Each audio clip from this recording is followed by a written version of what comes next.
After a tragic accident, a young man suddenly awakens in a world of martial arts, world where ancient techniques and deadly power reign supreme. Reborn as a boy, he is taken in by the Zhongnam sect. His name is Jin Chung, gifted with the spirit of a true protagonist. His wit and determination set him apart. From a mere disciple, he rises swiftly, turning every challenge into strength. But in the ruthless martial world, strength alone is never enough. Enemies lurk in the shadows, allies may betray, and every step forward could be a deadly trap. This is where Jin Chung's martial journey begins. In the bustling city with cars rushing everywhere, Jin Chung and his girlfriend were strolling down the street eating ice cream. It had been a while since their last date, so having free time like this after finishing all assignments and exams felt amazing. Suddenly, a car lost control on the road and charged straight toward the two of them. Jin Chung pushed his girlfriend away and took the hit alone. When he opened his eyes, he realized he hadn't actually been struck. Strangely, he couldn't speak, as if his throat was injured, or maybe he was already dead and his body just wouldn't move. Could it be he was doomed to live like a vegetable forever? Jin Chung struggled with all his might to move and turned his head to see many burned corpses scattered around. "I thought I was dreaming," he muttered. An old man approached and said, "So you're the only one who survived in this village?" Jin Chung realized the old man spoke in Chinese, but somehow he understood the gist. The old man believed this was all destiny, a twist of fate. Looking into his eyes, Jin Chung saw his own reflection, but wait, why was he in the form of a child? And so the story began. The old man picked him up and noticed this child felt quite unusual. Looking at him closely, Jin Chung thought this was no ordinary geezer. The old man then leaped into the sky, carrying him while using light foot skill. Terrified, Jin Chung trembled at the height, his mouth wide open, completely bewildered, feeling like he might drop to the ground any second. The old man soared past hundreds of hills, countless waterfalls, and when they finally landed, he praised the child for being so composed without shedding a single tear. The old man placed his palm on Jin Chung's chest, releasing a golden glow, so intense that even the snow around them melted away. It was the legendary energy transfer technique, channeling inner chi into another body.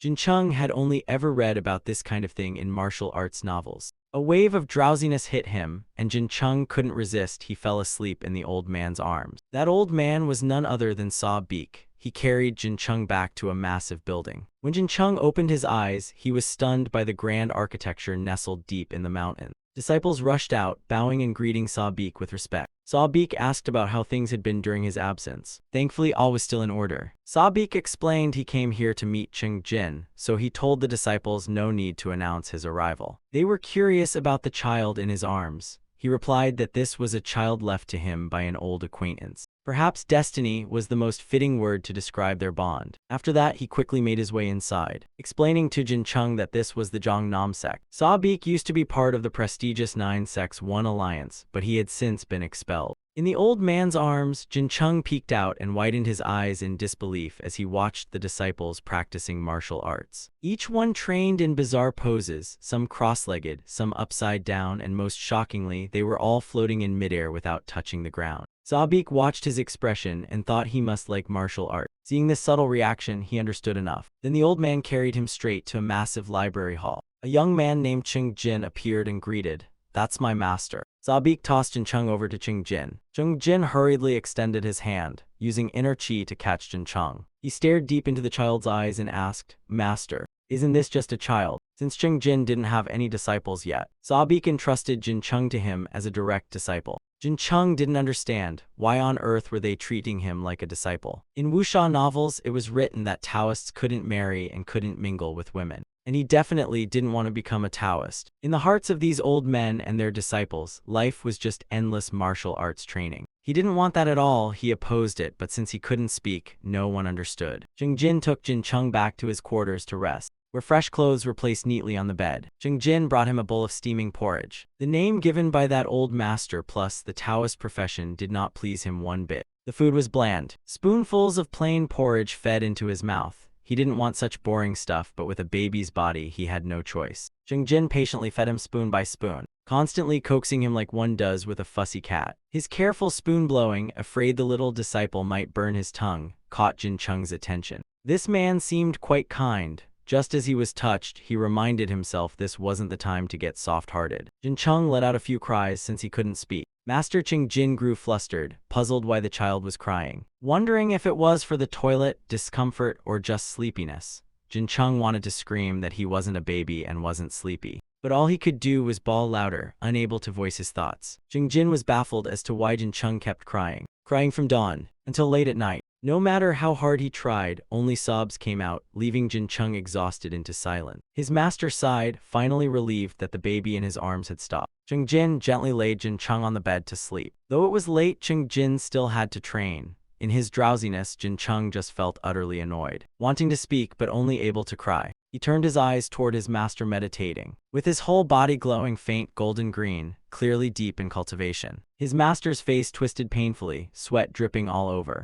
But a few seconds later, he suddenly calmed down. Jin Chung noticed something unusual about Jin's breathing, so he mimicked his master's breathing rhythm. His own body started glowing strangely, and suddenly he blurted out a few words. His master jolted and turned, asking, "Did you just talk?" Jin Chung's eyes lit up. "Just now I really did speak." Jin encouraged him to try saying something again, since earlier just by copying his master's breathing, he had already felt something. Could this be the qi often written about in stories? Even Sabik's Lightfoot skill must have been cultivated through qi. Jin Chung closed his eyes, focused, and tried again but failed, only letting out a few baby babbles. Jin chuckled and turned away, thinking he must have misheard. After all, Jin Chung hadn't even reached speaking age yet. The failure made him realize he'd have to train harder. In a blink it was morning. Jin Chung relied on the breathing he copied from his master last night to practice. At last he managed to flip himself over, realizing that cultivating qi actually sped up his body's development. If this continued, he could grow up faster, but still, what on earth was happening?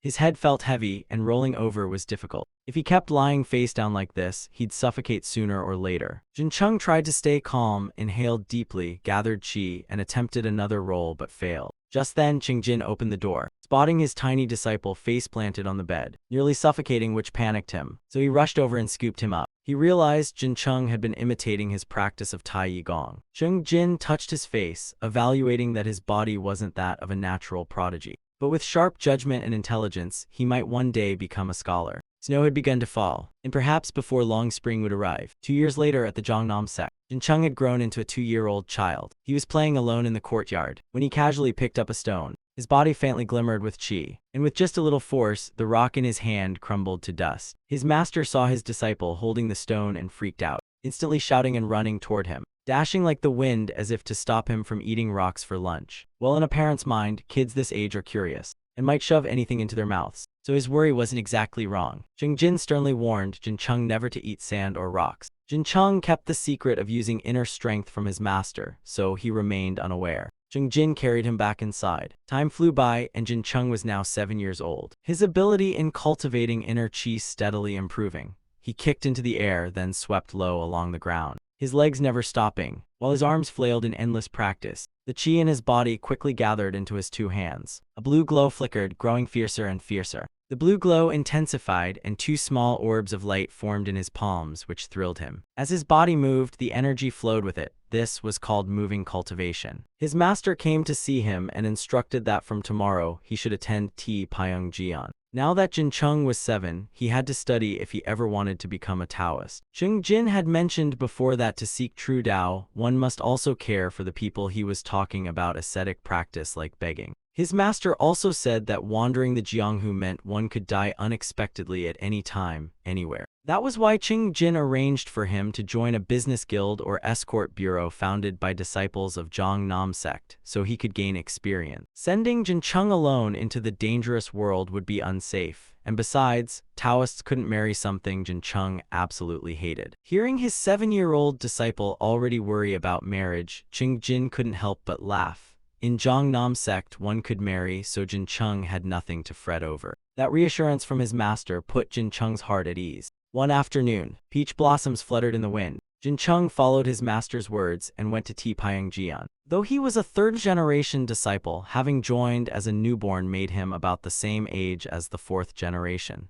Compared to the actual 3rd generation, the age gap was huge. A beautiful girl walked up to him. Jin Chung was momentarily dazed by her beauty. She asked if he was Jin Chung. Once confirming his identity, she introduced herself as Jin Yon. He then bowed respectfully to this senior sister. She already knew his name because she had been sent to escort him to the escort bureau. Already, Jin Chung found life here rather interesting. With such a pretty senior sister, how could he complain? Jin Yon called him to hurry inside, and he quickly followed. Jin Yon handed him a staff to train in real combat. Then she drew a circle, the rule being that he must not step outside it. With that said, Jin Yon launched an attack at him. It was the staff technique, 9 styles of grasping fist. She said it was just training, but she really wasn't holding back. And Jin Chung knew that with mere fists he couldn't block it. Seeing him stand still, trembling all over, she stopped her strike and judged he had no foundation whatsoever. Jin Chung admitted this was his first time fighting like this. But still, if someone attacked, he should at least know how to block. Jin Yon demonstrated a few defensive moves for him. Jin Chung seemed to notice something, then asked his senior sister to show him the attack again. Jin Yon spun her staff multiple times and lunged at him. Jin Chung narrowed his eyes, focusing intently, and in a flash Jin Yon leapt above his head. Unexpectedly, this time Jin Chung slipped aside with ease, dodging it, and proudly raised his staff with a grin. After 2 moves like that, he felt confident enough to face her. His senior sister looked at him and laughed, then let's go at it together. When Jin Yon's staff came striking down, Jin Chung used his own staff to block it, then flicked it backward, taking advantage of the opening to counterattack toward his senior sister. Jin Yon was surprised that Jin Chung grasped the move and charged inside to attack. However, Jin Chung stopped halfway, leaving her puzzled, wondering why he rushed in but didn't continue attacking. Jin Chung explained that before, unless his brain commanded it, his body just wouldn't move. And he had never really thought of attacking, so that's why. Jin Yon thought Jin Chung was indeed a genius, clumsy in action but sharp in mind. And so the two sparred the entire day until nightfall. Day after day, 2 years quickly passed with him training alongside Jin Yon. As always, the two continued their practice matches. Jin Yon lunged and shouted, "You're still relying on predicting and defending against other people's moves. Martial arts are ultimately for fighting. Human limbs are limited by form and space." As she spoke, he blocked her strikes, but very quickly she switched techniques and pressed forward. This time she spun around and attacked from a different angle. Yet no matter what, Jin Chung still managed to dodge and parry. At the final strike, when Jin Yon thought for sure her junior brother couldn't avoid it, something strange happened. She channeled her chi into her fist and threw a powerful punch at him. Jin Chung instinctively raised his hands to block. Yet this powerful punch of Jin Yon's didn't knock him down, but instead rebounded back at her. She couldn't understand it, felt like there had been a shield guarding him from every direction. He explained that it was a defensive method he devised using the 9 styles of grasping fist. By alternating the 2nd, 6th, and 9th moves, it created a nearly perfect defense. She wondered how the 6th and 9th moves could even be linked together. The answer, he said, was through chi formation. He spoke while demonstrating it for her, explaining that if the Tai Yi Qi Gong formation started from the spring point and rotated up to the heavenly crown point, it produced the shield effect. It seemed closely tied to the Tai Yi Qi Gong incantations. In short, he wasn't entirely sure, but the Tai Yi Qi formation clearly had something to do with it. The key was never letting the motion break. Jin Yon couldn't believe these words came from a 9-year-old child. After 2 years sparring with her, he had certainly learned much. So today, she wanted to show him her own progress. Jin Chung confidently faced her, since her attacks always followed a pattern. But that confidence vanished when she suddenly shifted her attack in an instant. After just a few exchanges, Jin Chung was forced back under her strikes. Before he could recover from the shock, Jin Yon struck again. She flipped in the air and lashed out with a flying kick. Jin Chung raised both hands with a cold grin, thinking he could block this move. In an instant, her kick slammed into his arms. But Jin Chung was wrong, he couldn't block it. The moment of impact sent him flying backward. He couldn't understand why his perfect defense failed. Clearly, he had blocked, so how did her kick break through? The reason was void control fist. If Jin Chung tried to read her moves to defend, she manipulated the space through his hypersensitivity, attacking abnormally. Simply put, memorizing moves wasn't enough to block them. Hearing this, Jin Chung sighed in frustration. Jin Yon encouraged him not to be discouraged, he was only 9, while she was already 19.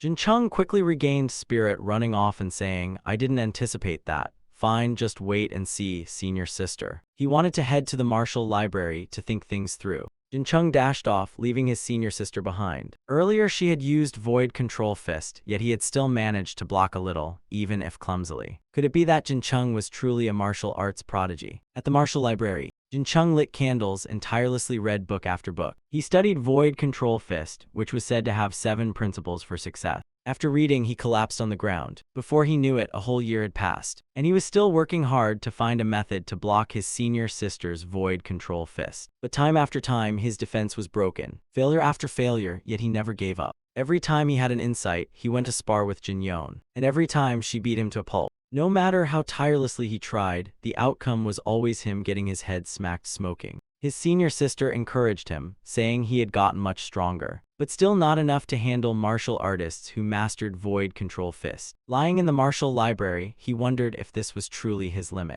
Now even the candles had burned out, yet he still hadn't figured it out. Jin Chung closed his eyes and drifted into sleep. In his dreams, he realized certain truths. In the grasping fist forms, there also existed a method of expelling palm force. That would disperse internal energy, but he filled the formation with qi so the flows connected. Yes, this was the principle of Tai Yi. Jin Chung had comprehended void control fist. Jin Yon couldn't believe a child not even 10 had grasped void control fist. She extended her hand and said, "Show me, let's see it." Jin Chung began channeling his energy. In the first few seconds, Jin Yon could clearly see this was void control fist. Jin Chung believed this was a mysterious link connecting Tai Yi Gong through the 9 styles of grasping fist, so he tried it. Jin Yon really wanted to know how it worked, but since explaining with words was difficult, he promised to explain after their match. So Jin Yon also wanted to see whether it was any different from her real void control fist. She lunged forward with a punch, but as it neared him, it slid aside as if a shield had blocked it. Sa-Beek, watching from above, noticed their uniforms belonged to Jiangnam sect,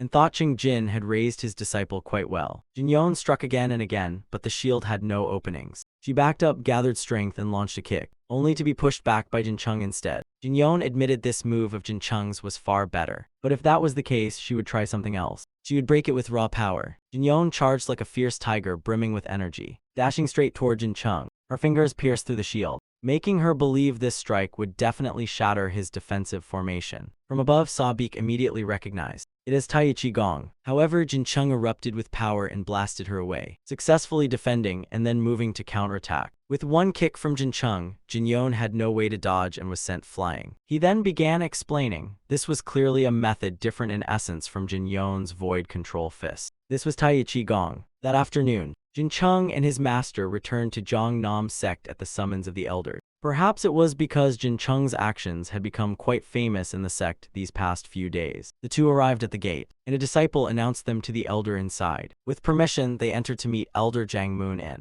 The old man with a bald head and long silver beard. It was the first time he spoke directly with Jin Chung. Jin Chung bowed respectfully to the elder before him. Jiang Moon ordered Jin Chung's master to step outside so he could speak privately. Surely Jin Chung must have been very curious about why he was summoned alone. Observing the child before him, Jiang Moon agreed he was as mature as he had heard. Jin Chung indeed looked far older than his age. The reason he had summoned him was partly to confirm his achievements, but also because he had one question. He wanted Jin Chung to tell him what he believed the principle of Tai Yi was. Jin Chung raised a single finger to illustrate as he answered. I think Tai Yi is a great flow that connects the world with myself. He felt Tai Yi was about creating a continuous stream, linking the world to him and making him feel he was part of it. If he used his hand to form the Qi formation, sometimes he could sense that feeling. Jiang Moon didn't believe this could be true. The Milky Way was vast and eternal, embracing everything. Within that great gentle current, all things merged as one.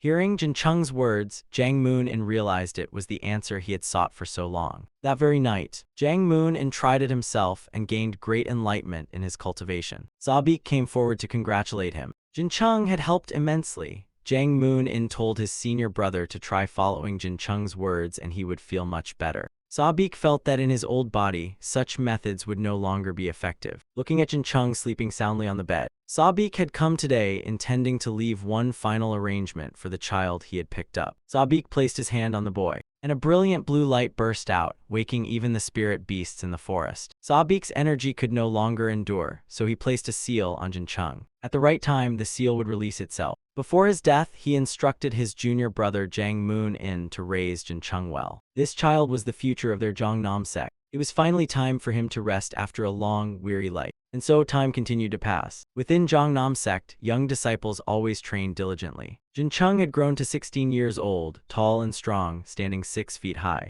Besides his personal practice, he also guided training for the 4th and 5th generation disciples. Spring arrived with peach blossoms dancing in the breeze, bringing a rare peace of mind. Jin Chung leapt down and summoned his sword Qi to practice, skillfully dividing it into multiple blades. The longsword spun like a vortex infused with spirit power. Under his control, the sword kept weaving back and forth, slicing petals from the branches. His display drew loud admiration from the younger disciple. Then a messenger came, saying the Taoist master at the Outer Affairs Hall summoned him. Jin Chung didn't understand why he was being called. He hadn't done anything wrong. He quickly went to the Outer Affairs Hall as ordered. The master was writing something and said, there was an urgent matter, and since no one else was available, he wished to assign it to him. He had already informed Jin Cheng's master about it, so he had to set out on the very same day. He was to head into the Jianghu and eliminate the Sukshan bandit. The elder only gave him a few short words and wished him a safe journey. Jin Cheng descended the mountain filled with worry, not about fighting but about what to eat first. Speaking of China, isn't food the first thing that comes to mind? He decided to treat this mission as a chance to expand his stomach's horizons. After days of lightfoot skill and walking, he finally reached a bustling Chinese town.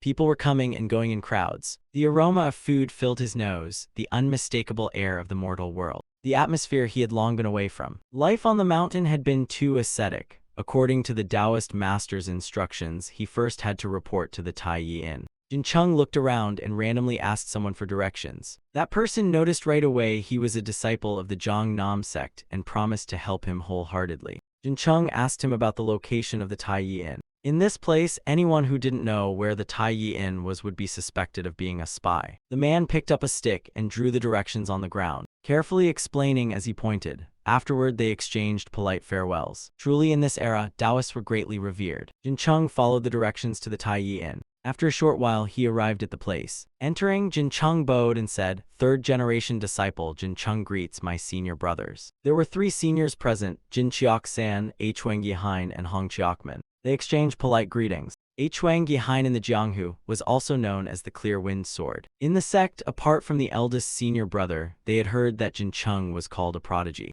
After introductions and small talk, the next step was to set off for Sukshan. They had to stop by the Taiyi escort branch in Sukshan to plan the elimination of the bandits. Jin Cheng asked if they had any information about these bandits, and the group chatted as they traveled on. The urgency of the matter made the seniors move with great speed, riding on horseback for half a day until they reached the Taiyi escort branch. The branch members quickly came out to open the gate for them. The 3 senior brothers introduced themselves to the branch master. Hearing Jin Cheng was from the main mountain, the master was astonished. So this was the prodigy Taoist, Jin Cheng, who had been so widely rumored. The branch master asked them to wait while he prepared rooms for them, then inquired about the purpose of their visit. Surely it was to deal with the bandits. That evening inside the branch, they discussed matters with the branch master. He said beggars had reported that it wasn't bandits at all but a plot by the demonic cult. Jin Chiok-san felt this was extremely serious and feared that just the few of them would not be enough to handle it. Hearing that, he asked in surprise, was the demonic cult really that strong? Senior brother Hong Chiokman sighed at his naive question and replied, "Junior brother, it seems you do not know. When speaking of the demonic cult, is it not natural to mention martial arts? Though not to belittle our sect, even the most senior of our sect cannot make it into the list of the 16 great masters of the Jianghu. Yet the demonic cult has 2 people on that list. The Demon Lord and the Blood King are those 2. The 10 great masters are so strong that one story is often told. This only happened a few decades ago. But there was one man who alone charged in and swept through 100,000 Mongol troops across the plains, then cut down the royal bloodline, and returned alive. That was the Demon King Slayer. The 16 great masters are like that, so how could those here dare to provoke them? The 9 sects One Alliance is already 8 generations old, but even among such great sects few are worthy to compare with the 16 powers of the Jianghu." After explaining, he turned and asked Jin Cheng if he understood the severity of the matter. Tomorrow they would go to town to investigate further, and if it seemed possible to act they would proceed. For today they had to rest after a long day of travel, so the junior brothers obeyed their seniors and went to rest. In the still of the night, 3 men in black within the bamboo forest were whispering among themselves. One said, "I did not expect them to react like this." The strategist said they had already startled the snake in the grass. The one from the Jiangnam sect was a 3rd-generation disciple, Jin Cheng, along with the mysterious sky sword. Their strength was only so much, they could be handled, but the strategist had warned not to act recklessly and create variables. Another insisted that was advice, not an order. In the end, the decision was theirs. At last they decided to eliminate the Jiangnam sect disciples. Since their names had been revealed, sooner or later they had to die. And their first target was Jin Cheng. This was the price they thought Taoists should pay for their hypocrisy. Jin Cheng woke up at dawn and grumbled to himself why the very first job had to be like this. From the first mission he already had to fight the strongest. What unfair nonsense, but complaining would change nothing, so he accepted it. Outside there was noise. It seemed senior brother Jin Chiok-san had returned from town. Jin Chung quickly went out to gather and discuss with the group. The tracks had vanished according to the townspeople. Their actions were unexpected, so the enemy had slipped away. But the escort goods had been located. Their task was to retrieve them. The method of retrieval was difficult, since the enemy had sold them in a fitting place.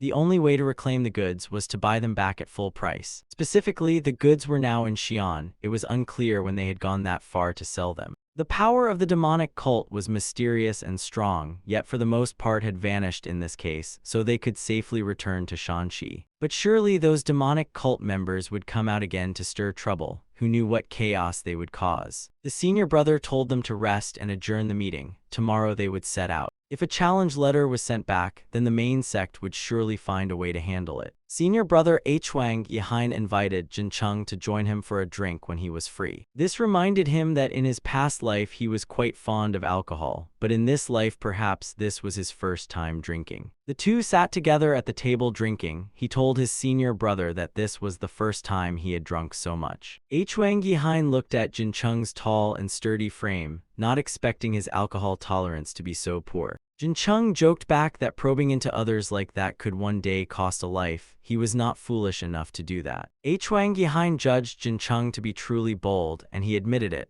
Everyone in the sect knew of his boldness. Huang Yihain drank too much and collapsed drunk on the table, leaving Jin Chung unsure what to do. At the tavern under the moonlight peeking through the clouds, a man in black appeared with sinister eyes. His gaze shone as he stared at the tavern and muttered in the name of the Great One. That night after Huang Yihain drank until he collapsed, Jin Chung had to carry him back. No matter what, he could not abandon his senior brother. Jin Chung sensed the atmosphere suddenly shift strangely. Without noticing, he stepped into a formation, too weak to trap him but likely meant to obscure his vision. The masked man in black appeared and asked, "Third-generation disciple of Zhongnam sect, Taoist Jin Chung, correct?" Jin Chung laughed and replied, "If I am, so what?" The man in black continued, "In the name of those great ones out there, you shall die." With that, the men in black drew their swords and charged to attack. This was the first time in his life he had been attacked. Jin Chung set his senior brother down from his shoulder. Then he quickly unleashed defensive palm force against their strikes. The swords of the men in black could not cut through his palm force. Instead, they were repelled backward. The young man was not surprised. In fact, he sneered coldly. Of course, they would not appear without reason, but no matter the reason, today they would have to send Jin Chung down the mountain.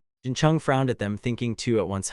He quickly waved his hands again to stir his chi. The two black-clad men across from him once more swung their swords and charged. Thinking they surely had him, but an unexpected thing happened. To their disbelief, Jin Chung reached out and caught the blade, then squeezed with force, shattering the longsword. Next, his eyes shone brightly. Chi erupted from his body. His twin palms struck with overwhelming force without holding back, landing on the two men in black. That terrifying power left both of them gasping on the ground. Jin Chung sighed as his heart pounded like it was about to leap out of his chest. Still, he wondered how these two dared oppose him without even void control fist. His body remained relaxed. Jin Chung ran to lift his senior brother, Huang Yihain, who was dead drunk and helpless. Suddenly, the two black-clad men were struck by hidden darts piercing their necks, severing arteries and killing them instantly. The event happened so quickly, Jin Chung had no time to react. Likely to prevent leaks of information, their own allies had silenced them. In this Jianghu, one could be killed by the very hand of a supposed comrade.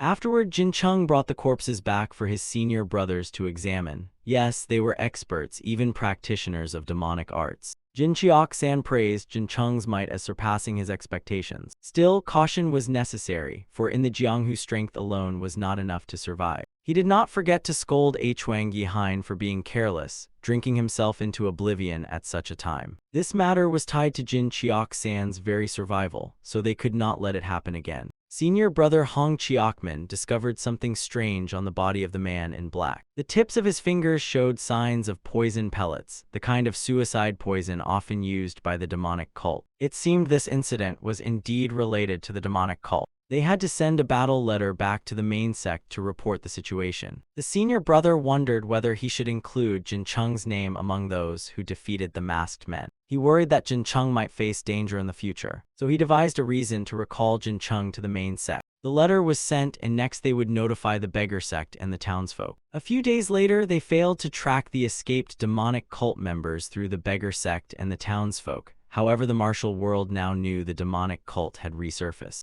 Meanwhile, as a rising talent, Jin Chung's name was the talk of the Jianghu. Jin Chung was also bidding farewell to his senior brothers to return to the sect.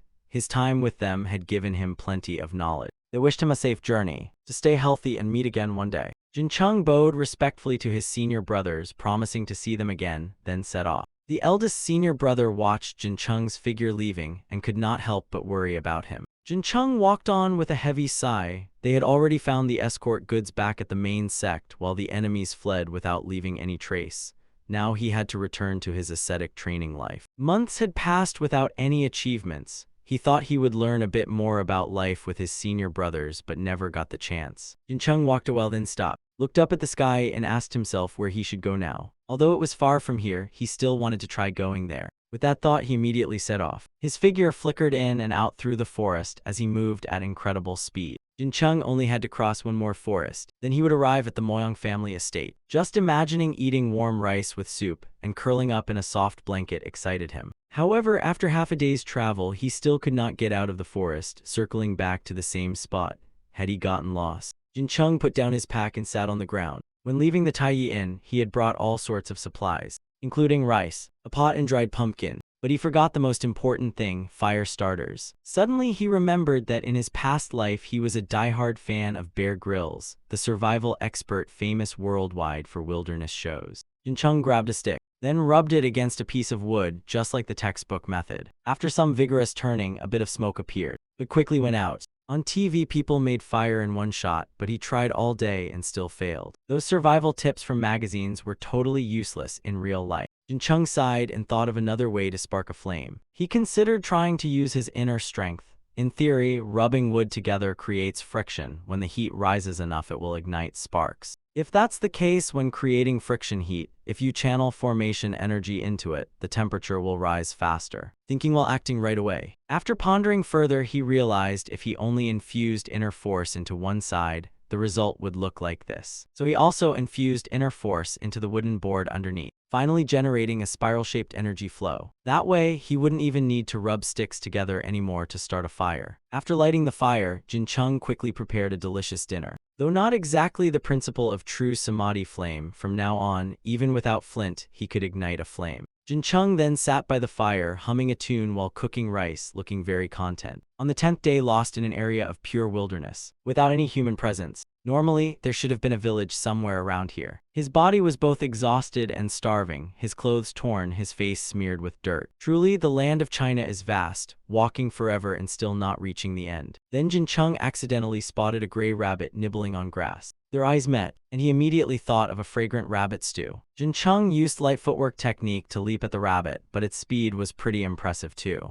Jin Chung had to struggle terribly, chasing it again and again. After who knows how long, he finally managed to grab its long ears. The moment he caught it, he also tumbled down a steep cliff. Got it, now I just need to light a fire and I'll have a meal. However, seeing those cute, almost bewitching eyes of the little rabbit made him hesitate to kill it. Although he was starving, Jin Chung just couldn't do it. He brushed aside the thought of eating rabbit meat, gently stroking its gray fur, then let it go. As soon as the rabbit disappeared, he sighed with a trace of regret. Should have followed it, at least I'd have a travel buddy. Suddenly, he heard the moo of cattle. Maybe there was a village nearby. He wasn't sure if it was east or west, so he bet once more and walked straight east. Luckily, his choice was right. The village soon appeared within sight. Reaching the village, Jin Chung dashed straight into an eatery, ordering a plate of 5-spice pork, a dish of spicy braised meat, and a plate of mantu. After filling his stomach, he finally felt alive again, exhaling in relief as he rubbed his bloated belly. The shopkeeper and the waiter looked at him with slight annoyance, because of Jin Chung's shabby, grimy appearance. The lady approached and asked if he was sure he had enough money to pay. Jin Chung patted his chest proudly. Of course, I've been saving up every coin, barely spending a thing all this time.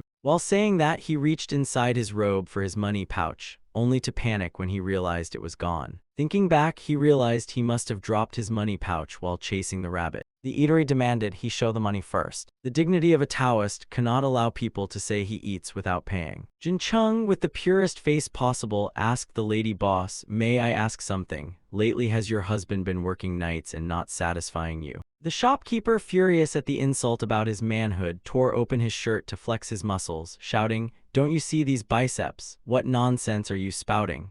He reminded Jin Chung to stop fooling around, pay the bill, and leave. The lady boss stopped her husband and told him to wait a moment. After a while, Jin Chung drew her a talisman and explained, "Just place this under your husband's pillow and he'll perform night shifts like a champion.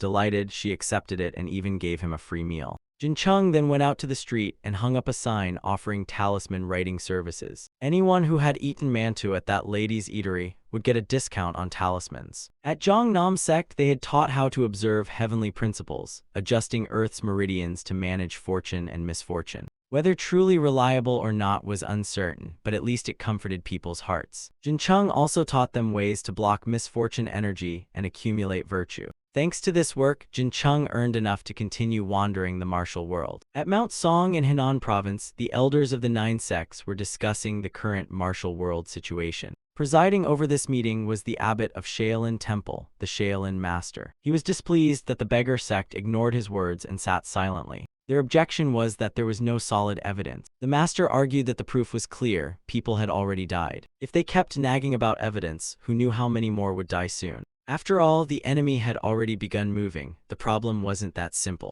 He mentioned the reckless actions of the outer 3. What the beggar sect said wasn't just about a demonic cult. The Sun God Palace, the North Sea Ice Palace, and the Southern Barbarian 3 Gates were also stirring. The Sun God Palace was known for ruling the desert, their cult obsessed with training blazing yang arts. The North Sea Ice Palace ruled the icy northern lands, the complete opposite. Their members trained in extreme yin energy martial arts. The Southern Barbarian 3 Gates consisted of the 5 Poison Sect, the Savage Mo Sect, and the Blood Palace Sect, together dominating the entire Nannan region, often eyeing Sichuan and clashing repeatedly. Clan Head Zhang asked the master, "Then who will become the alliance leader?" In truth, the decision of alliance leader was essentially up to the Shaolin master, so they waited for his advice. Someone nominated the Namgung clan head as alliance leader. The master felt that to lead the alliance, the fame of a sword king was not enough authority. Yet the Sword King of Namgung had unrivaled reputation. Only he could rival the great enlightened master. Unexpectedly, the master then nominated himself as Sword King. At present, there were nearly only 4 names on the orthodox list of the 16 great martial powers.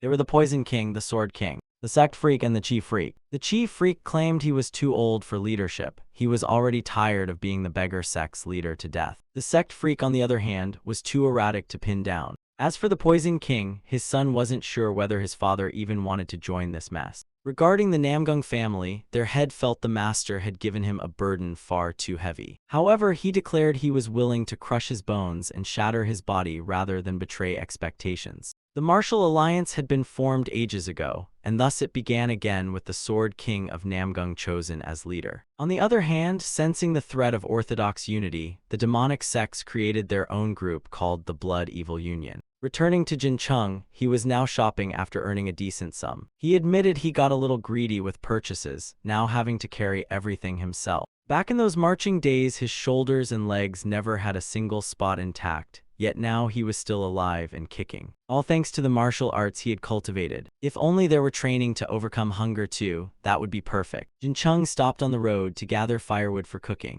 Today he wanted to fill his belly here. Tomorrow he planned to march straight toward the Yellow River. Jin Chung cooked a delicious porridge from dried beef. While enjoying it, he suddenly heard a loud commotion. In the forest, late at night, who knew what kind of ghostly trouble was happening again? Inside the woods, a young woman was facing off against a masked attacker. The man called her a demon, and said if she surrendered, they would grant her a joyful ending. The girl chuckled, licked her lips, and cursed at them, "You bastards. In this world, there isn't a single woman who'd play with the likes of you." Jin Chung observed, shocked to see the victim was a woman. Those scoundrels bullying a girl was truly disgraceful for men. They wanted to kill her first and deal with the rest later. Saying so, the group rushed forward. The girl also raised her sword ready to fight. Suddenly, Jin Chung jumped out of nowhere, standing in front of her and startling everyone. Jin Chung raised his hand to the sky and unleashed Shattered Moon Finger to strike those in front. The young thugs charging ahead were immediately caught by the Shattered Moon Finger. The one in the lead was smashed to the ground. The rest froze in fear and dared not rush further. The moment they saw the Shattered Moon Finger, they realized this youth was from Jongnam sect. They asked why a disciple of Jongnam sect was interfering in this matter. Honestly, only fools would ask such a thing, but since they asked, he was happy to answer why he stepped in. Because they were scum, and he was simply the messenger of justice. That explanation was enough, so he challenged them, leave on your own or get beat. Seeing him use Tei 7 techniques, they gawked and demanded to know his real identity. Yet how he knew their sect's martial arts, Jin Chung countered it should be him questioning where they crawled out from. A horde of them appeared from who knows where and charged at him all at once. Jin Chung waved his hands and unleashed 5 thunder seal and 5 thunder filling the sky. The gang rushing in were once again knocked flying by Jin Chung. Taking advantage of the chaos, their leader dashed in at incredible speed to close in on him. He swung a palm strike at Jin Chung's head, aiming to kill. But Jin Chung wasn't easy prey. He reacted in time and raised both hands to block. Powerful chi burst out from him, blasting the enemy away. After a while, the entire group lay defeated on the ground. Yet he had been forced to kill since they were too vicious. Thanks to his cultivated mental strength, he wasn't shaken much. Jin Chung turned to ask the girl if she was all right. She thanked him. She seemed pretty strong, having beaten some of them while also escaping. Pleased by the praise, she laughed and said, "Those guys only needed 1 punch each anyway." She wanted to turn and ask him a few things, but saw him fumbling with a wooden stick, digging the dirt. She was baffled why this guy suddenly decided to do that. It turned out Jin Chung was burying and making graves for those people just now. After all, they were still pitiful. Even villains deserved a grave. Jin Chung noticed she was injured, so he invited her to his place to rest, saying he would treat her wounds, since despite his looks, he did have some medical skills. Watching his back, she wondered how the world could have such a strange Taoist. Hearing him say he was a 3rd-generation disciple of Zhang Nam sect, she was very surprised because he looked way too young. Jin Chung asked if she preferred him to call her big sister or heroine. Truthfully, he still didn't know her name. She introduced herself as Xiao Yohi. Looking at her, she seemed about the same age as his senior sister Jin Yon at his sect. Right now, he was 18, and he had a senior sister Jin Yon older than him by several years. Seeing Xiao Yohi here suddenly reminded him of Jin Yon back home. Jin Chung brought her to his place, gathering firewood to cook food. So this was the place he had called comfortable.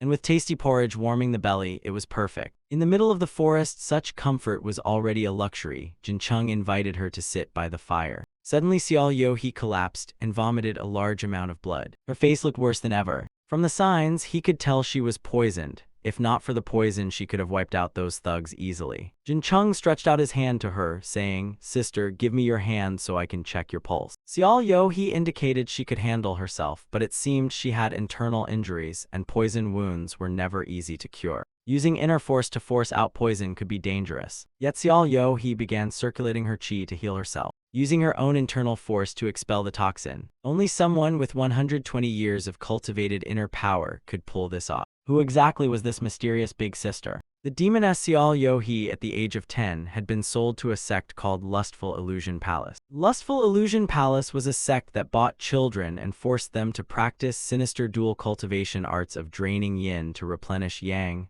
or yang to replenish yin. However, 50 years after its founding, its palace master Yu Man Gu was killed by the beggar sect's staff strike, and the sect vanished completely. That was when she was 15, and by then she had already become a top martial artist. At first, the evil arts she practiced drained others, yin, yang, and life energy. Later, during the chaotic times, many wanted to seize the secret manual Lustful Tao scripture. The Lustful Tao scripture eventually fell into her hands, and by the age of 30 she had mastered it, earning a place among the 16 great powers of the martial world. The poison she expelled was so strong that the grass around her withered instantly. Yet Xiao Yohi herself remained unscathed. She gathered the toxin into her fingertip and placed it on a small stone. The poison was so lethal it could kill a cow. Jin Chung casually dipped his finger in it, examined it, then put it in his mouth, shocking her. To her astonishment, Jin Chung stayed calm and unaffected as if nothing happened. After tasting it, Jin Chung exclaimed, "Such strong poison, yet Xiao Yohi still remains unharmed, truly a master."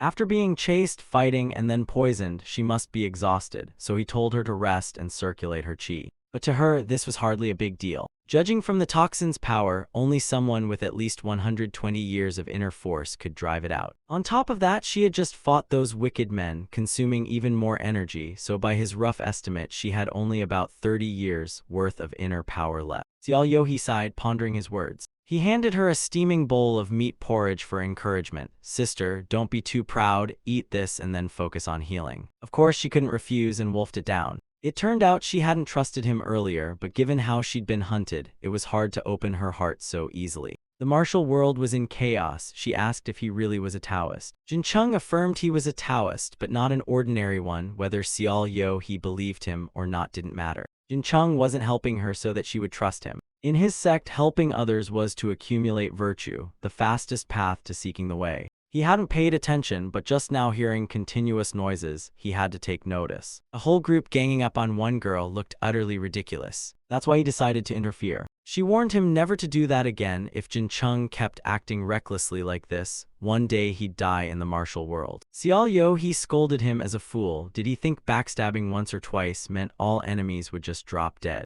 Doing that in the martial world was considered weak. She pointed her sword at his belly and threatened him. In the martial world, acting like that meant you wouldn't live long. What if she stabbed him while he was sleeping? What then? Jin Chung only laughed and answered, I know big sister would never do that. Xiao Yo he lowered her head, for the martial world she knew was nothing simple. Suddenly she burst into tears. Jin Chung wanted to comfort her but didn't know how. Embarrassed at crying in front of him, she claimed it was just from exhaustion of her inner force. Seeing the sorrow of this big sister before him, he couldn't help but wonder how cruel the martial world must have been to torment her so. After crying for a while, Xiao Yo he collapsed from fatigue and fell asleep. Jin Chung had no intention of disturbing her rest. When she awoke, she found a small cloth draped over her. Turning aside, she saw Jin Chung sleeping and snoring like a pig. She gently covered him with the cloth. Then without a word, she took her sword and left. When he woke up and realized Xiao Yo he had gone, he blamed her a little. Why leave without saying anything? Truly the type of woman who was cold on the outside but caring inside. Jin Chung packed up the cloth and some supplies, then headed north. He climbed mountains, crossed forests, waded through rivers, and finally reached the Yellow River.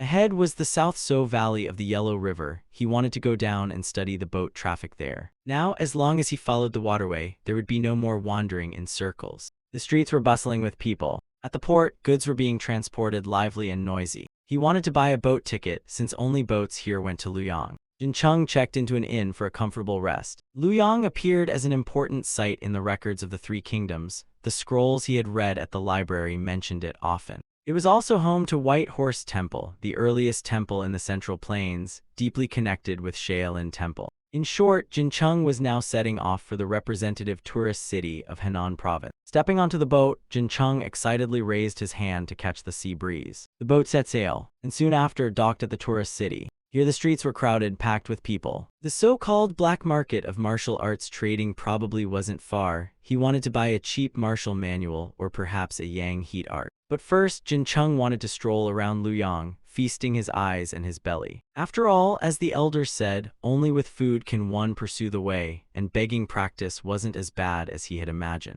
Because he was busy eating and playing, Jin Chung missed his boat. The boatman told him he was late and should take the next trip. But the next one wouldn't be for several days. So Jin Chung used light footwork to leap from the pier onto the boat, stunning everyone present. Jin Chung went to his cabin and opened his map. Now his journey from Luoyang to the East Sea of Shandong Province would begin, which meant he'd have to stay stuck on the boat for several days. Rumor had it river pirates infested the Yellow River, but he thought it would probably be fine. Xiao Yo he was right, because in the martial world you cannot be careless. Jin Chung knew he had to focus more on methods to protect himself safely. Jin Chung took off his shoes and sat on the bed. He temporarily focused on circulating his qi. Streams of flashing light burst from his room until late at night. When Jin Chung opened his eyes, outside there were noises of discussion. It was about paying extra passage tax. Turned out to pass these pirates you had to pay toll fees. The pirates said a few days ago heavy rain made the current faster. Since they arrived sooner, they had to pay extra passage tax, claiming it was natural. Passage tax was already absurd. Now having to pay more was truly outrageous. Jin Chung thought he couldn't let those bastards slide, but a fellow passenger clicked his tongue, thinking he was too naive. This boat had fought them several times on this river already. Wasn't that just bringing harm to themselves? The whole ship would be wrecked, not just losing money but losing lives too. So the wise choice would still be to pay them. Watching everyone compromise with such dishonorable men made him furious, but Jin Chung knew if he interfered it would only escalate. Getting what they wanted, the pirates cheerfully left, promising to meet again. As night fell, the captain docked the ship nearby to depart again in the morning. At the next destination, he would find the black market to buy martial manuals, the Yang heat art, and some rare external techniques. Encounters like earlier with the pirates forced him to prepare more carefully. Jin Chung checked his pouch to see if he still had enough money for manuals. He had spent too much on food and fun in Luoyang already. Counting again and again, he suddenly sensed a strange feeling. It was the presence of killing intent. Though invisible, he could feel something murderous approaching. He quickly turned his head to look outside. On the river, countless boats were rowing toward them. Jin Chung cursed, "Damn it, real pirates who rob and kill, they're surrounding us." This killing aura was different from the beggar-like pirates earlier. His eyes grew sharper than ever. Jin Chung knocked on the captain's door. He urged him to set sail quickly as attackers were approaching the ship. The captain looked ahead at the calm river and doubted him. Jin Chung insisted, though nothing was visible, he was certain they were coming, but the captain thought if it was pirates, they just needed to pay them off. Then he told him not to scare the other passengers at midnight and to go to sleep. Even after all that, they still didn't believe him. So Jin Chung stomped lightly, popping up a wooden plank and smashing some barrels nearby. People saw this sudden move and stared with wide eyes. He showed off a little and introduced himself as Jin Chung, a Taoist from Zhongnam sect, saying, "Either set sail now or get ready to fight." It had been over 10 years since the last battle on the Yellow River. The captain skeptically asked if he was sure. Just then, arrows from an ambush rained toward their ship. The captain ordered the crew to the storage to grab weapons. Jin Chung stood up and used his sword to block hundreds of arrows for everyone. The captain commanded them to raise the sails and prepare to fight. Jin Chung still didn't know how many enemies there were.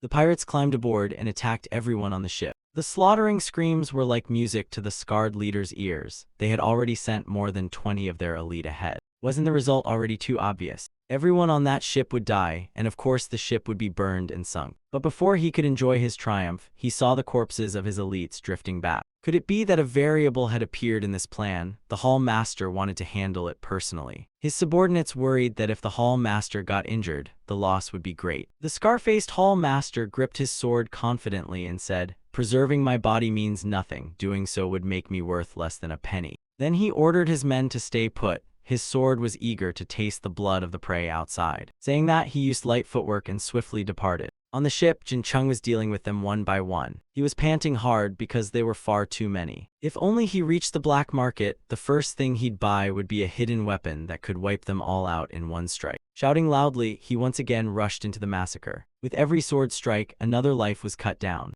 In just a blink, nearly all of them lay dead. At that moment, a voice of admiration sounded by Jin Chung's ear. "Well done," it said, making Jin Chung curiously raise his head. The one speaking was none other than the Hall Master of these pirates. Observing Jin Chung's attire, he realized he was from Zhongnam sect. Jin Chung asked who he was. He had an aura that Jin Chung had felt once before. His inner force revealed he had once been suppressed by such a presence. It was not the aura of elders from Zhongnam sect. This man exuded a murderous energy, so dense it was suffocating. His eyes turned red as he leapt down to attack, introducing himself as the one who would end Jin Chung's life. His sword thrust forward with terrifying force, pressing down on Jin Chung. The Tei technique had helped him block that strike, but that alone wasn't enough to take Jin Chung's head. With no other choice, Jin Chung drew his sword, its eyes gleaming like stars. He swung it, releasing a force just as overwhelming as his opponent. The man quickly realized this was Sword Veil. Jin Chung confirmed yes, this was indeed Sword Veil. It was known as a technique that only those who had reached the transformation realm could display.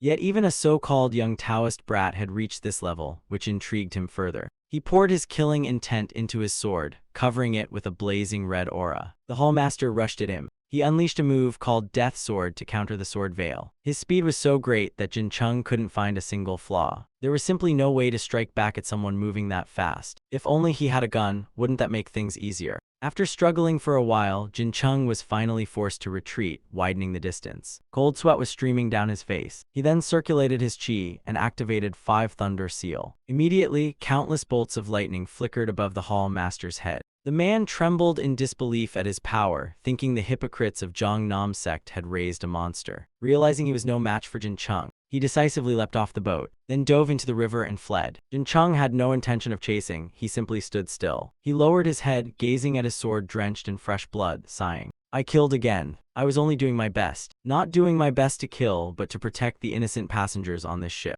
A green-haired subordinate of that man appeared on deck, praising the young Taoist for his prowess. He asked how many Taoists had mastered thunder arts, if not from Mount Hong sect or Zhongnam sect, though that didn't matter anymore. What mattered was he knew Jin Chung had exhausted much inner power fighting the other guy. Spreading his fan and laughing, he said, "That just makes killing you easier." Jin Chung truly had no strength left to fight. Luckily, he felt no strong chi from this opponent, so maybe swordsmanship alone would suffice. But then something unexpected happened. While Jin Chung was distracted and underestimating him, the man suddenly appeared right in front of him. His folding fan turned into several sharp blades, slashing toward Jincheng. He had no way to dodge and was struck, spitting fresh blood, blaming himself for being too careless. His entire body was restrained, leaving him powerless. At this rate, he would soon truly die. The captain's crew, hiding to the side, witnessed everything. Seeing him tortured made them extremely anxious. Jincheng's situation grew more critical. He was tormented endlessly, screaming in agony.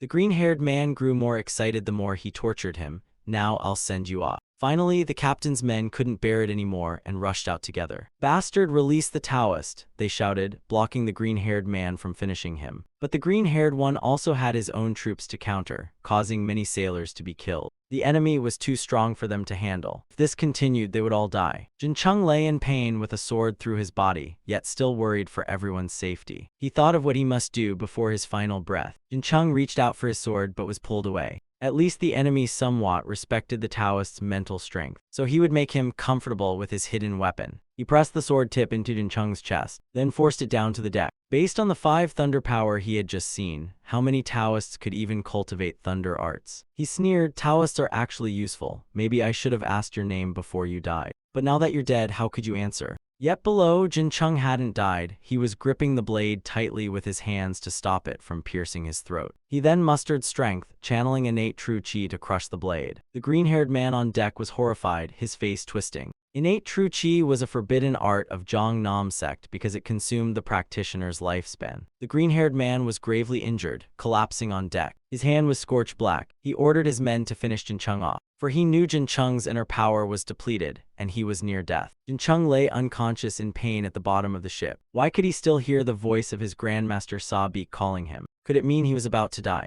His eyes slowly closed, leading the enemy's men to believe he was already dead. In his subconscious, he saw his Grandmaster Sabi. Before his death, he had left final words, sealing all his strength within Jincheng. And now that seal was breaking. "Jincheng, you are the future of our Zhongnam sect. Show the world what our sect truly is." The seal was released. Jincheng immediately felt power surging through his body. He awakened once more, opening his eyes wide. Without hesitation, he leapt to his feet. "Come at me all at once, you bastards." A few days later, at 10,000 Great Mountains, news spread that Blood Swordman and White Scholar had both fallen to Jincheng. The strategist couldn't believe it, for their sect had only 36 Supreme Masters, yet even 2 together lost to a kid. He asked again for detailed information about Jincheng. The information was still being gathered about the Taoist boy's identity. The strategist prioritized finding out what variable had caused those 2 to fail. Things had just gotten more interesting. In Zhengzhou, the central region of Henan province, word spread everywhere of a new supreme master, seemingly a Taoist from Zhongnam sect. As soon as the ship docked, rumors of the supreme Taoist spread like wildfire, saying he alone had slaughtered dozens if not hundreds of foes. Hearing people exaggerate about him, he felt it was a bit overblown. What was that about determining life and death, calling him the Grandmaster of life and death? Truth was, he had nearly died. Actually, he had died once already. He never expected his Grandmaster would pass inner power to him and then depart. When innate true chi burst forth and drained away his remaining life, that was when the seal was undone. His inner core shattered, then reformed stronger and brimming with terrifying energy.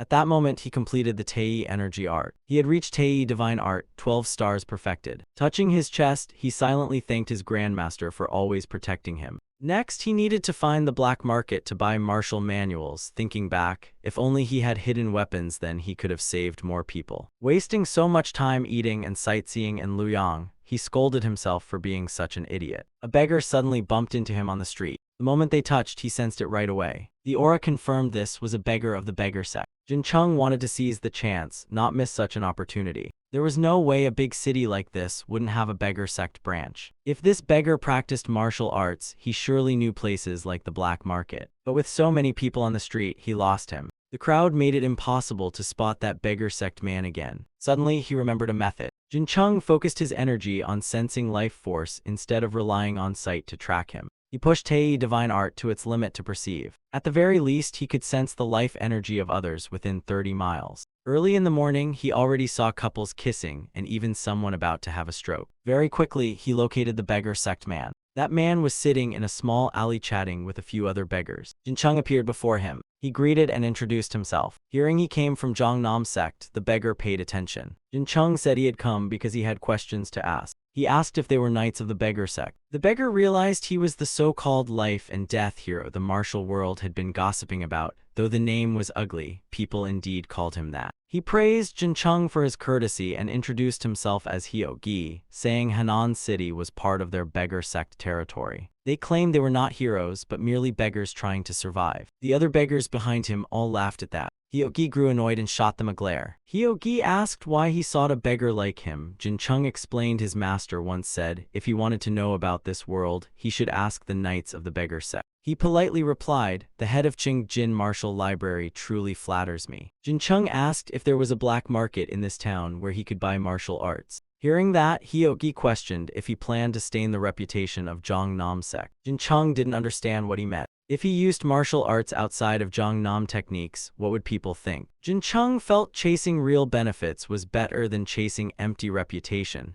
Besides, the manuals he wanted from the black market weren't anything too high level. What he wanted were hidden weapons and poison skills. Hyo-gi asked why a Taoist needed such things. Jincheng replied it was simply because they were necessary. Even simple hidden weapon skills could save more lives. If he learned poison arts, Jincheng could endure stronger toxins and no longer fear those threats. Most people only train their martial arts this way. Naturally, they would only see the end of their strength. The beggar gave him directions to a nearby shop, a branch of the black market, reminding him to use the phrase he taught when entering. The black market was an underground trade bazaar, selling anything as long as money was paid. The black market in this town was currently jointly run by 12 demonic sects of Henan province. Yang divine art was once the martial art of the Yang divine sect, said to have perished. Ice Chi art was a martial art of the Yin Ice sect, one of the sects located in the North Sea. The external technique iron cloth shirt originally belonged to Shaolin Temple, but 300 years ago it spread widely across the martial world. The hidden weapon art was created by the Hao clan, known as piercing strike technique. The Imperial Medical Institute had crafted poison creation art for the royal family, but no one could practice it, so they sold it off. Jincheng purchased these 5 solid martial arts manuals from the black market. With spare time on the boat, he memorized all their contents. He wondered how his information was valuable enough to trade for such manuals. The black market bought information and haggled like a wet market. He thought fights on ships were common in the martial world. Anyway, he decided to start with Yang divine art. All day he buried himself in study. While Jincheng learned the 5 martial arts, the ship had already crossed the Yellow River and gradually sailed toward the open sea. The ship docked to let passengers rest. Jincheng was seasick after being on the boat too long. He decided from now on he would travel on foot. Jincheng wanted to find a way to reach Liao Enning province. He remembered the beggar sect man had told him to follow an escort company caravan. That way he wouldn't have to wander and it would be safer, since the escort agency branch of the Jigal clan had a security network across Shandong province. He was told to go to the escort agency and say he was from Zhongnam sect. If Jincheng asked for help, they would gladly take him to Liao Enning province. Sure enough, the beggar sect's information was the best. The overlords of Shandong were the Huang Pu clan, the Jigal clan, and also the Shandong Yue clan, all 3 families tied closely together. Because of this, their resources and finances were abundant. And being such a great escort company, its prestige was far beyond others. After some walking, Jincheng arrived at the escort agency. Its grand architecture testified to its prosperity. The guard at the escort agency asked why he had come. Jincheng introduced himself and said he sought an escort to guide him to the Moyang clan in Liao Enning, or at least join a caravan headed there. At first, the subordinate receiving him found it hard to give a clear answer about joining the caravan, so the escort led him to the guest house to rest. The staff here were extremely hospitable, putting him at ease. After serving tea, the attendant asked him to wait a while, but since it was hot tea, he wished it were a refreshing iced tea instead. Suddenly, he remembered the cold iced tea from his previous life. Cleverly, Jincheng used Ice Chi art to chill the tea, then downed it in one gulp. See, martial arts can be applied to daily life too. Another good reason for him to keep practicing. On the table was also a plate of pastries. Indeed, the Grand Escort Agency knew how to treat guests. In this era, there was no such thing as factory-made candy, so Jincheng devoured the pastries with gusto.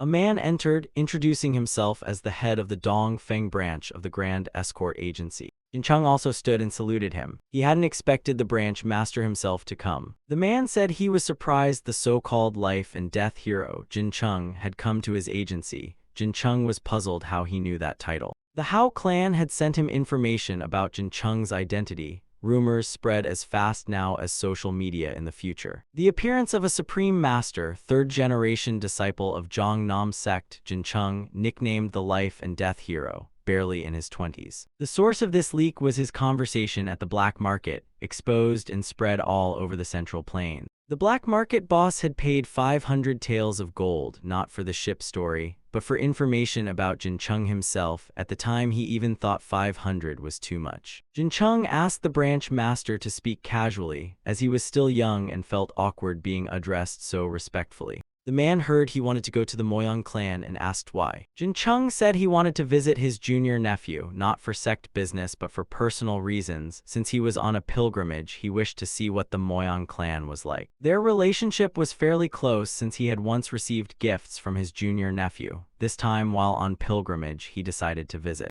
The branch master said he was lucky because an escort caravan heading near the Moyang clan would depart in 10 days. He agreed to let him join. Jincheng asked about the cost, but the branch master said no fee was needed. Traveling with the caravan alongside him was an honor. He also told him not to bother with an inn but to rest here. Seeing Jincheng uneasy, he suggested he could help train his children in martial arts. Jincheng accepted the troublesome request, deciding to at least see how the kids were. The bond with the Moyang clan was strong enough that a supreme master like Jincheng would directly visit. This meant the strategic ties between Zhongnam sect and the Moyang clan would be further strengthened and maintained. With Jincheng teaching in a few days, he instructed his son to learn all he could, and told him to send a letter back home first. The demonic sects had begun stirring, thus the martial alliance was established. In such times, Zhongnam sect was expanding its power, producing a monster like Jincheng. This had never happened before in martial history. If Jincheng kept progressing like this, before 30 he could reach the transformation realm.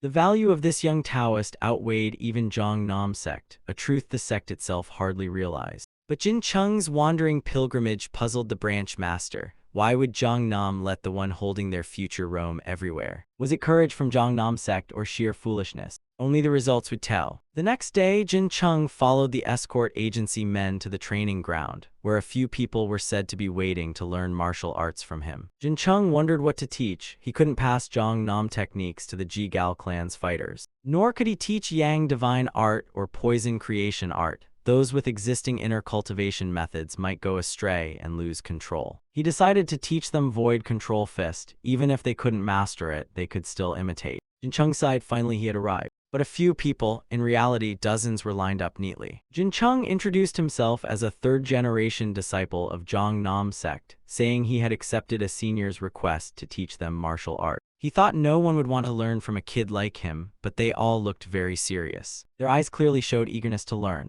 Today he would first teach them Void Control Fist. It wasn't exactly martial arts, more like a sensation practitioners could experience, like a realm of comprehension. Jincheng told everyone to take the daggers provided, then ordered them all to throw at him at once. They were bewildered but did as told. Hundreds of daggers flew toward him. Jincheng immediately moved his arms and legs in motion. All the daggers aimed at him were blocked by Void Control Fist. After blocking all the daggers, he turned to the crowd and asked. He said he did it so easily not because of strength, but because of the feeling of Void Control Fist. Jincheng urged everyone to start from proper breathing practice. The young lady of the Jigal clan and the branch master stood above watching his actions. She thought Jincheng was a very special person. She asked her uncle if they should try to recruit Jincheng. Though 2 years younger than her, Jincheng had reached supreme mastery, while she might never step into the transformation realm. The branch master asked back, "Are you certain your future partner can step into the transformation realm?" She confidently said yes, he definitely would. Otherwise, why would she care about the Namgung clan? First, she wanted to meet him.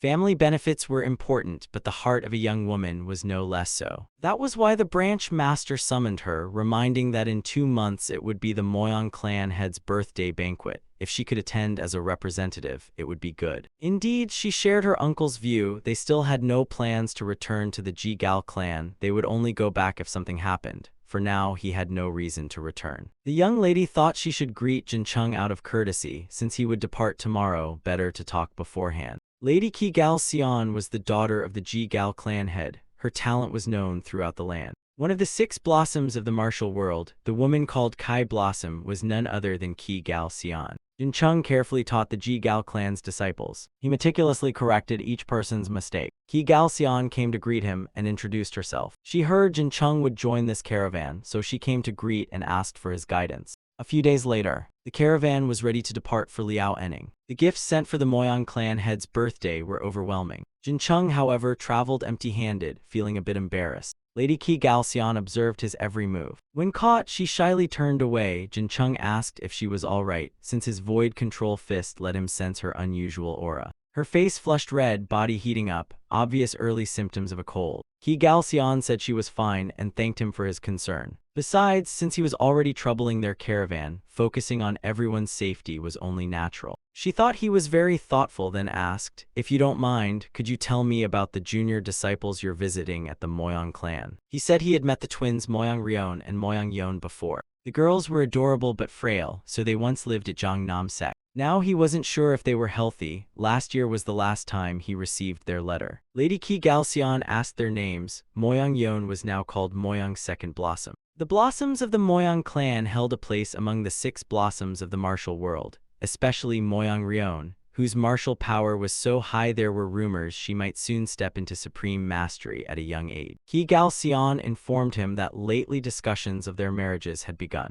This news left Jin Chung astonished. Seeing Jin Chung's surprised expression, Qi Galxian instantly knew he had no idea about this. Already letting those kids get married so soon, talk about rushing things. Watching his reaction, Qi Galxian thought maybe Jin Chung liked one of the twin ladies. She carefully observed every tiny change in Jin Chung's expression. She reminded herself she was the daughter of the Ji Gao clan, to be married off as a crucial weapon to a cold, terrifying man. For a moment, she felt jealous of those twin young ladies for being cared about by Jin Chung. The escort bureau rested for a while and would continue moving after covering quite a distance. Jin Chung noticed the wagons filled with priceless birthday gifts from the Moyang clan, enough to make any bandit's eyes shine. Sure enough, because it was an escort from the Ji Gao clan, no bandits dared linger nearby, unlike with ordinary caravans which would be easy prey in the mountains. Jin Chung walked around to survey the area. The mountains were eerily quiet. A faint sound, someone had stepped on a branch. Jin Chung quickly turned, fully alert. It turned out to be Qi Galxian in the forest. She said she had been both studying and training under Jin Chung's guidance. She swung her sword at him, performing 36 moves to execute the heavenly Qi 5-element sword.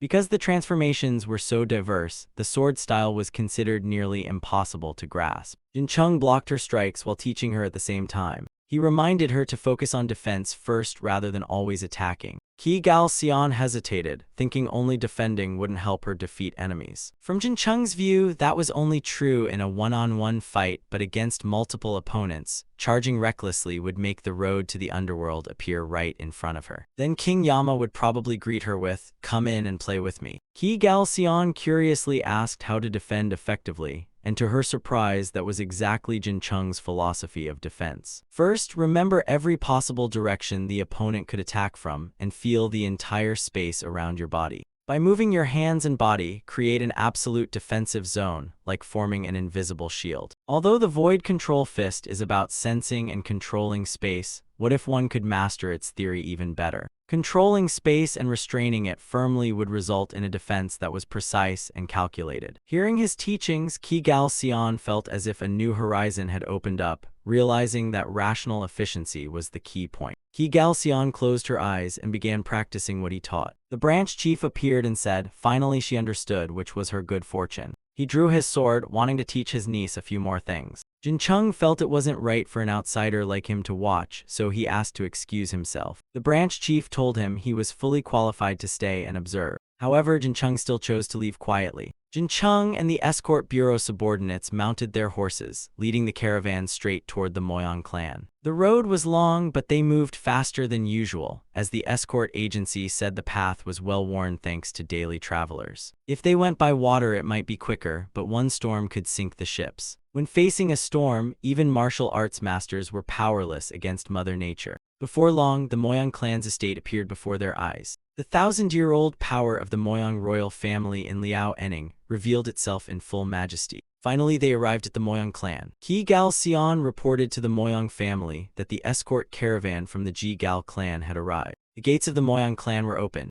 Two people came out to welcome everyone to the Moyang clan. It had been a long time, and seeing that kid become a bodyguard was quite a surprise. Now Moyang Sung was a close aide, holding a position among the 10 true dragons of the martial world at the age of 25. With only his sword, he had mastered the formless chi sword, a secret supreme art of the Moyang clan. Ordinary people could barely use its fragile strikes to pierce an enemy's weak spot and kill them. But he had already reached the highest level of the formless chi sword. He didn't recognize who Jin Chung was, so Jin Chung introduced himself again. He said he came to visit his junior disciples, apologizing if his sudden visit caused disturbance. Hearing many stories about him before, Moyang Sung quickly realized who he was. They warmly invited the escort bureau into the city. News that guests from the Ji Gal clan and Zhang Nam had arrived spread across the Moyang clan. Little Moyang Rion rushed in like the wind, pointing her sword straight at him. Being attacked, Jin Chung smoothly dodged her strike. Then he lightly tapped her belly in return. Rion pouted, saying her martial uncle was too mean. But really, who was meaner here? She didn't even greet him before swinging her sword at Jin Chung. Did the girl want a spanking like when she was younger? Only now did he notice how quickly she had grown. Her height increased significantly. And well, her chest had developed quite well too. Rion bent down and asked, "Martial uncle, you were just staring at my chest, weren't you?" Jin Chung panicked and denied it. He reminded her she was old enough for marriage and shouldn't speak such nonsense. How on earth had she learned to say things like that after his teachings? The two of them argued for a while, then Rion concluded, "No matter what, martial uncle, you are not allowed to look at my chest with that expression." Jin Chung warned her not to make him seem like some shameless scoundrel, otherwise he'd have no way to survive in romance. If that really happened, Rion said she'd just marry him herself. Moyang Yon appeared and reminded her junior not to speak such nonsense to their martial uncle. Whether Yon or Rion, both had grown quickly and were very beautiful. Yon was graceful and refined like a noble lady, while Rion seemed more spirited. It seemed the martial arts of the Zhang Nam sect had benefited their growth, but since it was a secret art, they couldn't reveal it even to their own clan. Moyang Yon said, "Jin Chung need not worry about that, our clan is not so weak as to lose our principles." Rion coldly told her senior sister to stop saying those stiff and boring words. Their father had summoned him, wishing to meet. Lightning Blood Sword Moyang Ching was one of the supreme masters. He was the third son of the Moyang clan head, and the first to give up his right to inherit the position of clan head, choosing instead to become the head of the martial training hall of the Moyang clan. Jin Chung wanted to unpack his luggage first, but the two girls dragged him away immediately. All he wanted was to wash up before meeting the Moyang clan head. Jin Chung greeted him with utmost respect. Moyang Ching noticed how much he had matured. He was truly glad to see him again, safe and sound. He told Jin Chung to rest comfortably, promising to warn his daughters not to disturb him. Rion excitedly asked her father, "Dad, our martial uncle is really cool, isn't he?" Moyang Ching also admitted that was true. Rion then began bragging about him, proudly saying that now Jin Chung was so strong, with just one sword strike she'd be sent flying away instantly. Anyway, Jin Chung had already broken through the wall and reached a new realm, so getting stronger was only natural. The title Life and Death Hero truly lived up to its name. Rion eagerly asked her martial uncle how he could become so strong. Jin Chung had only gone off to practice ascetic training not long ago, yet now he was a supreme master. Maybe it was because he was handsome that heaven favored him so much. Rion grew up talking non-stop, while her senior sister Yon was always sparing with words. The madam of the Moyang clan appeared and greeted him. Jin Chung respectfully bowed, honored to meet her. The madam warmly urged him to treat the Moyang clan as his home and live freely. He felt grateful for her enthusiastic hospitality. Moyang Ching came over and asked his wife what she thought. She smiled and replied, "He meets the standard." Moyang Ching asked if she thought they should give the youngsters some time. Jin Chung had no idea what the couple was talking about, but he had a hunch it involved him. Then suddenly all eyes turned toward him, especially the two girls, whose faces turned bright red. What kind of awkward situation was this? Moyang Ching asked, "Would you like to spar with me?" He had just arrived and already had to duel. What exactly was the old man planning? Still, getting to spar with the top master under heaven was truly an honor. To be precise, this was a friendly duel. To fight him, Moyang Ching would use a sword technique called the circular formless chi sword, which he had reinterpreted from the clan's secret formless chi sword. Jin Chung, on the other hand, would use the 36 swords of the world and the 9-form long cane fist to face Moyang Ching's sword. With his humble skills, he only hoped he wouldn't cause Moyang Ching to look down on the Zhang Nam sect. Moyang Ching drew his sword and courteously replied, "Nonsense, who would dare look down on the life and death hero of the world?" The two forces clashed like fire and water, creating an immense destructive impact. The Moyang clan began to sweat, realizing he might have to use his full strength against Jin Chung. Jin Chung started unleashing the Tei divine art, slashing decisive sword arcs through the air. The Moyang clan observers were shocked that Jin Chung could freely control sword chi at will. Could it be that Jin Chung had broken through the wall of transformation? Jin Chung explained, "This is the secret art of our sect." His sword chi not only pushed Moyang Cheng's sword away, it might even pierce through it. The name Zhongnam was starting to sound terrifying. Moyang Cheng's power was so immense that the ground under Jin Chung's feet cracked into many pieces. He hadn't expected Jin Chung to use that trick just to test his strength. But that was the best technique Jin Chung could use and also the ultimate fruit of the Zhongnam sect's secret art. In truth, Jin Chung was more confident in using inner chi than in wielding the 36 swords of the world. The Moyang clan head praised him as formidable.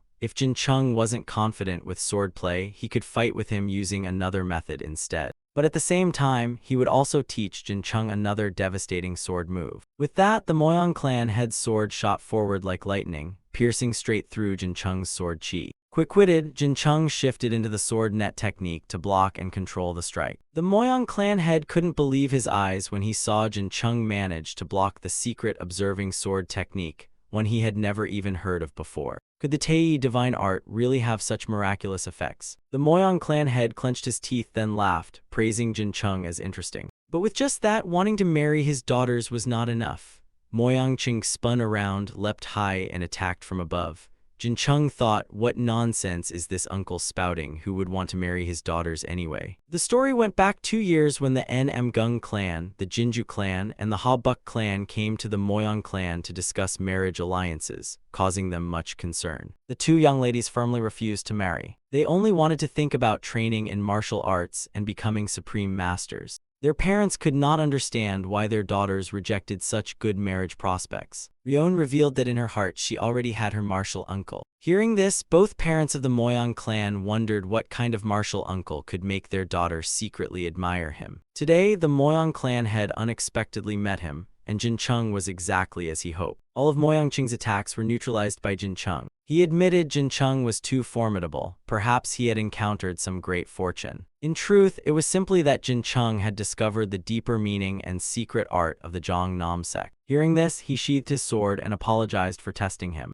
The Moyang clan had said Jin Chung could even take his daughters away now if he wished. Jin Chung was utterly bewildered, not knowing why that subject came up. Ryon and Yon appeared to explain to him. Looking at the expressions of those two girls, Jin Chung already felt suspicious. After hearing everything, Jin Chung shouted loudly as if to shake the whole Moyang residence. This was about a political marriage. They wanted him to wed them. It turned out the two girls used him as an excuse to reject arranged marriages. Jin Chung scratched his head in frustration. This definitely could not happen. Ryon said she didn't want to marry some stranger she had never met. Jin Chung found that reasonable, but it was still absurd that he was chosen as their shield. Ryon added, for daughters, whether in scholarly or martial families, political marriage is inevitable. If one becomes a supreme master, it's fine, but if not, it's no different from being sold off. Hearing that, he sighed and told them to get up, stop being so dramatic. Jin Chung sat down on a chair and lamented, but what about my heart? What about the purity of a man like me? The two girls insisted they were sincere and asked his opinion. Because Jin Chung treated them kindly, they genuinely liked him. Jin Chung had no particular reason, but since they had grown close, naturally he cared more. The two girls pleaded with him to understand their feelings, because one way or another they had to marry. If so, then which was better, marrying a complete stranger or marrying their martial uncle? Saying that, it meant the two of them had to marry unconditionally. The underlying reason for political marriages was always the family's benefit. In a powerful clan, political marriage was inevitable. Even the heart of the person involved did not matter. Love was like a flame, appearing only at the beginning of the story. If two people developed feelings, then life together would be harmonious. In fact, even their parents had married through political alliance. But luckily, the two of them deeply loved each other. Because of their clan, noble ladies had to sacrifice their own love. Jin Chung wondered, why was this so? Why treat human feelings this way? Why look down on emotions? His anger surged so strongly that even the vase beside him shattered. In one moment of losing control, he could not restrain the fury bursting out. Jin Chung quickly calmed himself again. He apologized to his two junior nieces for frightening them. Since birth, this was only the second time he had felt such anger. The first time was during the recent fight on the ship, when he raged at those worthless thugs. Anyway, the important part was how he could help the two girls gain freedom. Everyone had the right to pursue their own freedom. The two girls listened to their martial uncle's words and wondered, was freedom truly like that? Yon believed that only by becoming strong could one gain freedom. But neither of them was strong yet. Jincheng understood Yon's meaning. Outside the door, someone came to deliver a message that the Moyang clan head wanted to see him immediately. The Jigal clan people had already met many others since arriving at the Moyang clan. Building such relationships was also part of the work. And for women, especially beautiful ones who could use their charm, it too was a form of work, though sometimes it made them dislike themselves. Moyang Sung came to get acquainted with Qi Gal Xian, which made her feel slightly bothered. Although he was one of the 10 true dragons of the martial world, a rising star with a promising future, why did her heart only remember Jincheng's figure? She asked herself if perhaps she had developed feelings for him. She quickly reminded herself to stay rational. She wouldn't like him, it was just her amazement at his abilities. Moyang Sung told her stories, but Qi Gal Xian kept shaking her head, making him think he was too boring. She confessed she was simply distracted by other thoughts. Moyang Sung seemed unable to make her stop worrying about it. Qi Gal Xian apologized, saying she had been careless. Moyang Sung was then summoned by his martial uncle, the current Moyang clan head, so he took his leave from her. After he left, Qi Gal Xian looked up at the blue sky, wondering what she truly wanted. The former Moyang clan head was now 72 years old. He wasn't listed among the top 10 masters of the martial world, yet he was an ultimate hidden master who never revealed his true power. He had once trained the Moyang clan's martial arts to the absolute peak, breaking through the wall and reaching a new realm. Such a man was none other than the former Moyang clan head, Moyang Changchen. Jincheng went to meet him by the lotus pond. Moyang Changchen cheerfully fed the koi fish. Jincheng asked why he was so happy, and he explained that these koi were special. If there was even a trace of killing intent or sharp chi nearby, they would refuse to eat anything. And wasn't it obvious that martial artists always carried such things? Even the clan head himself could not feed them, because the blades of their sect had to be stained with blood. It was like a needle pricking out from within the body. That was why Jincheng's body hurt so much. He explained that he had spent a long time adjusting that needle, pulling it out and thrusting it back in where he wanted. The father of those two young ladies, the current Moyang clan head, still hadn't achieved that. Even so, he felt fortunate that the Moyang clan still had 3 promising youths. Because their bodies were frail since birth, Rion and Yon had been sent by him to the Zhongnam sect, hoping they would not die young. Who knew they would grow up healthy like this and return, making him only able to thank the Zhongnam sect deeply. He asked Jincheng how he felt about the taste of the formless willpower. Jincheng felt it was very painful, as if there was a hole inside his body. He was undergoing a test set by the elder. The martial arts of the Moyang clan had advantages in relative nature compared to all other arts in the world. He was curious how Jincheng could endure it so miraculously, since the martial arts of the Moyang clan were piercing by nature. Therefore, being pierced through should have been normal for Jincheng, yet his resistance impressed the elder greatly, and he wanted to know how he did it. Jincheng scratched his head embarrassed and replied, "Because that is a secret art of my sect, I really cannot reveal it. I'd like to say it, but I can't." If it were any top martial artist, they probably would have been defeated by this test already, coughing blood from the holes all over their body.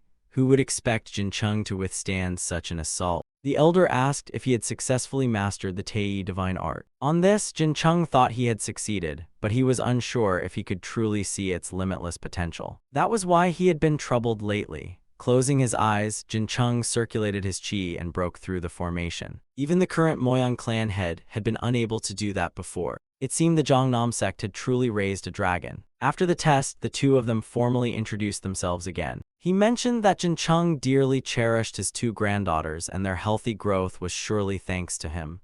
Indeed, Jincheng had cared for them greatly. Since they had been so adorable since childhood, he had felt heartbroken whenever they fell ill. The elder got straight to the point and asked when they would hold the wedding, as he was getting old and wanted to see his granddaughters married soon. Not only that, but he also wished to meet his great-grandchild, which would be such a delight. Jincheng, however, thought differently from him and had some opinions on the matter. 1 month later, outside the Grand City, the Shandong province, the Huangbo clan, and many other sects arrived to attend the Moyang clan head's birthday celebration. The 2 young ladies were always seen sparring with Jincheng. They told him today's sparring could stop here already. Jincheng disagreed, saying the 2 had stagnated since becoming masters, and their cultivation lately looked like a complete mess. Feeling criticized, Rion pouted, saying, "What do you mean a mess? the true proof of a supreme master was sword chi, not sword threads. Sword chi, sword threads were the proof of a supreme grandmaster. To use sword threads, one had to master channeling inner chi. Not wanting to waste time explaining complicated theories, he simply demonstrated directly for the two girls to observe.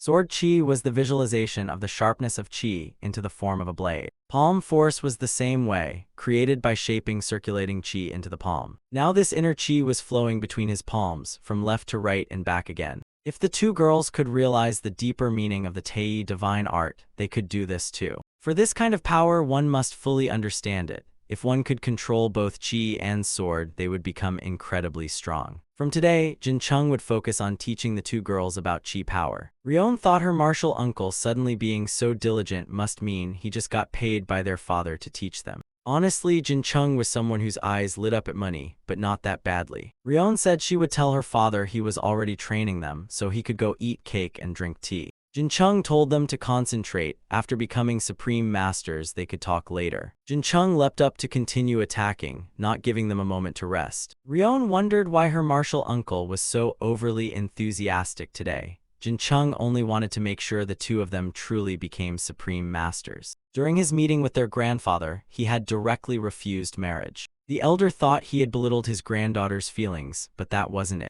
Jin Chung believed that people had the right to pursue their own freedom. If one could not live by their own will, then what difference was there from puppies, pigs, and livestock? Jin Chung wanted to make it clear. He had tried talking to the two girls before, but they stubbornly said they wanted to marry him. They said if they had to marry a stranger, they'd rather marry their close martial uncle like him. Was that supposed to be love? Marriage without love was not something humans should do. The elder realized Jin Chung was being boldly disrespectful, but it turned out he truly cared for his two granddaughters that much. Most people in the Central Plains lived like that, so why treat these two girls any differently? Besides, decisions of the Moyang clan weren't matters for outsiders like him. Jin Chung asked him if the two girls could become strong and reach the realm of supreme masters, what would happen then? If they achieved that, could they marry by their own choice? Of course, if they became supreme masters, their positions would equal that of the clan elders.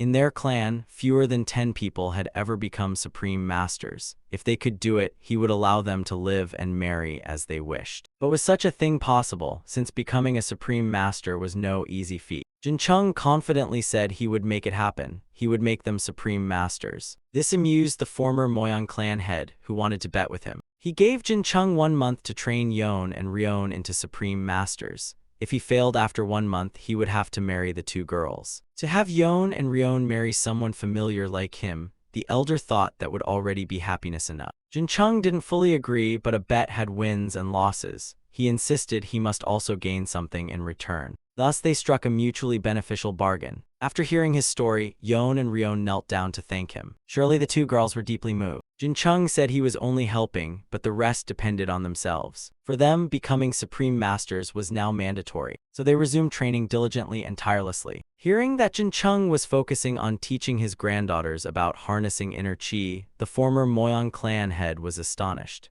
Could this be the key to reaching the supreme master realm? Though he was at this level himself, he still didn't know how to surpass the realm of supreme mastery. From the top, everything seemed visible, but it wasn't so simple. Now even he was unsure what would let him transcend the realm of supreme mastery. But he couldn't deny Jin Chung's talent. He still wanted to push things a bit so they could marry, whether Jin Chung won or lost the bet. Moyangqing told his father to understand the children's feelings, for people also had their own emotions. He was displeased and scolded him for cutting into his words. Then he reproached the current Moyang clan head for not being able to step into the realm of transformation. Anyway, it was best to wait and see. A few days later, their training progressed quickly. Jin Chung guided the two girls very carefully, from focusing on keeping their breathing steady to sensing the spread of inner chi. However, practice had some failures, so Jin Chung told them to redo it, first maintaining the basic flow of chi properly. This was harder than Ryon and Yon thought. Breathing, body sensation, and the flow of chi had to merge together. Just follow his words and success would come. Jin Chung made it sound like everything was easy. Then Jin Chung summoned the fire chi art and ice chi art he had bought along the road.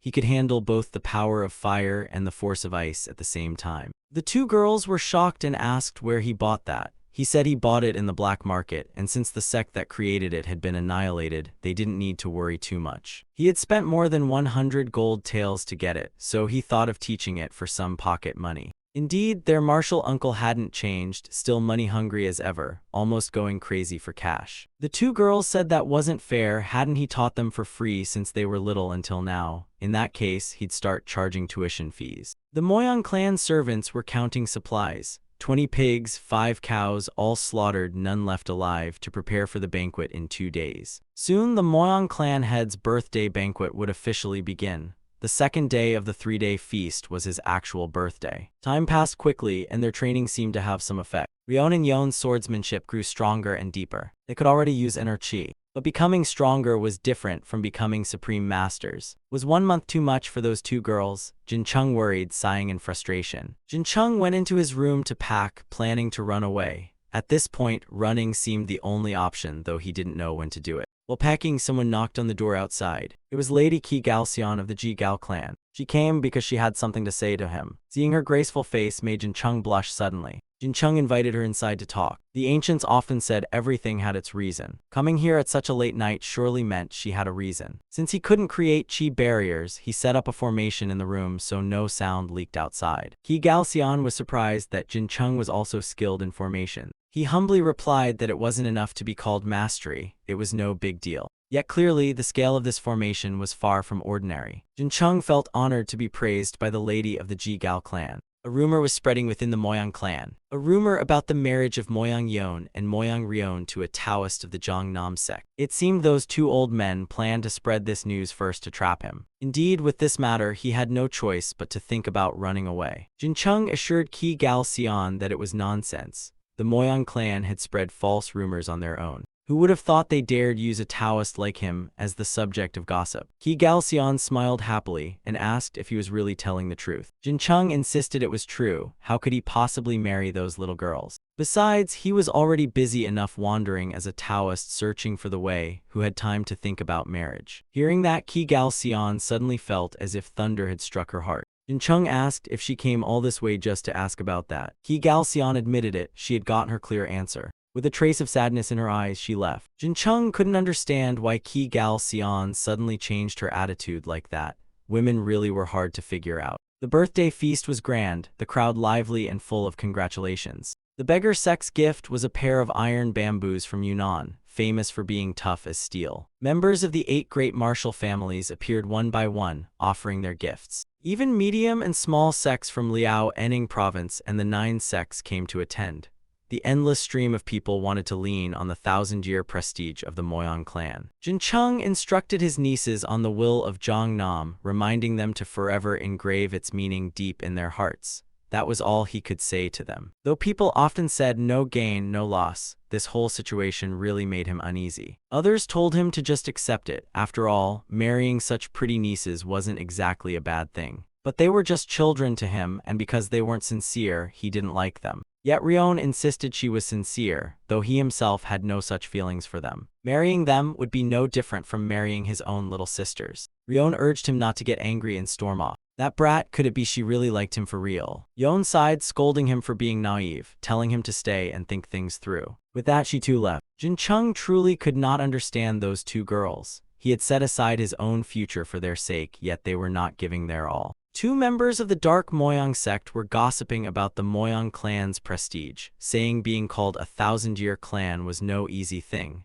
Their history might even be older than their demonic sect. One cursed the other for talking nonsense, saying he hadn't been in the sect long enough to compare. Still, they felt that the demonic god's blessing over this birthday feast was fortune for the Moyang clan. It was said the demonic sect had long worshipped both the light god and the dark god.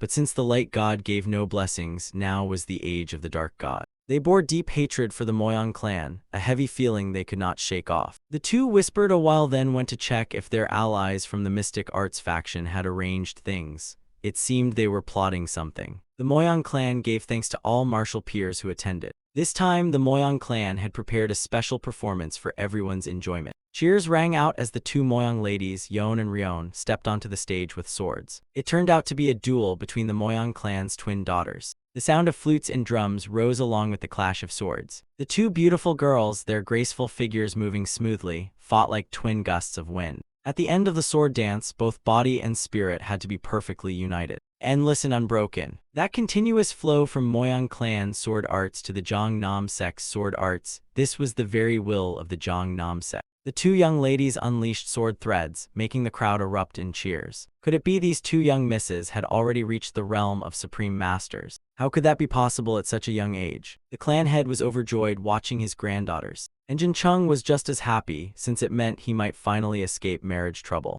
Jin Chung whistled cheerfully, turned away, and went off wanting to enjoy tea and cakes. Suddenly he sensed something flying down from the sky. It was an attack of heavy cannons. With the ambush underway, the Moyang clan head ordered the Lightning Sword Hall to act immediately to protect everyone. How could the attackers be using red cannons, weapons only the Imperial Army was supposed to have? The first barrage was blocked, so they fired another round aiming to bury the Moyang clan head. The one leading them was Blood Corpse Demon. In the past, the Blood Corpse sect had been destroyed by the Moyang clan. He had been the young sect master of the Blood Corpse sect, later joining the demonic sect and becoming the leader of the Mystic Arts faction. He had waited for this day a very long time to avenge his clan's destruction. They had prepared coffins containing black corpses covered with talismans. The handlers began shaking bells and chanting spells. The pitch-black corpses suddenly rose like Jiangxi. Thousands of undead surged into the city, terrifying the Moyang clan's subordinates. The demonic sect members laughed gleefully at their fear. This was called the Blood Demon Affliction. Undead that fed on the Blood Demon Affliction would transform into Golden Heaven blood corpses. Among all monsters, these were the strongest. The long-awaited time of vengeance had finally arrived. Guests were evacuated to safety. Some questioned why they should leave when so many top martial artists were gathered here. Even if a fight broke out, it wasn't such a big deal. But since the Moyang clan had invited them as guests, accepting their help would hurt the clan's honor. The clan head said they could handle it themselves and asked the guests to move to the main hall first. Suddenly, Jin Chung felt a chill-inducing aura. That bizarre killing intent made Jin Chung spin around and dash outside. Outside, cannon fire had turned everything into a battlefield. He searched around for the girls, then followed his senses and found Rion and Yon. Jin Chung tracked the lingering traces of their chi, since he remembered their unique aura. Things outside weren't right. Even though the cannon fire had stopped, something still unsettled him. The two girls told him not to worry too much. The Moyang clan wasn't weak. They still had the Lightning Sword Hall, the key military force of the clan. The Moyang clan was indeed strong, but even so, he felt avoiding danger was still better. What's more, something ominous was radiating killing intent. At what point had they already surrounded the area? Jin Chung ordered the two girls to draw their swords quickly. The corpses appeared just as he had sensed. They lunged at humans like bloodthirsty beasts. Jin Chung struck back to block them. At first glance, they looked like ordinary corpses, but in truth, they were the supreme corpses of the Blood Corpse sect. One of them grabbed his sword, and Jin Chung realized normal sword techniques were useless against them. He unleashed the 36 swords of the world to sever their heads. This was why he disliked dealing with martial acquaintances. How many of these things were there, swarming at him endlessly? He recalled the hidden weapons he had bought in town, wondering if they would be useful now. He cast out the Killing Aura technique. It boosted speed and maximized destructive power of objects. Several corpses were pierced through by flying weapons. Rion reminded him that the corpses' weak spot was their heads, so he needed to aim carefully. Jin Chung scolded the two for giving orders instead of fighting. They admitted they found the corpses disgusting and didn't want to touch them. He shouted if they were gross, then all the more reason to hit them until they couldn't go crazy anymore. Hearing their martial uncle, the two sisters leapt into the fray against the vile corpses. The Lightning Sword Hall was also dealing with them, so things might be manageable. Just then, Jin Chung sensed something even more terrifying. An aura far beyond that of the blood corpses. Could it be what he was thinking? Jin Chung rushed toward it but was blocked by corpses. The thing that appeared was a Golden Heaven blood corpse, the strongest demonic creature in existence. The Moyang clan ordered those with weak inner strength to retreat. The power of that corpse was not something easy to face. A foolhardy man who underestimated it charged forward. He was killed instantly before even getting close. A top master of the Huangbo clan was slain so easily, terrifying everyone. Not only the beggar sect, but other masters also hesitated in this crisis facing the Moyang clan. The former Moyang clan head appeared, sword in hand, commanding everyone to step behind him. All were surprised that such an old man would take action. Some thought he had lost his wits from fear. How many strikes could the Moyang clan head's martial arts really withstand? Rumor had it he wasn't even a supreme master. Masters from other sects offered to step in, saying as long as he got to safety, they could support the Moyang clan. He grew angry at being underestimated and released his true aura. He reminded them to stay back, otherwise they'd be hurt by the blood demon energy radiating from the golden heaven blood corpse. If they had come to celebrate the Moyang clan's feast, they shouldn't dishonor the clan. Everyone immediately stepped back to let him take the stage. The blood demon corpse, reeking of blood energy, charged toward the 72-year-old elder. He gripped his sword firmly, launched off with his legs, and rushed at it. His first sword strike cut off one of its arms, yet it regenerated the arm instantly with its blood demon energy. The situation looked dire, so he shifted tactics, using the myriad form observing sword. His sword tore through space itself, slashing into the corpse's body with a blinding light. The very next moment, the blood corpse ignited, its entire body burning as it screamed in agony. Its rebound energy burst out, forcing him to stagger back. Yet that corpse collapsed under the sword of a 72-year-old man. The former Moyang clan head laughed, saying, "Perhaps my training is still not enough." Everyone was left speechless, staring at the figure of an old man standing tall, facing the strongest demonic creature alone. That image carried great meaning, signifying the Moyang clan's return to the martial world. The demonic sect heard reports of Moyang clan's heavy losses, with 300 warriors of the Lightning Sword Hall perishing from the first cannon barrage, though afterward they suffered no further damage. The elder defeating the Golden Heaven Blood Corpse was just as the demonic sect strategist had planned. His scheme was never merely to destroy or provoke the Moyang clan. Moyang clan's entry into the martial alliance at this time had already been arranged.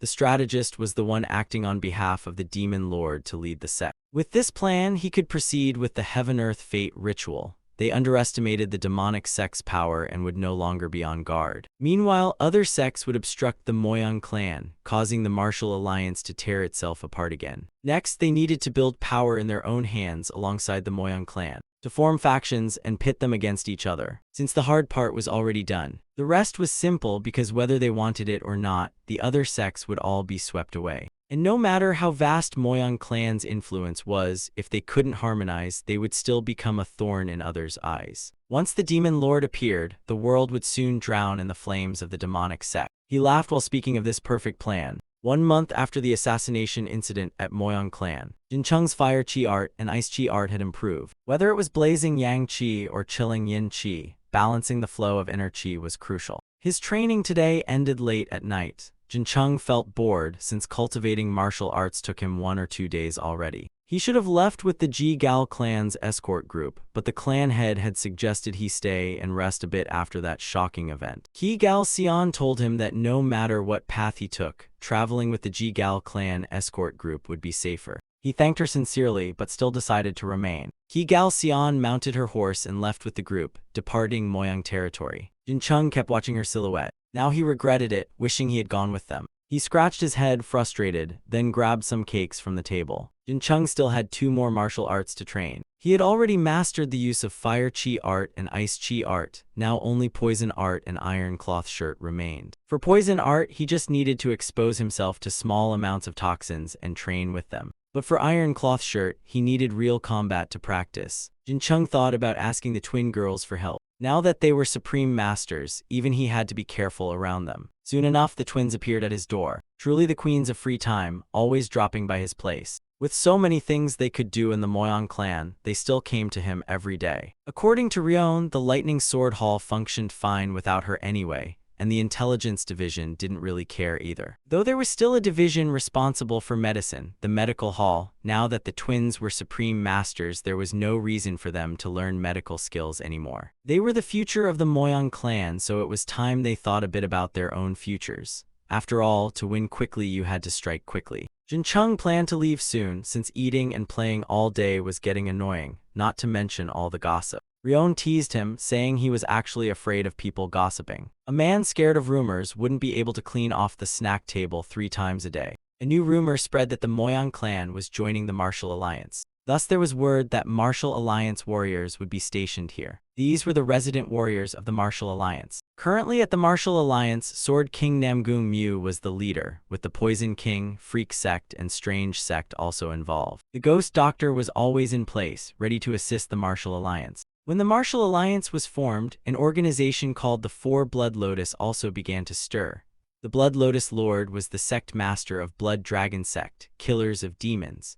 They had recruited the venomous demonic wanderer and the mad demon to their side, while also drawing in all the demonic factions of the world. The martial world became more chaotic than ever. Jin Chung wanted no part in anything that would drag him into that mess. Time flew quickly, and after chatting for a while, it was already night. Jin Chung shooed the twins back to their room since it was late. The next day, when Jin Chung was preparing to leave, the clan head gifted him many items, like an extremely durable and beautiful northern tiger pelt. There was also a pair of shoes made by the finest craftsmen. All valuable, of course, but to a wandering Taoist like him, what use were these? The last gift, however, was something he didn't want to accept. Hearing that, the clan head said he would take back the 100 gold taels. At the sight of money, Jin Chung's eyes lit up like stars, and he quickly said that since it was given with such heart, of course he would accept. He hugged the chest of gold and thanked the Moyang clan head profusely. 100 gold taels, when converted, was enough for him to enjoy life for decades. Though if he wanted martial manuals, it would only buy 1 or 2. Still, he could become a rich wandering beggar throughout the martial world. Just imagining it sounded fun. The Moyang clan head then asked him for a favor, and if it was something he could do, of course he would gladly help. Normally they would send someone else to the martial alliance, but this time the clan head had to personally go. Jin Chung was asked to accompany the twins, so they suggested he travel with them. Although Jin Chung wasn't keen on it, unsure if chaos would break out at the martial alliance, he couldn't refuse in this situation. During his stay, the clan head had treated him warmly, and even gifted him 100 gold taels. Moreover, since the clan head himself personally asked, he found it hard to reject and had no choice but to accept joining the journey. The clan head was overjoyed and thanked him for agreeing. The Moyang clan spent 10 days preparing for departure. Since the journey was long, they prepared enough horses and swords. The Moyang clan set off toward Henan province, where the martial alliance was located. Over 100 martial artists had gathered, proud to be the largest group among the martial alliance sects. The Sword of Vengeance Hall was built with the purpose of fulfilling the desire for revenge through the sword. At that time, more than 100 sects had assembled in Henan. When the strategic elites entered the martial alliance, they gained a stronger voice. Other sects could not ignore the Moyang clan, which arrived with more than 50 members. Tension rose as the Moyang clan marched into the martial alliance, with thousands of martial artists gathering here. Jin Chung was tasting poison, and it was as disgusting as he expected. Unpleasant or not, to master poison arts, one had to taste poison. In terms of its medicinal nature, poison itself was also a formidable martial skill. Jin Chung asked the two girls if they wanted to learn so he could teach them. He mentioned that buying this martial art was very expensive. Costly, yes, but worth the quality, and he didn't mind sharing it with his nieces. Ryon said the way he spoke sounded like he wanted to announce it to the whole world. After all, since she was already a top master, if she gained mastery of poison too, wouldn't she be practically invincible? At the word invincible, Ryon decided immediately she had to learn. She grabbed the vial of poison from his hand, intending to gulp it down in one go. The girl thought drinking more would make her stronger faster. Her sister Yon blocked her with her sword before she could down the entire vial of poison.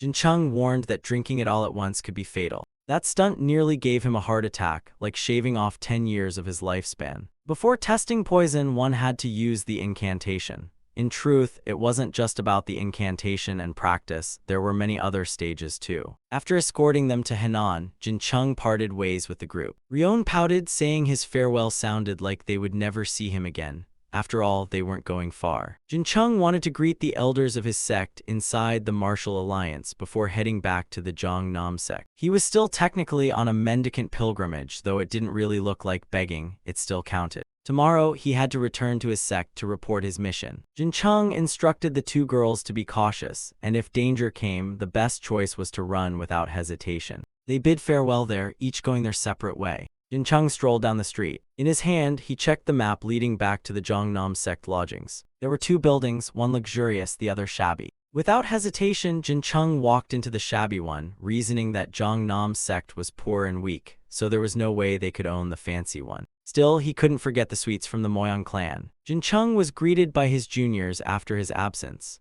Inside were patriarch and several elders of the Jongnam sect. Jongnam sect had only enough elders to be called seniors, about 12 third-generation disciples and roughly 30 fourth-generation disciples. Though it couldn't compare to other sects, the Jongnam sect still did its best to prepare for this journey. Additionally, Jin Yon's senior sister was also in Henan. Jin Chung was surprised that the senior sister he cherished most was also here. Just hearing her name brought back a flood of childhood memories. First, he would go greet the elders. At that moment, the patriarch was in the Martial Alliance Council Hall. His subordinate led him to where the seniors were. Jin Chung carefully bowed to his senior uncle. It had been a long time since they last met, and the elder had already heard stories about him during this period. Jin Chung had raised the sect's reputation significantly, and that was no small achievement. He humbly said, "I did nothing, only what a Taoist priest ought to do." Jin Chung asked about his master Ching Jin. Fortunately, the old man was still healthy. Since Ching Jin's martial arts were far stronger than senior uncle, of course he was healthy. The elder had also heard about Jin Chung teaching the Moyang clan's nieces. That was a good deed, which was why the Moyang clan actively supported their sect. They had even granted the T Yule Escort Bureau 20% of the escort contracts in Liao Enning province, so overall the sect was thriving. Indeed, the Moyang clan ruling Liao Enning was something else, but an issue had arisen within the Martial Alliance. Jin Chung recounted all his adventures during this time to his senior uncle. From the Moyang clan head's proposal to the zombie incident at the Moyang clan. Too many things had happened at the Moyang clan. After that, the Moyang clan treated him with such warmth that it was difficult to refuse accompanying them to the Martial Alliance. The senior uncle, after hearing, also understood the situation. Since Jin Chung was on his mendicant journey but had to return to his sect, the elder asked when he would continue. Jin Chung planned to greet the seniors and then leave right away, which was fair since he had nothing else to do in the Martial Alliance anyway. Still, the elder wanted Jin Chung to stay one more day so he could send word to his master. Jin Chung agreed to his elder's request. Afterwards, he strolled around the city streets. Since he would leave tomorrow, he wanted to take a look around the Martial Alliance. With the 9 sects, 1 clan, the 8 great families, and many other sects gathered, the Martial Alliance was full of all kinds of people and organizations. The main characters were of course the righteous sects, with no demonic sect allowed to exist here. Jin Chung noticed 2 people who looked like members of the Medical Hall, an organization ensuring the martial world functions smoothly. There were also members from the Personnel Hall. Here existed groups such as the Finance Hall, Medical Hall, Resources Hall, and Formation Hall. Jin Chung happened to see his senior sister, Jin Yon, on the street. He ran up to compliment her, saying she had become even more beautiful. Clearly, venturing into the martial world had upgraded her looks. Jin Yon, seeing her cheeky junior, went mad and smacked him. Jin Chung swore he was just greeting her happily, but Jin Yon looked like she wanted to kill him. Who told Jin Chung to keep provoking her anyway. The 2 people following Jin Yon were Nam Gung Ya and Achweng Bo Gongja. Rumor had it that the Nam Gung heir was already designated as the young master of the Nam Gung clan. The sky-piercing sword of Nam Gung was the pride of the Nam Gung clan, and he was ranked among the highest of the 10 true dragons. Meanwhile, Achweng Bo Gongja had already been set as the young master before, and the Thunder Fist of the Achweng Bo clan was one of the 10 great fist arts of the martial world, with him being the young genius who mastered it at its highest level. But Jin Chung judged that neither of them was particularly special, since their power output was even weaker than senior sister Jin Yon. Meeting for the first time, Jin Chung introduced himself to them, and they also respectfully greeted him politely. Yet their greeting carried a faint killing intent, clearly showing they weren't very pleased with him. Looked like he was the uninvited guest here, but with that little bit of killing intent, how could they even hurt a single strand of his hair? Jin Chung told senior sister to go with the 2 gentlemen, while he would wander around on his own. But Jin Yon said everything was already settled, so she would go with him instead, not with them. They agreed to meet again another time. After they left, Jin Chung complained to his senior sister about their killing intent toward him. She scolded him not to make a fuss. Then Jin Chung and Jin Yon went to meet his nieces Moyang Yon and Moyang Ryo. It had been a long time since Jin Yon last saw the girls, and their cultivation had clearly risen. Thanks to Jin Chung's guidance, they were able to make progress. Jin Yon thought Jin Chung only roamed around as a fake mendicant, but it turned out he actually bothered to teach his juniors. Jin Chung smugly praised himself for fulfilling the role of a Taoist. If Jin Chung could raise ordinary martial disciples into super supreme experts, then just how high must his vision be? Jin Yon asked him to step outside for a private talk. Before they could even start talking, she drew her sword and demanded he attack her. Jin Chung quickly unsheathed his sword to block her strike, then swiftly countered. Jin Yon unleashed her void control fist in full, but still could not land a hit on Jin Chung. Jin Chung mocked her for slacking off these past years, which was why she couldn't defeat him. She asked since when he had become this strong. He replied that it was from real combat experience, plus a few theories he came up with himself. Jin Chung asked Jin Yon how long she planned to keep training blindly without a proper realization that could prove her enlightenment. Recently, Jin Chung had been defining such things into his own theories. Jin Chung asked if she wanted to see and broaden her horizons. Jin Chung swung his sword, channeling energy into a golden light that flashed like a whirlwind. Isn't this the Tei wind force? The Tei wind force only rotates without disrupting the flow of void control fist. Since it enhances the void control fist, he decided to call it the Tei void control fist. She thought he was just talking about channeling chi around like he had done before, but in truth, it looked similar while being completely different. That theory was that the void control fist gained greater strength, created from Jin Chung's battle experience on the ship. While the two juniors were discussing martial Dao, the Martial Alliance was also holding deliberations. The Martial Alliance leader listened to the Grand Strategist explain that they should ally with the Bloodlink. The demonic cult kept lurking nearby. If the Alliance clashed now, the Bloodlink would only benefit. So even if betrayal came later, they should at least try trusting the Bloodlink. The heads of the sects pondered, the Grand Master agreed, but would the Bloodlink really accept? The Bloodlink could never coexist under the same sky with the demonic cult, since they had done something horrifying during the past purge of the cult. The Emperor of the past had ordered the extermination of the demonic cult, and so the evil sects were thrown into chaos. They tortured families and relatives of cult members mercilessly. Witnessing such misery was like strolling through hell on earth. Thus, the consensus was to ally with the Bloodlink. If so, then a vote among those present at the table would be held. Believing the Grand Strategist had already laid the groundwork, they trusted the matter would be handled. The next issue was about the Moyang clan joining the Martial Alliance. Scene shifted back to Jin Chung and his senior sister still sparring. Jin Yon was grateful to Jin Chung for pointing things out, though it left her exhausted. While they were talking, Jin Chung suddenly stopped and turned behind him. Someone had appeared. It was none other than the Nam Gung heir. He came to greet senior sister Jin Yon. After hearing that Jin Chung would leave in a few days, he had ignored etiquette to seek them out. Obviously, his real reason was to see Jin Yon, using Jin Chung as the excuse. The Nam Gung heir wanted to spar with him. Previously, sparring had been with Moyang elders testing him, but now it was a clash between the strong.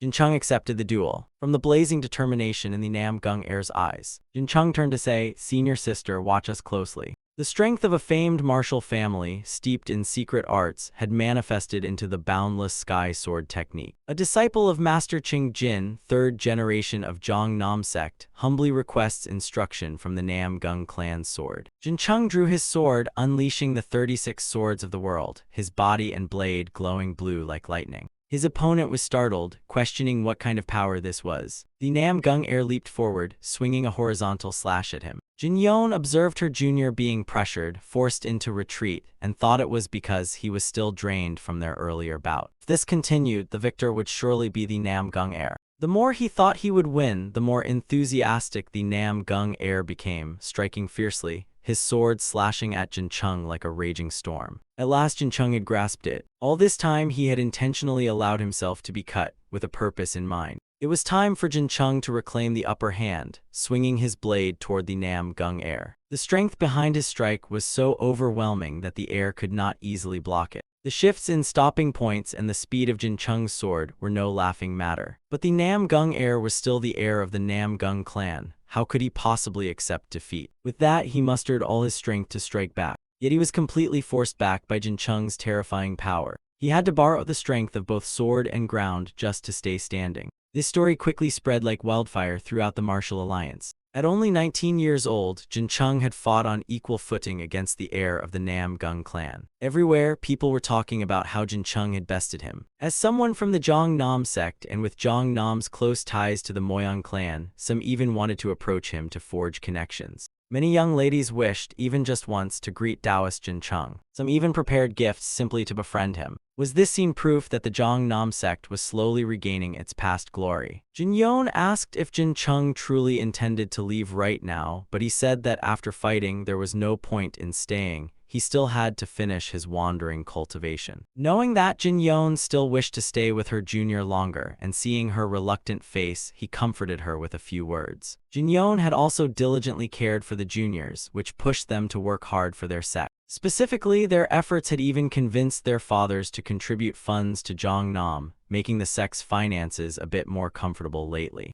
While talking, Jin Chung packed his belongings and slung them over his shoulder. But as soon as he opened the door, he saw a long line of people waiting outside his room. Meanwhile, the Martial Alliance had secretly sent an envoy to the Bloodlink with a classified letter. Its contents were essentially about the Alliance seeking cooperation with the Bloodlink to annihilate the demonic cult. Jin Chung finally managed to escape his crowd of admirers and went straight to the docks, thinking traveling by boat to Shanxi province would be the fastest route. The sky was gloomy and dark as ink, but as long as it didn't rain, it would be fine. Just as he thought that, a downpour suddenly started, leaving Jin Chung in silent despair. He encouraged himself that rain was fine. After all, the Yellow River was wide and vast. As long as there wasn't a flood, it would be good enough. But the Yellow River's waters rose, and the boats could not move, with no knowing when they could. Traveling by boat was easy and comfortable, but he could not afford to wait until the boats sailed again. Jin Chung unfolded his map to study the route. If he followed the Taoist temples along the way, at least he wouldn't get lost.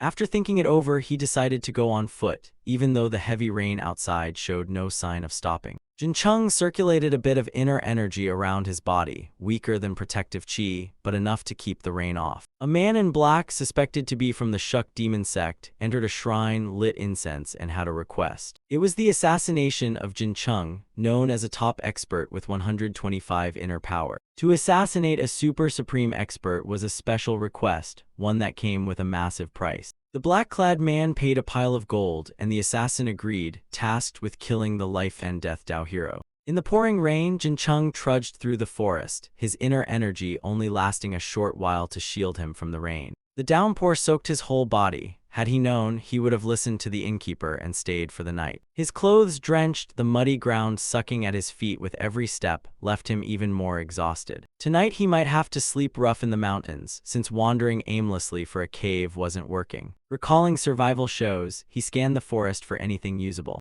Jin Chung used his sword to chop some wood for stake. Then he gathered bamboo leaves to make a roof and line the ground. In the rain, Jin Chung swung his sword, stirring the forest. Each precise strike chopped the wood into segments. After fumbling for a while, he managed to set up a small hut of his own. 10 days had passed since Jin Chung followed the main road. He had been sleeping rough for days, nearly becoming a true homeless wanderer. His whole body reeked, with none of the aura of a Taoist left. Looking ahead, he thought it might be Nak Nyo. Perfect, he could recharge there before moving on. Jin Chung entered an inn and ordered food. Nobody knew how many bowls he had already eaten. Everyone stared as he devoured his meal. Was mukbang already trending in this era? Jin Chung stepped back outside. Next, he headed for the medicine workshop, since practicing poison arts had nearly poisoned him to death. He asked someone on the street where the workshop was. Following the directions, after some wandering, he finally reached the pharmacy. The shopkeeper warmly greeted him, saying he could provide whatever medicine name he gave. Jin Chung requested everything written on the slip of paper in his hand. The shopkeeper glanced at it and recoiled, for everything listed was poisonous herbs.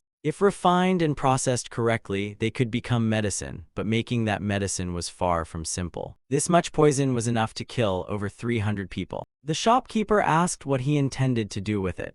Jin Chung answered, "It's just for personal matters," but the shopkeeper warned that if it was for shady business, he would refuse. He might have thought Jin Chung was an assassin. Jin Chung insisted it was for his own use, but the man didn't believe him. Instead, he flat out accused him of being an assassin. To prove himself, Jin Chung grabbed some poisonous herbs and swallowed them directly. After that, the shopkeeper understood and packed all the things he needed. Jin Chung thanked him, but right after, he was writhing in pain, clearly injured from his obsession with mastering poison arts. He asked the shopkeeper for some digestive medicine because he was suffering from overeating. The shopkeeper was speechless. After getting what he needed, Jin Chung quickly ran out to rent a guest inn. It had been a long time since he last slept on such a soft blanket. Jin Chung rested in Nak Nyong for more than a day before continuing toward Zhongnam Mountain. His lightness skill had grown sharper, and after a good night's sleep, his body was brimming with energy. Walking from dawn until late afternoon, Jin Chung stopped to eat something before moving on. At this pace, he would reach by tomorrow. Suddenly his ears caught something. He turned his head and sensed something bad. He went to check and saw a massacre between two groups. Judging by the martial techniques, one side belonged to the HWA Mountain sect. The other side was the Wudang sect. Both sides were fiercely engaged in battle. He just stood watching since it wasn't his affair and would be hard to interfere in. Besides, Jincheng didn't know who to even help. Though people would die in the martial world, it was impossible to say who was good and who was evil. He had no reason to interfere in that fight. Still, he felt uneasy walking away. Someone sensed his chi, a man from the HWA Mountain sect. He accused Jincheng of witnessing their fight yet walking away as if nothing happened. He demanded to know who he was, where he came from, and why he was here. Their killing intent locked onto him. Without reason, they rushed forward to attack him. It wasn't his business, that's why he avoided them, but they just had to be unreasonable. The war between sects began with faith and benefits, a struggle that pushed them beyond good and evil. But now they even wanted to kill an innocent passerby like him, as if lives were trash to be discarded. These bastards, today he would enact heaven's justice. With a single strike, he shattered all their swords to pieces. Only then did they realize they had picked the wrong opponent, but it was already too late. He asked them where they came from and why they wanted to kill him, even though he had purposely avoided them. If they refused to answer, he would shatter all their inner energy. Jincheng unleashed a palm strike just strong enough to scare one of them. If they still didn't confess, he would crush the dantian of every single one, leaving them unable to even hold chopsticks. At last, they admitted they were disciples of the HWA Gate, a branch sect of HWA Mountain. Even if they borrowed HWA Mountain's name, their actions were shameful. Was killing to silence witnesses the behavior of a righteous sect. Another member of HWA Gate rushed over to report that the Wudang sect had already been dealt with. He looked at how Jincheng alone couldn't be handled by his men and showed clear disdain. Things were starting to get interesting now. Hua Gate and Long Sword Sect were both sects originally based in the southern commerce area of Shanxi Province. Long Sword Sect was established in this region 30 years ago, its sect master being a direct disciple of the Wudang sect. As for Hua Gate, they gained power in the area with the help of HWA Mountain sect. Recently, Long Sword Sect's influence grew rapidly as they purchased farmlands and jumped into the grain business. Long Sword Sect quickly became wealthy and more firmly established. Because of Long Sword Sect's growth, Hua Gate's interests were infringed upon, which eventually led to conflict. But that was a matter of sect wars. Jincheng declared he would go meet Hua Gate's master to question him thoroughly about this. They grew angry upon hearing that a Taoist of Zhongnam sect had dared strike their disciples. Jincheng reminded them their master should watch his words. The ones who attacked weren't him but Hua Gate's own disciples. Wasn't it them who tried to silence witnesses, while he had deliberately avoided meddling in their war? But to strike him without reason was truly unacceptable. Nowadays, bullying the weak under the guise of teaching had become plain thuggery. Therefore, he would teach their master what real striking meant. If Jincheng spread word that Hua Gate tried to kill an innocent bystander under tyrannical reasons, what would the martial world think? The master sneered, not believing Jincheng dared do such a thing. Although they called themselves a righteous sect, their cruelty blurred the line between righteous and demonic. They were nothing more than hypocrites. In that case, today Jincheng would settle this once and for all. Seeing his arrogant demeanor, the sect master furiously ordered his men to attack. Jincheng activated his Taoist void control fist, and now these hypocrites would pay the price. His eyes blazed red like a sea of fire as his power erupted. Golden light burst forth like an explosion, shattering their formation. Every attacker was struck down. Their muscles and bones snapped, leaving them howling in pain. Jincheng poured more inner energy into his sword and slashed decisively. The sect master stared at him in shock, realizing he might truly be the Jincheng whispered about in the martial world. Who would have thought Jincheng's name would even reach this place? The master quickly recognized him as the one who single-handedly crushed the demonic sect, defeating White-Faced Scholar and Blood Sword Son. Jincheng was the hidden weapon of Zhongnam sect. The master asked if he wasn't afraid of the reputation of HWA Mountain. Yet he kept invoking HWA Mountain again and again to threaten him, without acknowledging who was truly in the wrong. Did it mean that even women or children unlucky enough to encounter them would also be killed? If they insisted on hiding behind HWA Mountain's name, Jincheng would gladly report this to Martial Alliance, dragging HWA Mountain's reputation into the mud along with them. Hua Gate's master relented, asking if Jincheng wanted to slaughter them all before he would be satisfied. Jincheng sighed, actually, all I needed was an apology. Yet that old man dared to ask why he couldn't just stay silent and let it go. As expected, the wretched old fool took his respectful words as weakness and looked down on him. He even called him cruel, so today Jin Chung decided to give him a proper beating. Thinking so, Jin Chung charged forward to attack him. He drove his fist straight into the old man's dantian. Now the man should know who was really at fault. Jin Chung came to clarify right and wrong, but they stubbornly refused to admit their mistakes. His power was so immense that it left Hua Gate's master writhing in pain. Jin Chung had thought the sect master might be different from his trashy underlings, but he turned out just the same. Jin Chung asked if he wanted to take this outside. He would have let it slide if the man apologized, but instead the master twisted the story to make him the guilty one. Hua Gate's master trembled in fear, kneeling to beg forgiveness and pleading for mercy. His mouth apologized, but inside he worried if this spread through the martial world, HWA mountain sect would become the laughingstock of all. He begged to be pardoned. Jin Chung didn't want to blow the matter out of proportion and reminded him not to let such a thing happen again. Jin Chung walked away while the disciples rushed to check if their master was all right. He thought to himself this was such a waste of time over nonsense. Continuing his journey, he finally reached Zhongnam Mountain. Jin Chung returned to Zhongnam. He reported to the elders that his pilgrimage of training had been completed. Though not exactly a traditional pilgrimage, it was still acceptable. The seniors, including his master, came out to welcome him home safely. Jin Chung asked if everyone had been well during his absence. His master asked if he felt the journey had been meaningful. Jin Chung cheerfully replied that indeed, he truly found it meaningful. Though he had witnessed unpleasant scenes, the world was never meant to be painted in rosy colors. Master Ching Jin realized his disciple had matured. Just 1 month away and he looked far more seasoned, now a grown man. Having returned from his pilgrimage, he was qualified to take on sect responsibilities. His master asked what position he wished to assume. Jin Chung replied he didn't want any special role, any post would be fine. Ching Jin had been able to manage the Martial Library Hall alone, and he had done it well both before and now. So he told Jin Chung to serve as Vice Hall Master of the Martial Training Hall. The Martial Training Hall was responsible for training all Zhongnam disciples, and in recent years it had been heavily emphasized by the sect. Wasn't Jin Chung quite talented at training others? Since he had eaten the sect's rice, it was time to pay back with service. Before the official notice came, he was given a few days of rest. Once summoned, he would report to the Martial Training Hall. Jin Chung went into the forest, chopping down large logs and tying them up with ropes. This was to help him train Iron Cloth Body. The relentless swings of the logs striking his body would aid his Iron Cloth Body training. If he was to become Vice Hall Master of the Martial Training Hall, he at least had to master Iron Cloth Body. But could he truly succeed in mastering it? Jin Chung's body was bruised and aching after his training. Healing was part of the Iron Cloth Body process, though rolling eggs on himself for treatment was downright embarrassing. Through energy techniques, he moved inner chi from the dantian outward, pushing away the murky energy. His whole body glowed with a faint golden light as wounds slowly healed and muscles tightened. Jin Chung gradually guided his chi into his flesh and skin. He trained Iron Cloth Body in the mornings and occasionally practiced through piercing kill technique as well. Day by day, Jin Chung trained diligently.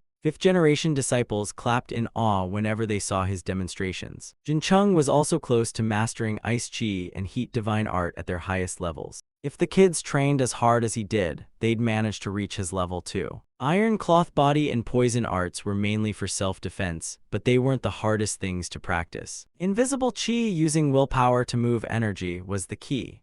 The principle of inner Chi circulation lay in breathing, muscles, and blood flow. For sword Chi manifestation, Jin Chung had to freely control his Chi. It was almost laughable how Chi seemed to follow its own rules of physics. What exactly was the principle of using sheer strength to control Chi? Could there be some secret involving brain waves? People often said upon reaching the sword aura stage, the upper dantian became immensely powerful. If so, then the brain surely became activated, and the brain's usual 3 to 5% effectiveness might increase. If that effectiveness exceeded 10%, could he become some kind of genius sage? His theory was that strengthened brain waves might allow Chi to move purely by willpower. The body itself was operated through electromagnetic stimulation of the brain. So if brain waves could shift Chi around, that could be called true transformation. Of course, these were just his self-made theories full of holes. But if he tested them one by one, results were bound to come. A few days later, a disciple came looking for him in the forest. The boy nearly fainted upon entering, startled by flying logs swinging around. Jin Chung quickly shielded the disciple with his own body. Over time, he had successfully reached the entry level of Iron Cloth Body. Though only like a thin armor layer, being intact was already good progress.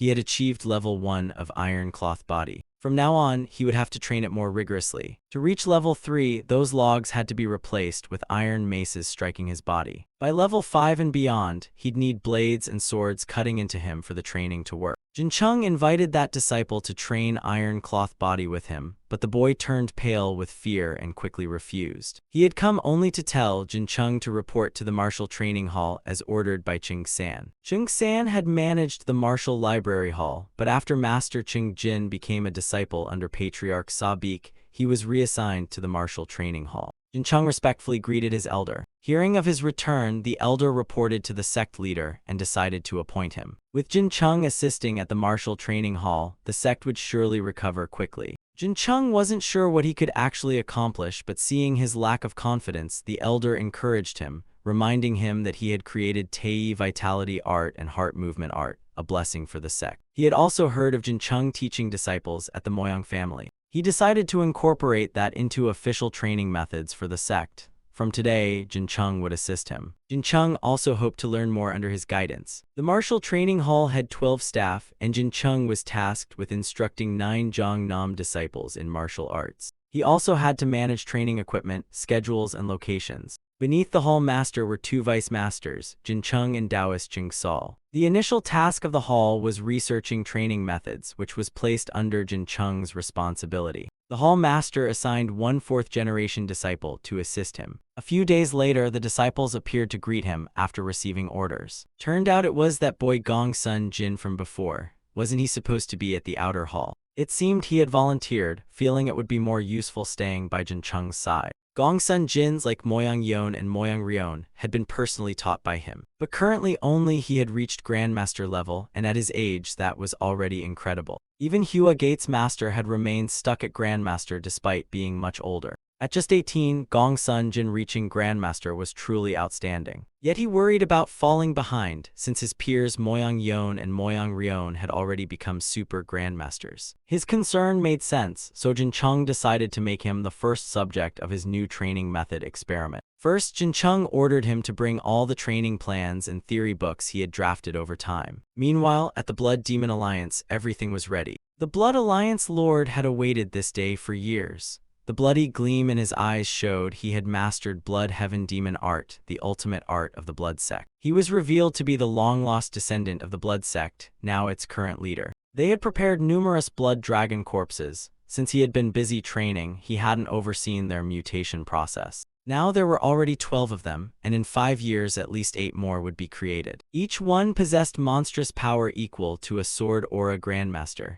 It was time to gather more and expand their numbers. They discussed the Martial Alliance's invitation to ally, waiting for the right moment so that both the Martial Alliance and Demon Sect would become prey. For now, they would accept the Alliance and bide their time. Once they had 20 Blood Dragon corpses, they could aim for dominion over the world. The entire martial world would rest in the palm of the Blood Demon Alliance. Somewhere in the martial world, a story about someone is beginning. That someone is Chinmu Song together with his master, both astrologers. The ominous star in the sky shines. If that star lights up, then this world will fall into chaos. Its name is the Blood Star, but besides it there are still other stars that bring disaster. They are the Extreme Devil Stars, a cluster of ominous stars covering the whole sky. Chinmu Song will make those stars burn out. His master insists he must do so, because that is his destiny, no refunds. Returning to Zhongnam Mountain, the sect of the protagonist, he is training his disciple Gong Sun Jin. At this rate, in at least 6 years, the kid could become a super top master. Gong Sun Jin lifts a boulder so heavy that his whole body trembles with exhaustion. But hey, being born a boy means more suffering, unlike Moyang Yon and Moyang Rion. Those 2 girls get to drink expensive elixirs so their meridians circulate much better. If one wants to open the meridians, first they must strengthen the blood vessels, then push through with inner power. So just grit your teeth and endure. Gong Sun Jin's case is different from the twin girls. His inner power at most is only 30 years worth. With that level, reaching top master is already insane. If he succeeds in properly applying his inner power in training with him, then this could make him a super top master. The key lies in applying inner power. Inner power is exactly what one needs to become a super top master. Like a bowl used to hold inner power, through physical training methods you can accelerate accumulation of inner power. Even though this method is exhausting and long, it's still the fastest. Sorry, no cheat codes here. Gongsun Jin will have to do this for 1 year, and he even prepared a special medicine. If practiced continuously for a year, its effect will combine with the T-Yayat health nurturing art, so one can quickly consolidate one complete set of inner power. The foundation now to become a super top master is only just beginning. After enduring harsher and harsher training, there will be sweet fruit to reap. The other disciples are also diligently practicing under his guidance. Truly, he doesn't have much to meddle with at Pyongjian because the foundation is just basics. Not much efficiency can be squeezed out. Later, he definitely has to revise the group training section for the disciples. With the memory and knowledge of his past life and martial theories rooted from Zhongyuan, he completely grasps that Jin Cheng will certainly create the Zhongnam sex training method. About a month later, finally Jin Cheng succeeded. Like this, in at least 3 years of training, one can reach second rank master level. Jin Cheng then begins his journey as Deputy Hall Master. From today, he will oversee everyone's training. The Hall Master hopes everyone will follow the Deputy Hall Master's instructions. This is the first time anyone besides their own master gives them personal training. It proves how much the Hall Master trusts Jin Cheng, and besides, isn't this a training method already proven effective? Jin Cheng knows everyone is working hard under skilled masters. In a sect with shining history and tradition, they all need tailored training.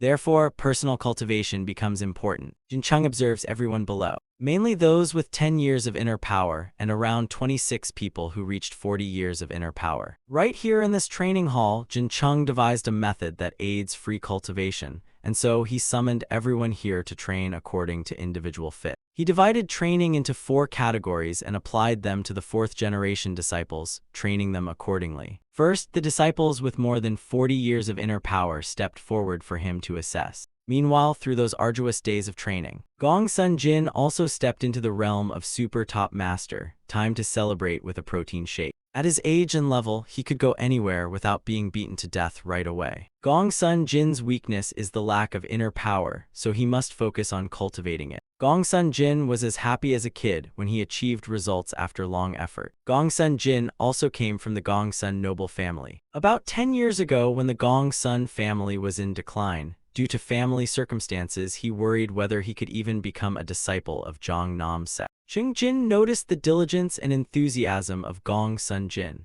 Now that the Gongsun family is collapsing, the secret techniques preserved are vanishing one by one, so Gongsun Jin came to rely on Zhongnam sect martial arts to revive his clan. Just a child but with early maturity being entrusted by Master Cheng Jin, he was treated like family from the start. He devoted himself fully to sparring battles and became stronger with the hope of rebuilding his family. That was the kindest thing he could do for him. He gained the title of Taoist because of Gongsun Jin and officially became a disciple of Zhongnam sect, but only by becoming a super top master and helping his clan would Gongsun Jin feel it was enough. Thus the martial world gained one more powerful super top master. The sect leader was very surprised upon hearing Gongsun Jin also became a super top master. Without Jin Cheng's support, he could only succeed halfway. With less than 60 years of inner power, it would be hard to progress so fast. Therefore, the training plan emphasized inner power cultivation, as Jin Cheng had created 5 years' worth of inner power at a growth rate bold enough to be called demonic power.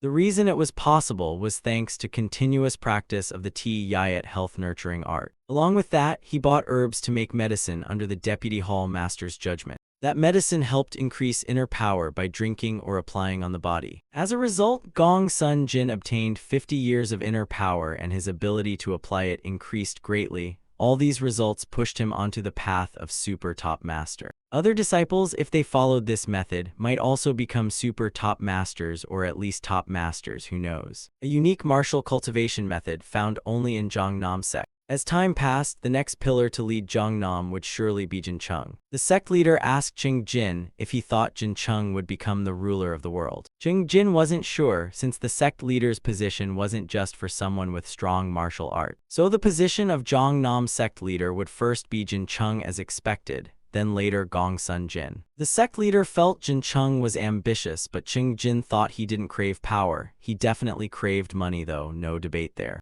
The sect leader happily drank tea, reminiscing about his late brother Sabik, it seemed that man had accumulated a lot of virtue. According to tradition, power didn't exist in Zhang sect because the martial library held a position not to be underestimated, and those there were respected by all. Under Jin Cheng's training plan this time, books on martial theory were added to the lessons. They also widely collected martial arts from other sects. Jin Cheng believed one must know many martial arts and master their advantages with one's own strength in order to quickly reach divine skill. The sect leader, using his authority, granted Jin Cheng the right to join the High Council. That was a meeting only those with duties and sects greater than Zhang Nam could attend. Equivalent to a second-generation disciple of Zhang Nam sect, meaning Jin Cheng had more authority than even his own master. Even the Martial Hall Chief had not yet joined the High Council. The Martial Hall Chief was aiming for the next title of Zhang Nam's #1 sword, and his current martial prestige was said to be close to the transformation realm.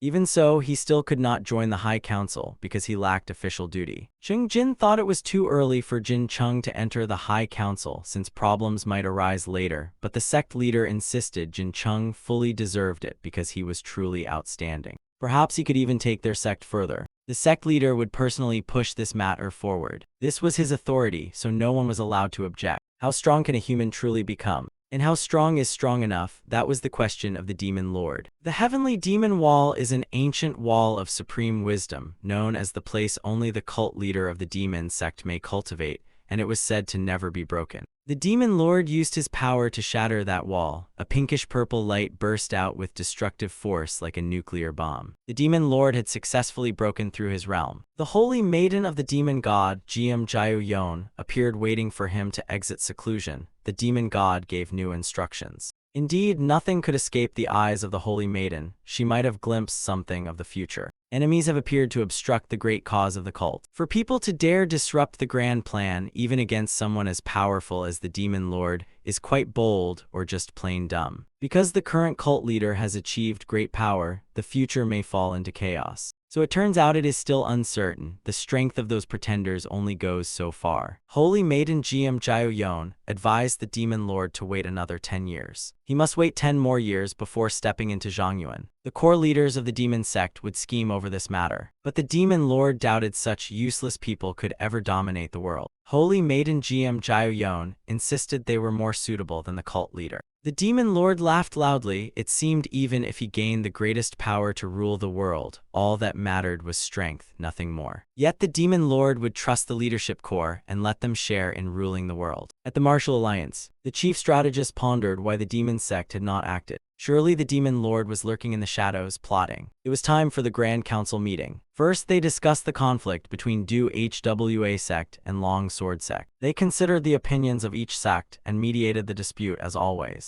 Next was the matter of the Moyang family. A year ago, the Moyang family had been admitted into the Martial Alliance. The province of Liao Enning wished to link with Habuk Pang on the border. They had to use land routes. To connect with Shandong province, they had to use sea routes, so the Moyang family's expansion into Shandong and Habuk Pang was only natural. Habuk Pang and Shandong were regions where conflicts erupted often. Large sects had ruled those places for ages over smaller and weaker forces. The small and medium sects took the chance to cling onto the Moyang family. That was clearly a trap. The demon sect wanted to make the martial world fight among themselves until they rotted from within. Truly a sinister strategy beyond measure. The chief strategist realized this and told the alliance leader he was not feeling well today, so asked to leave early. The current situation was that the Martial Alliance was busy fighting over interests, like a political mess in need of serious adjustment. An alliance with the Blood Lotus sect did not mean they would not clash with them. Even as chief strategist, he felt powerless. In the end, the formation of factions was all due to the Moyang family joining the Martial Alliance. Now that the chief strategist knew the plan of the Demon Lord, he would not let him easily get what he wanted. At Zhongnam sect, through the martial training advised by Jin Cheng, the number of top masters had increased to 30. Though not yet super top masters, that was already enough for Zhongnam's strength to crush other sects. More than anything, from now on, Jin Cheng would not be working alone. With his senior brothers also doing research, he could finally take a little breather. The establishment of the research hall was indeed a good thing because it would play an important role in developing Zhongnam sect's own secret martial methods. The research hall was the place specializing in studying the martial arts of Zhongnam sect, basically like a modern-day research institute. Jin Cheng had successfully set up such a structure for Zhongnam sect. In the martial world, martial arts were valued more than life itself. Members of sects were willing to sacrifice themselves to protect their sect's manuals, and as a result, hundreds and thousands of secrets and profound principles vanished. But Jiangnam would be different by abandoning old mindsets, sharing opinions and knowledge together to research martial arts of other sects, then transforming them into their own. Jiangnam would grow stronger and more prosperous. However, being obstructed by surrounding sects was never a good situation. Their rapid development made many sects uncomfortable, and the interference from Manhua sect was becoming increasingly serious. Zheng Jin knew his passion well, but they needed to proceed at a more flexible pace. After all, they had already developed faster than expected in a short time. His master wanted him to first try writing a martial arts research book for the research hall, then strengthen its contents later. Jincheng accepted his teacher's guidance. At a meeting of the black-clad leaders, they questioned the one assigned to assassinate Jincheng. A year had passed, yet the assassination still failed, because Jincheng just stayed holed up inside Jiangnam sect without stepping outside. This wasn't something they could decide freely. They felt they could no longer delay, it had to be done quickly, and a method must be found. Inside his room, Jincheng was channeling energy, researching a perfect theory to reach the transformation realm. How to control energy with pure will, Jincheng still cultivated daily, but he couldn't figure out the control method. Surely if he could develop the upper dantian and link energy to brain waves, then with just willpower he could move surrounding energy flows. After circling the thought for a while, he decided to just wing it.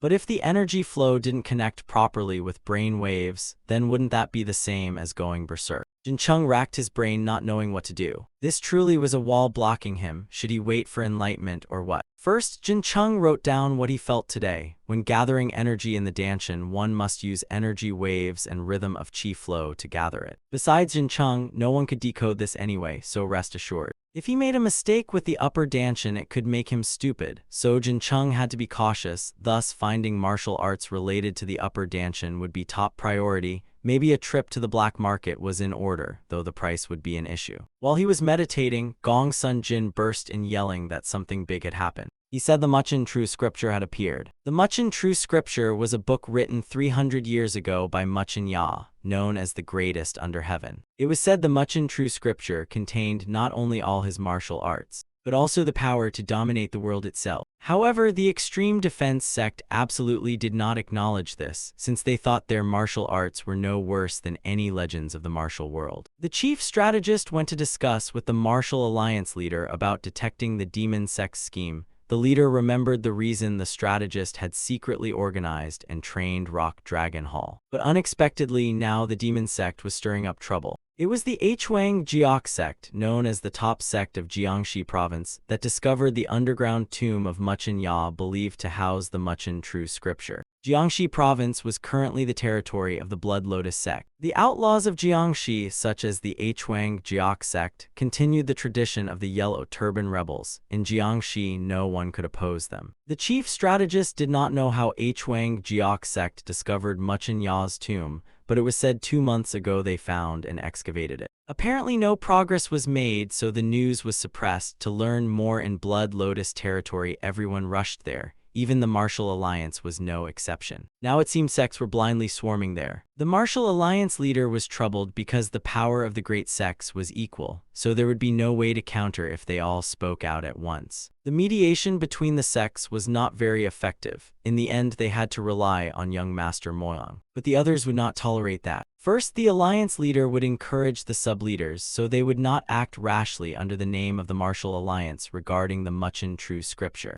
The chief strategist worried whether anyone could even understand this situation. At this point, it could only be entrusted to heaven. Jincheng drew a large circle in the courtyard, surrounded by disciples. They attacked him from all directions with huge staffs. Some brat struck his collarbone, causing Jincheng great pain. The miracle of the Iron Law Heart made his insides toughened like forged steel. Anyway, the Iron Law Heart had already reached 60% mastery. If he refined the Law Heart theory, it would integrate blood principles and martial essence, and by combining theory with Jiangnam sect's martial arts, a new external art could be created. Jincheng opened the bathroom door, took off his clothes, then soaked himself in a green medicinal bath. In just a moment, his battered body healed and even became stronger. Entering the dining hall, he saw Gong Sun Jin eating noodles. Seeing him, he asked if today he had trained iron hard again. Training had to be consistent for the effects to be obvious. Later, before research, if Life Breath Link and Iron Law Heart were completely reworked into sect martial arts, only then would he practice them.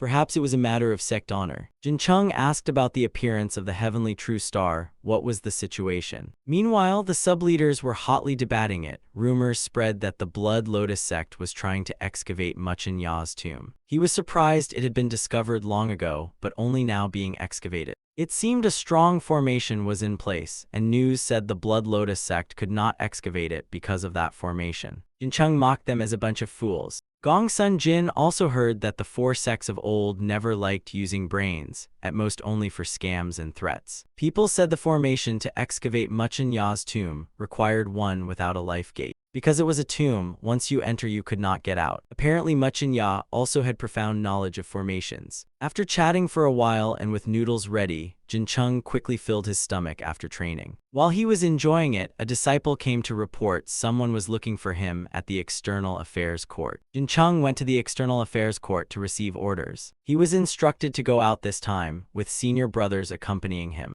Rumors related to the Muchen scripture meant they had to get involved with the Muchen true scripture. Zhongnam sect had no choice but to send reinforcements there. However, they would not give rise to greed over the Muchen true scripture, truly worthy of Zhongnam sect. The reason he sent Jin Chung was to secure the sect's safety, so he had to ensure the disciples' protection. This time the fourth brother would depart together with Jin Chung. The fourth brother's prestige was less than the true Taoist master, but having trained at Hwa Jeong and reached super level, he was indeed trustworthy. They would depart once preparations were complete. People from all sects were heading toward the martial alliance, with the chief strategist of the great clans leading everyone. The martial alliance wanted to deal with the formation that the Blood Lotus sect could not resolve. But the Blood Lotus sect claimed the martial alliance had no reason to interfere. The vast majority of sects wanted the Muchen true scripture and wished to share that power. The internal order of the martial alliance was gradually falling apart. The hall master of Zhongnam sect's training hall also led the Zhongnam group to prepare for departure. They had to act in a way worthy of the Zhongnam name. Following the Zhongnam group entering the martial alliance, the other sects were left astonished. Seeing how Zhongnam sect had grown much stronger, completely different from before, their scale was no smaller than any other great sect. They never expected Zhongnam sect to also be interested in the Muchen true scripture. They went to Zhongnam sect's Tai Yayat division at the martial alliance to rest. The training hall master happily reunited with everyone at the Tai Yayat division. He felt grateful to Jin Chung for showing him the true effectiveness of the Tai Yayat dual cultivation, which gave him enlightenment. Jin Chung also got to meet his cousin sister Jin Yon again. The two happily chatted. This time Jin Chung came as reinforcements. Not only himself but also two senior brothers accompanied him. Jin Yon knew about the two seniors but had no idea Jin Chung himself would be here. She noticed the bruises on his skin, so she asked about them. Jin Chung honestly replied it was from training Iron Law Heart. Not only that, he was also practicing many martial arts from different sects. It would be great if cousin sister and he both trained hard since resistance against poison was crucial. Jin Yon was surprised the sect leader allowed Zhongnam sect to practice martial arts of other sects. The sect leader also allowed him to do whatever he wanted. The senior brother appeared and greeted the two of them. He reminded them that tomorrow morning they would set off, so they should sleep early to rise early. Who would have thought senior brother came all this way just to say that? The senior brother hesitantly replied, I only came to see your face. After saying that, he blushed and left right away. Jin Chung felt like Jin Chiok-san might like cousin sister Jin Yon. She shyly punched him for spouting nonsense, though hitting him right on his bruises from iron law training was a bit much. Zhongnam sect acted according to the orders of the chief strategist, but most of the time they moved independently. The most important thing was to protect their own safety. Even though the Muchen true scripture was a priceless treasure, the sect was in the process of restoring its former glory. So the sect leader said that if they lost disciples, then revival would be meaningless. Everyone had to remember this, and whoever could not withstand the flow of qi must not go outside. Now they would depart for the place where the Muchen true scripture was. Part of Zhongnam sect stayed at the martial alliance while 150 members set off toward Muchen Ya's tomb. To prepare for possible conflict, other sects also began moving, and for Muchen Ya's tomb, a huge army was already on the march. The strategy of two tigers fighting for one prey had been arranged well by the demon sect, while the fools of the martial alliance would fight among themselves for profit. Spies had been planted everywhere, they only needed to act and add fuel to the greed, then conflict with the Blood Lotus sect would just be a matter of time. It was laughable watching them gather and argue about whether Muchin's tomb was real or not. The demon sect did not need to wait 10 more years for a reunion if the plan progressed smoothly. At the Dian Shang sect, they too had set out toward Muchin's tomb. A disciple asked his master if their sect could obtain the Muchin true scripture this time. It could be obtained, but the issue was division. How could the opportunity be shared equally among all sects participating? In the end, probably only Dian Shang's sect and the great former sects, the 8 great houses, could figure it out. It was uncertain if the martial alliance could even control the situation. But if there was a chance, Dian Shang's sect must firmly grasp it. Jin Cheng was surprised that his 2 junior disciples in the Moyang sect were also with the Zhang Nam group heading to Muchin. He told Moyang Yon and Moyang Rion that they should stay with their family instead. Moyang Rion felt the favor she had received from Zhang Nam was so great that she wanted to stay by his side to repay that kindness. Hearing such nonsense like a qi deviation, Jin Cheng turned to ask her elder sister Moyang Yon. He said, "What was that girl babbling about? Elder sister should take care of her younger sister." It wasn't that the girl was crazy, just mentally unstable. If she wanted to repay kindness, she should do it herself. Moyang Rion angrily punched him, scolding, "So now uncle treats me like a foolish joke, is that it?" Whenever those two met, they always quarreled like cats and dogs. Uncle had to remind them to focus and not be careless, because this was Blood Lotus sect territory. After a while, they arrived at the Blood Lotus sect's domain in Shanxi province. The Blood Lotus sect leader asked his strategist what should be done in this situation. The strategist suggested retreat, since clearly this was the demon sect's trick. Furthermore, Muchin's tomb was real, and the Muchin true scripture was stored inside. Because if they acted rashly, the matter could fail, losing greatly for small profit. If they were greedy for the Muchin true scripture, they could not achieve the grand plan of throwing the world into chaos. Obviously, the demon sect elder had discovered Muchin's tomb long ago but never excavated it. In the demon sect, anyone who touched that place would die. The demon sect had their 2 gods and 6 talents, prouder than even the Muchin true scripture. A wise person would aim for greater benefits using different schemes, instead of chasing the limited benefit from obtaining the Muchin true scripture. What they had done was wait for the right time. And now Blood Lotus sect and the Martial Alliance each divided rule over Jiangbei and Jiangnan. The time had come, the strategist explained and waited for his lord's answer. The demon sect elder had actually done them a big favor. The Blood Lotus sect strategist's next plan was simple, and he seemed certain of success. As he knew, Muchin Ya's tomb was located at Mount Okhwa in Jiangxi province. Near Mount Okhwa was a major sect called Huang Jiak sect. They had discovered Muchin Ya's tomb. Afterwards, the elite troops of the Blood Lotus sect came and excavated it.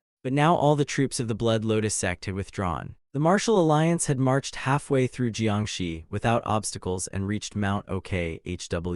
The Martial Alliance could also guess this simple ploy. The chief strategist picked up a brush, wanting to write a letter to GM Wang. The formation at the tomb was giving all sects a headache. It was a combination of the Kayan trigram and the Kun trigram. Even top formation masters did not understand it. The formation overturned principles once thought unshakable. Everyone was arguing with each other. Some wanted to break the formation to draw out the energy. Others opposed it because it was too dangerous. Jin Cheng could not understand why everyone was overcomplicating things. Clearly, there was a much simpler way. The original formation was indeed top tier, but if more formations were set up around it, then those secondary ones would absorb the energy of the main formation. The formation was created based on certain rules, so those rules had to be used to dissolve it. If that failed, then brute force was the way to go. Jin Cheng suddenly thought of a way to break the formation, so he raised his hand and suggested, why not try using fireworks? Someone said that would make the Martial Alliance lose all face. How could a grand formation be broken with fireworks? They thought his words insulted the dignity of the Martial Alliance. Seeing the crowd's stubbornness, Jin Cheng left to practice qi cultivation. First, he needed to arrange his method of cultivation, and for him the most important parts were defense and physical strength. Jin Cheng created several methods of qi circulation with great determination, but the effects only went so far. He needed a breakthrough, so he would train more seriously. Afraid of being seen, he would cover himself with a formation.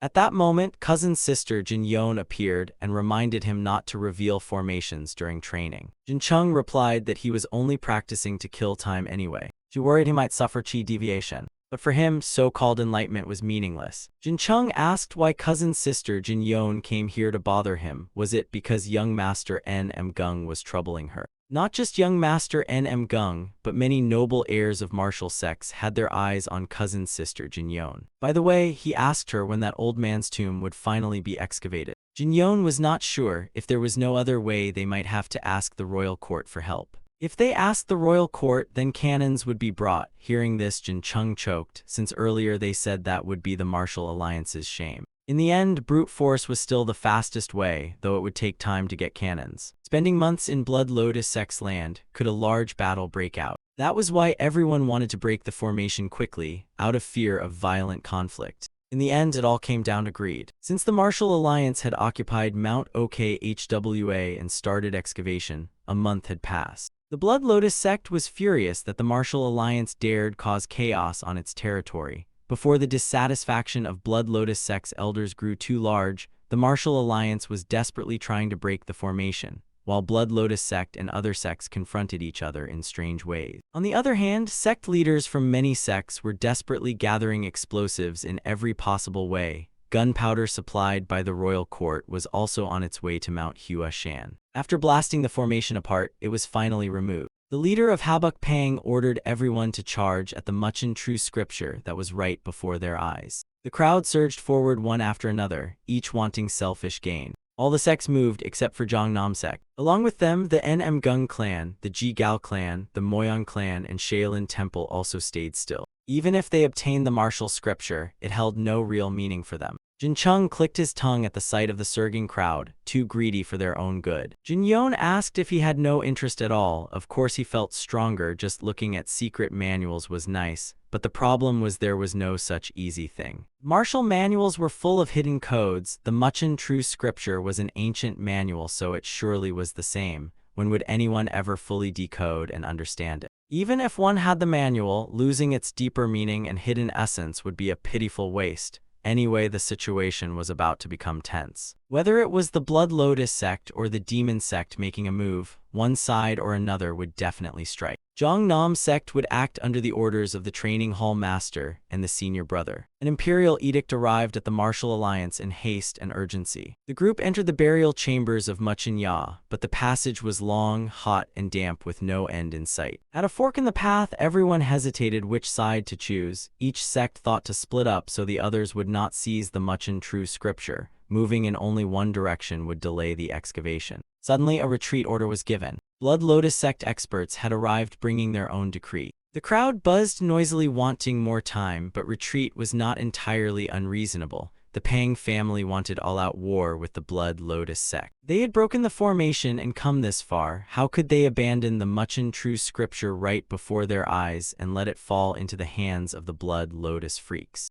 Better to die than to do that. The Pang leader ordered his disciples to set all remaining explosives. The Blood Lotus sect and its experts also appeared, determined not to let the Muchin true scripture fall into Martial Alliance hands. They witnessed an explosion erupt inside the tomb. In the end, no one could see the Muchin true scripture, and no one could even watch them fight over it. The Martial Alliance people were truly blind. The Blood Lotus sect had brought a formidable army here, but since there were sects and masters of all kinds present, this could not be considered an elite force. On the contrary, it was very easy for conflicts to break out, so it was best for Jin Chung to stay away from disadvantageous clashes. The Blood Lotus sect leader thought blasting the formation with explosives was clever. How could he possibly let the Martial Alliance off so easily? He wanted to warm up a little, to test how strong the Martial Alliance really was. The Hwang Jiok sect here was quite fierce. They could not hold back any longer and charged forward to attack. The Blood Lotus sect was also prepared to strike. Zhongnam sect ordered all disciples to draw their swords in unison to face the battle.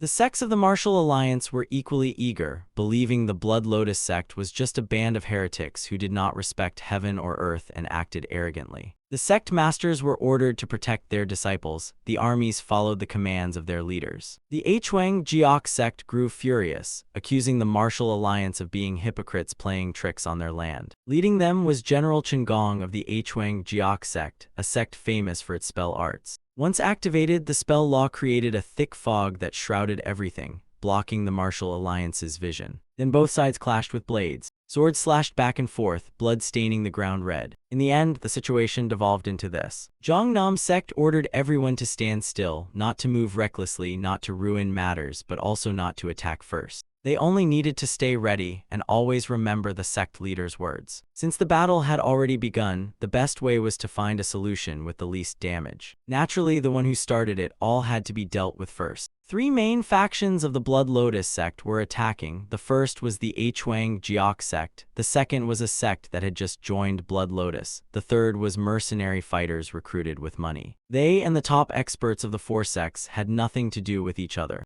In short, they were cheap lives ready to sacrifice themselves for the four factions. Many lay dead and injured on the ground. His eyes lit up as he realized something. He took up his sword and stepped forward. His uncle ordered him to stop immediately, but Jin Chung did not listen and advanced toward the Hwang Jiok sect. The spell master leading Hwang Jiok saw this brat step forward and mocked, "Do you want to surrender in even greater shame?" Jin Chung smiled, closed his eyes, and confidently replied, "Of course there will be surrender, but the one surrendering will be you." As he spoke, Jin Chung drew his sword and leapt into the sky at a speed faster than the eye could follow. In his hand, he formed a massive blue thunderball and hurled it toward the enemy ranks, exploding and terrifying all. The huge blue blast spread wide, knocking down half of the enemy army. Around him shone a brilliant golden aura. His slaughter arts activated, injuring the enemy. However, it was only suppressive force and did not kill. It was his warning: from now on, anyone charging forward would die, anyone retreating would live. They were terrified, not knowing who Jin Chung was, until one recognized him as Life Dao Hero, the famous disciple of Zhang Nam sect. With Zhang Nam sect's imposing might, the Hwang Jiok sect was crushed. With Zhang Nam's might, the Moyang clan and the Ji Gal clan fighters also began to overwhelm the Blood Lotus sect.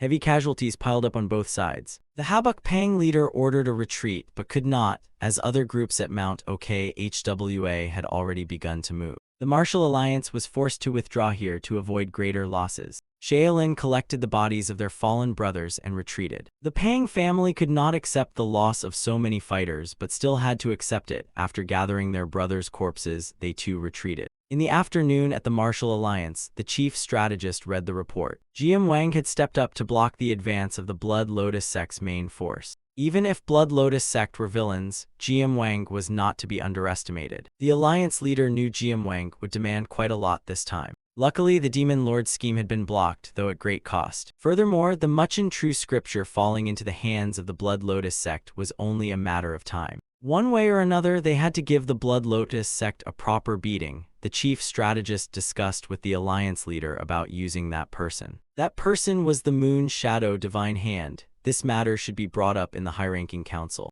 However, the strategist believed the fewer who knew, the better. But even if it was the Moon Shadow Divine Hand, whether he could seize the much and true scripture or not could only be known by trying. And if the Martial Alliance reinforced, the chances of victory would rise. The strategist had already tried provoking the Blood Lotus sect in many ways. He intended to send a secret letter into the Imperial Army. After all, though relations between the Emperor's forces and the Martial Alliance were supposedly untouchable, the present situation was not the time to cling to that. The alliance leader would speak with Peng Dangchen HWA. Fortunately, it could prepare for future positions, but the alliance leader still felt something was missing. With them carrying out such a plan, it could not be said they were unprepared. They had to hold a martial arts assembly to attract more people. That was a good idea, but spies could infiltrate, so they had to be ready to root them out entirely. The strategist would directly discuss this with the elders in the meeting. Jin Chung returned to the ranks in the battle with the Blood Lotus sect.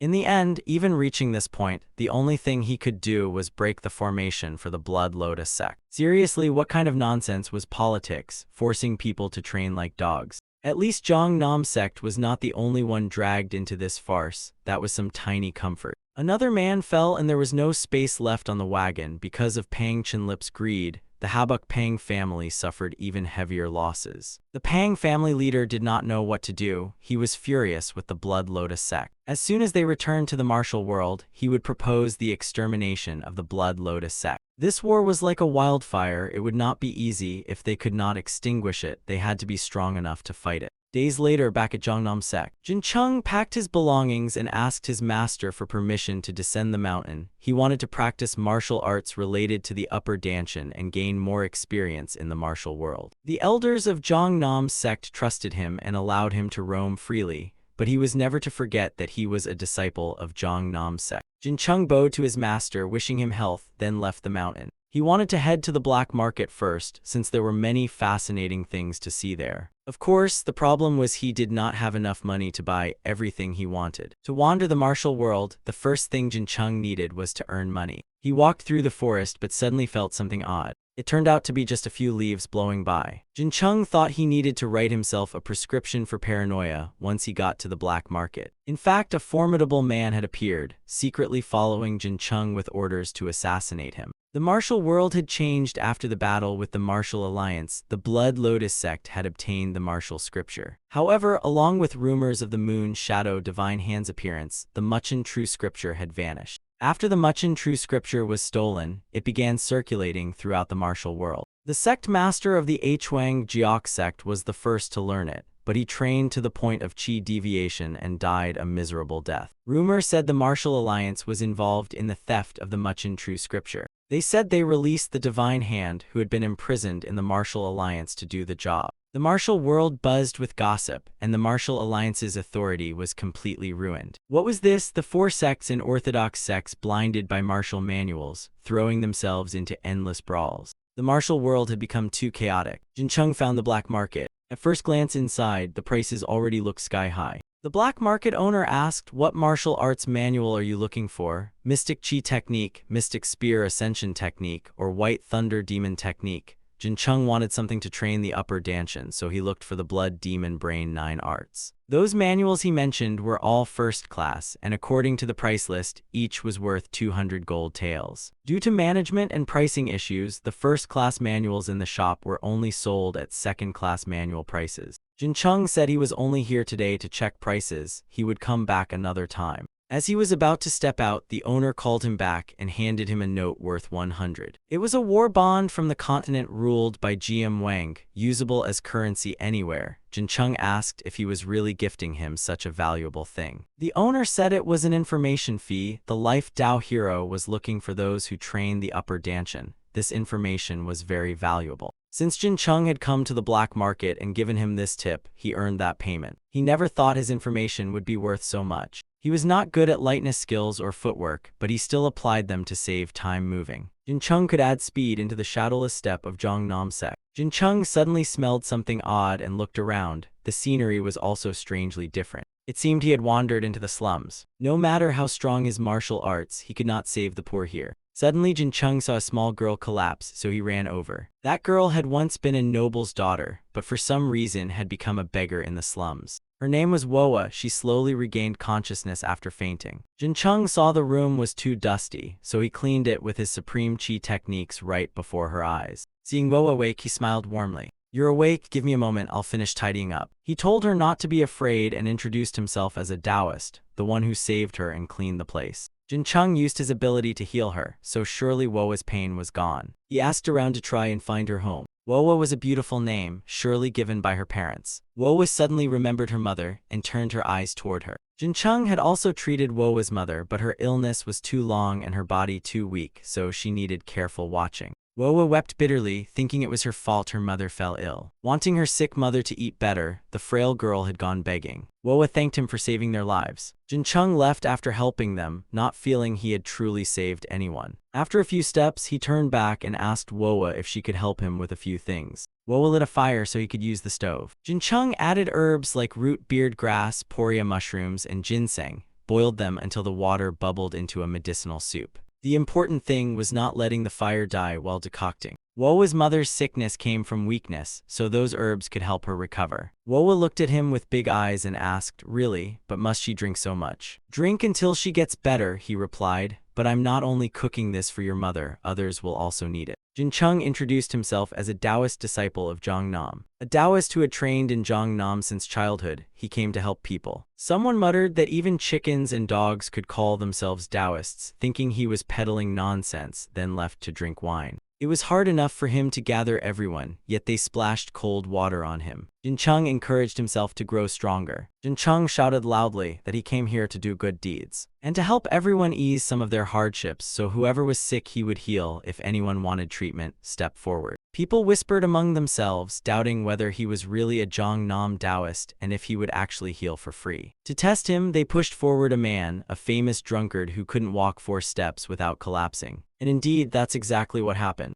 Jin Chung stepped up to examine him. His body was icy cold and reeked of liquor. Woa stood beside him. Everyone else watched as Jin Chung used his inner force to heal the man. All of them knelt and said, "You are a heavenly immortal, an immortal walking the mortal world." The assassins targeting Jin Chung knew his location was in the slums of Seomseo province. Since he was a supreme expert, they had to be cautious. They waited until the shadowless assassins arrived. But they worried because spies of the HWA Sans sect and Jongnam were present there, so they requested the governor's permission to act. Jin Chung was cultivating the upper danshan, breathing as slowly as possible, igniting qi in the upper danshan with his abdominal muscles. His body was drenched in sweat, but he was delighted he had succeeded. Successfully completing vital qi rebirth made Jin Chung jump with joy. Woa found Jin Chung strange, but since he could heal people, he truly was a good senior brother. He turned and saw Woa staring at him, realizing it was already night, and his noise had kept the girl from sleeping. Woa asked if practicing his movements would make her stronger.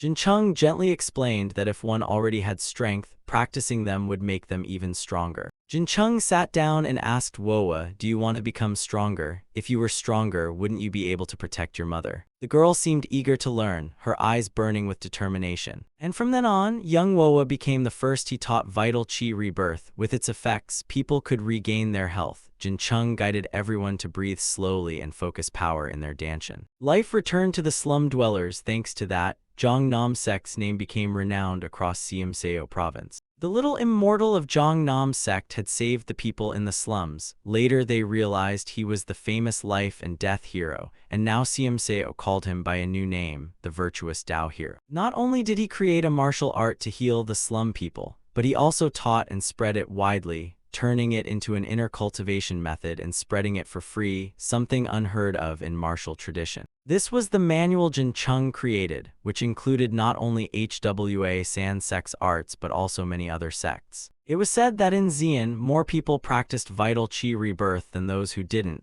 HWA Sans sect thought this was becoming a big deal. The miracles of Jongnam sect now included creating and spreading martial arts, so HWA San could not sit idly by. Since it had already spread across Seomseo province of Jongnam sect, it would soon spread quickly to other sects. A month later, Jin Chung left the slums of Seomseo. Before leaving, he gave Woa many instructions. The girl asked him what would happen if she used her power to control cells and regenerate them. Jin Chung was startled and asked how the girl knew that. Lately, he had also been researching the same matter. When he practiced, she had overheard him muttering about it. Jin Chung thought it would be too hard for Woa to understand, so she shouldn't worry, but he couldn't even remember what he had said. He praised Woa for being truly smart. The girl happily helped him pack. Thinking back, Woa was indeed very clever. He had never taught her how to grind medicine, but once he caught her doing it by herself. Just watching him once, she had memorized everything, not imitating clumsily but performing it perfectly. He wanted to test just how smart Woa was, so he asked her a few things and confirmed she was brilliant.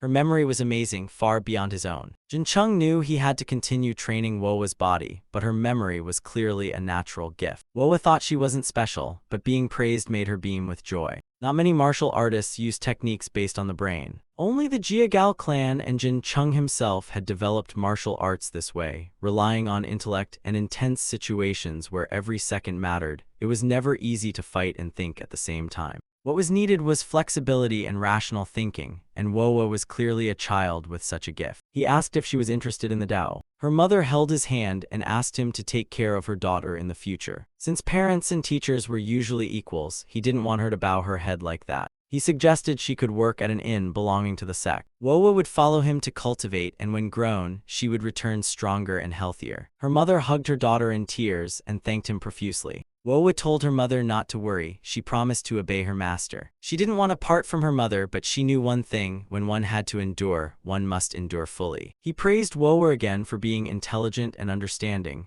then they set out for the Taoist temple. Jincheng brought Wowa back to Zhongnam sect after days of wandering the martial world doing good deeds. He introduced Wowa to everyone as his new disciple. Since she didn't yet have a Taoist name, they would just call her by her real name for now. They greeted her, and Jincheng reminded another disciple to treat Wowa well. His plan now was to focus on training Wowa's mind. In a practical lesson, he took Wowa outdoors to train. She sat still, circulating qi as guided by her master. He told her to use long expansion fist 9 breaths and relax her body with the natural qi body technique. Wowa asked why they were going to Habuk province. From his experience, training in one place only made one dull, so he told her to bring a few books along. There were many things in the world not written in books. The most important thing was broadening one's horizons, so Jincheng wanted to visit the Kongyung Flying Arms Arena in Habuk. There everyone could use weapons freely and kill at will. Now it was operating like a gambling den for corrupt officials to squander money. After some travel, the two master and disciple arrived at Kongyung Flying Arms Arena. When Wowa saw the brutal fights with her own eyes, she would learn many things. Among them would be terrifying scenes, very tough for a young girl. Jincheng asked if she could endure it. Wowa looked at the wounded, leaving the place with some fear. No matter how smart or quick a child was, she could not avoid fear completely. If she could not adapt to this, it would be difficult to reach the level of a supreme master. Wowa looked at him and said, "Master, I can do it." Just stepping inside, bloody and chaotic battles were already unfolding before their eyes. Wowa not being afraid at all was fortunate, admirable, yet made him feel a bit sad. Surely she had suffered hardships since childhood to become so resilient. He told her to carefully observe the fight between those two weapons. For him, it was only a normal battle, but its brutality was no less than real life. Two young men clashed fiercely. Every second and every move was carefully noted by Wowa. If the spear was longer by 1 kai, then it had an advantage of 1 kai. If longer by 3 kai, it gained 3 kai's worth of advantage. Above all, the spear was a weapon of limitless use. It was not only for thrusting, but could also be swung and spun. Wowa asked if that meant the spear was the strongest weapon. Jincheng told her to remember Lao Tzu's teaching in the Tao Te Ching about nurturing the body. In this world, there was no absolute answer. The spear had infinite value, but of course, it still had strengths and weaknesses just like everything else in life. Jincheng reminded his disciple Wowa to focus on observing and remembering today's martial match. Wowa's practical training trip lasted 3 months. On average, she watched 10 matches every day. The varied martial arts and hidden weapons of third-rate fighters came one after another like an endless line. Wowa absorbed the knowledge quickly, like the sea absorbing water. Back at the inn, he packed and asked Wowa if she wanted to learn in another place. The place she wanted to go was Gyeongsang. That was the capital where the emperor lived, later becoming Beijing, China. To indulge his disciple, they quickly set out for Gyeongsang. They sold their carriage, so travel became harder. But walking was also a form of training. Wowa looked tired but still told him she was fine.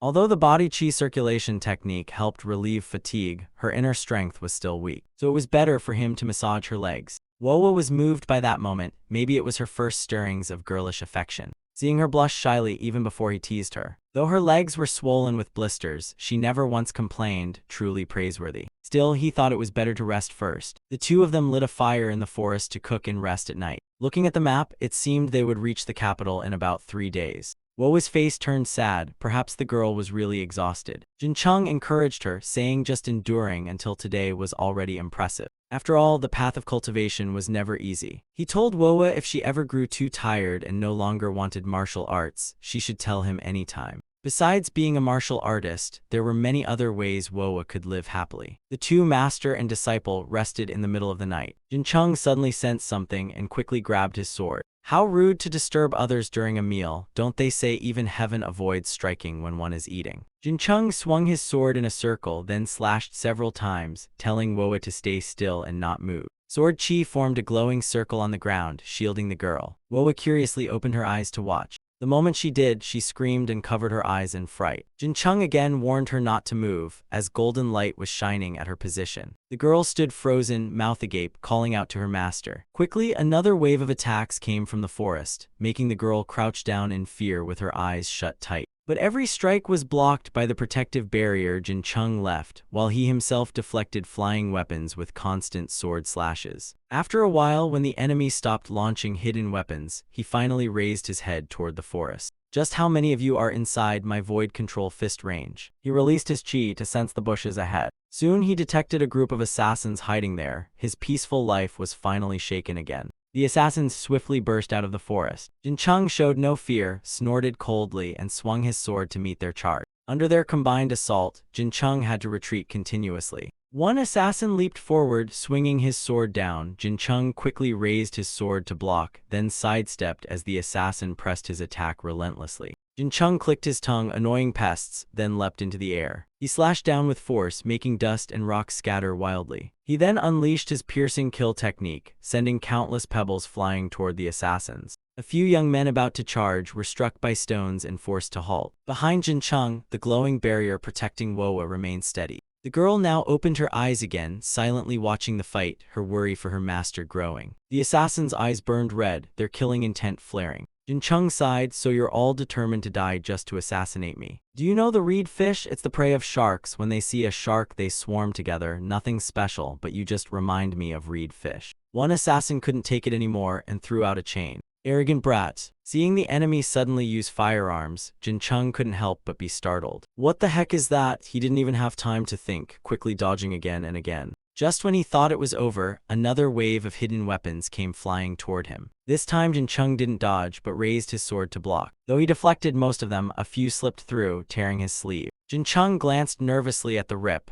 Are they really only using hidden weapons? How long will the barrier last? First, I need to lure them away from Wowa. With that thought, he leapt high, soaring over the assassins' heads. Seeing this unexpected move, the killers weren't shocked. He's running, brothers, chase him. Jin Chung dashed across treetops with his light footwork. Just as he planned, the assassins ignored Wowa and chased after him. After a while, with enough distance gained, Jin Chung landed in a clearing. He turned, gripping his longsword tightly, waiting as the assassins arrived. Before even reaching him, they hurled grenades his way. Explosions erupted where Jin Chung stood. The scene shifted back to Wowa. From the forest, a shadowy figure with a sword emerged. Wowa, still in the barrier, hesitantly asked, "Master, is that you?" The figure gave no reply, walking closer. He wasn't her master, but an assassin, laughing loudly. "Haha, this barrier is fading." Wowa's eyes widened in horror when she saw him clearly. The protective array her master left had vanished. Knowing her close bond with Jin Chung, the black-clad assassin slashed at her. Meanwhile, deep in the forest, Jin Chung had slain those who chased him. At the moment the blade was about to strike, Wowa closed her eyes, bracing for death. Yet no pain came. When she opened her eyes, her master stood in front of her. Jin Chung's clothes were shredded, and his body bore light wounds. But he still smiled to ease Wowa's fear. Knowing she was terrified, Wowa burst into tears and threw herself into her master's arms. She had heard the explosions earlier and thought he was dead. In truth, that massive blast was caused by the hidden weapons thrown at him.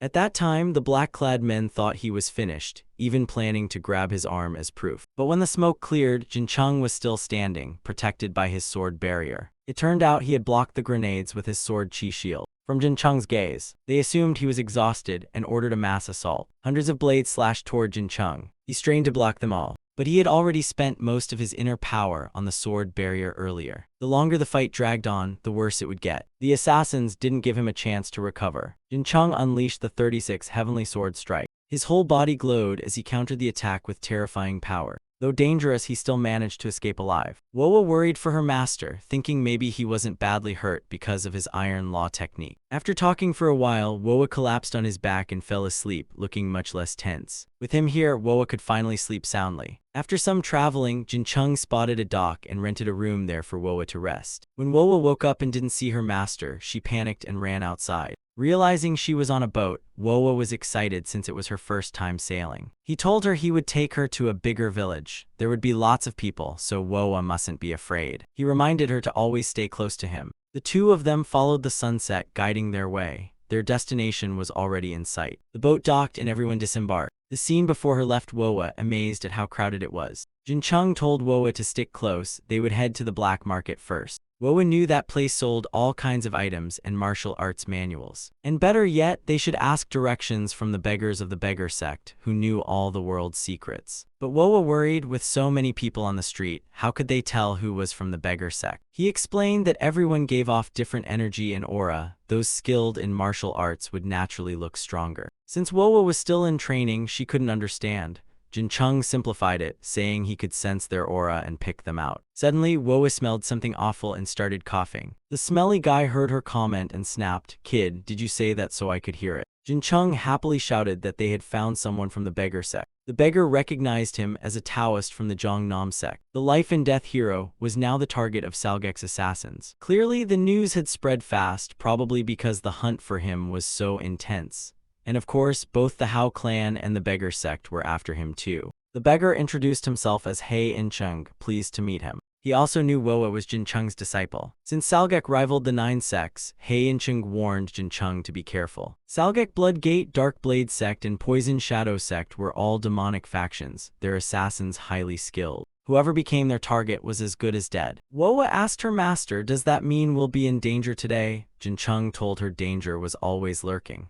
He In-chung was shocked these two were still alive despite being hunted. The beggar sect surely knew too. Jin Chung asked for directions to the black market, and He In-chung kindly guided him. After leaving the black market, master and disciple felt relieved. Woa seemed calmer now, especially with the dark venom hand hidden weapon, Van Thong technique, protecting her. The dark venom hand style spread toxins with bare hands. As expected, Woa's sharp mind grasped the idea without needing instruction. She had read about it in books but still didn't know what the Van Thong formation truly was. It was a formation created to gather information. This martial art allowed one to sense the enemy's position and distance. Both skills would be of great use to them. Woa never imagined such miraculous martial arts existed in this world. Master and disciple went to seek help from He In-chung. Beggars nearby gossiped that Jin Chung was Salgek's target. He In-chung confidently claimed the beggar sect had no fear of crossing Salgek. But Jin Chung couldn't expect free help with just words. He In-chung raised both hands, meaning he wanted some money. Jin Chung reached into his pocket and handed him 2 coins. He promised that someday he would repay this favor. Sitting down, he told Woa it was too dangerous now, so she should stay here 10 days under He In-chung's care. Jin Chung swore he would return as quickly as possible. Watching the touching farewell between master and disciple even moved members of the beggar sect. He In-chung guaranteed Woa's safety for the next 10 days would be the beggar sect's top priority. Jin Chung fully trusted these beggar sect heroes. After that, he quickly set out. Jin Chung had already laid the trap. All that remained was waiting for the fish to bite. He also asked He In-chung for one more favor, to spread a certain rumor. Jin Chung sped through the forest with lightness skill until he reached his chosen point. The rumor that Jin Chung declared he would openly face Salgek within 10 days spread everywhere. Everyone talked about it, saying even the life-and-death hero daring this was truly legendary. If Salgek failed to kill Jin Chung this time, they would lose all face. Salgek spies heard the rumor and fumed with rage. Jin Chung had traveled far away from the village where Woa stayed. Then he channeled inner force into the ground. By nightfall, he sat in the forest waiting. This was the lure the tiger from the mountain stratagem, the 16th tactic of Sun Tzu's art of war, used to draw the tiger away. Just as he expected, the Salgek killers appeared. The moment they stepped into his formation, Jin Chung sensed them immediately. He decided to give them a proper welcome. From his robe, he pulled out the poison needles he had bought at the black market. Then he hurled them straight at the enemy. By the time the black-clad men realized it was hidden weapons, it was too late. Their leaders couldn't react in time and were injured. Having pinpointed Jin Chung's position, they rushed at him. The Salgek assassins surrounded him from all directions, forming a deadly circle. Jin Chung drew his sword, spun once, and swept through the lackeys. A stronger foe, clearly a peak master, leapt out to duel him. Jin Chung's blade slashed down, but the man blocked it with his bare hand. He sneered that a mountain Taoist like Jin Chung couldn't possibly know this hidden weapon. He wanted to demonstrate how the weapon was used. Then he raked his hand straight toward Jin Chung. A deep gash tore across his body. The enemy was sure the poison would seep in, tormenting him to death and make him beg for release. But Jin Chung only regretted his ruined clothes since he had already spent all his money at the black market. The man couldn't believe Jin Chung's body was completely fine. Truly a monster of the Jongnam sect, his sword cut with precision through the wind. He was so fast it made people shiver. The man wanted to find a weakness, but before he could, Jin Chung rushed in and finished him in an instant. Jin Chung confidently told the rest to come at him all together so he could kill them in one go. He observed and memorized the assassin's chi flow, then gripped his sword and fought them. His ability to sense the strength, sword paths, and speed of the assassins brought the battle to its climax. Jin Chung unleashed a wide-range finishing strike, like an atomic bomb exploding in the night forest. Before him, Salgek assassins lay dead on blood-soaked ground. They really forced him to become a monster. After wiping them out, Jin Chung returned to the beggar sect's place to pick up Wowa. The girl seemed to miss him dearly, afraid he wouldn't come back. Wowa made him promise never to leave her alone again, and Jin Chung agreed. After reuniting, Jin Chung thanked Hei and Chung for taking care of her. Everyone was shocked that Jin Chung returned alive. They couldn't believe he had killed hundreds of assassins alone and come back safe. That wasn't luck, that was pure skill. The beggar sect praised him endlessly. Jin Chung's survival meant Salgek had failed, and their reputation took a heavy hit. Meanwhile, the name of Jin Chung and the Jongnam sect rose even higher. But the sect worried this was serious, since Salgek targeting him might be tied to their ancestral treasure. The Jongnam sect's sect leader proposed cooperating with the Martial Alliance. At the Martial Alliance conference, everyone felt lucky Jin Chung survived the Salgek assassins' ambush. Murderous sects that killed for money had to be punished properly. In the name of justice, the Martial Alliance decided to continuously attack and hunt Salgek members for half a year. As time went on, Salgek suffered greater losses. Eventually, their attacks targeting Jin Chung came to a complete stop. While traveling by boat with his disciple Wowa, they were greeted by a man, the Ho Makwin of the Hog Jeong Trading Guild. He spoke as if they were old friends, though this was their first meeting. It turned out the Hog Jeong Trading Guild would be working with the Jongnam sect starting this year. He happened to hear Jin Chung wanted to go to Beijing, so he had come to welcome him. At the same time, he also sought the Jongnam sect's help. First, he invited Jin Chung to rest at the Trading Guild's hall. Naturally, Jin Chung wouldn't refuse a chance to feast on some fine delicacies. They said the Hog Jeong Trading Guild was the best in Habuk. Even their guest rooms were decorated magnificently. He asked Wowa to guess what they wanted from him, but she didn't know either. Jin Chung guessed it must be something requiring force, otherwise why ask him? Using force wasn't always a bad thing, he only hoped it wouldn't involve something filthy. He piled food onto Wowa's plate and reassured her warmly. Jin Chung sensed someone approaching. Their inner power was over 10 years cultivated, clearly not an ordinary person. It was likely they wanted to ask him for something. The group that had sought Jin Chung earlier were a trading guild from the Yuan dynasty. Since the Yuan dynasty, the Hog Jeong Trading Guild had built fame and influence by trading valuable goods with other long-standing guilds.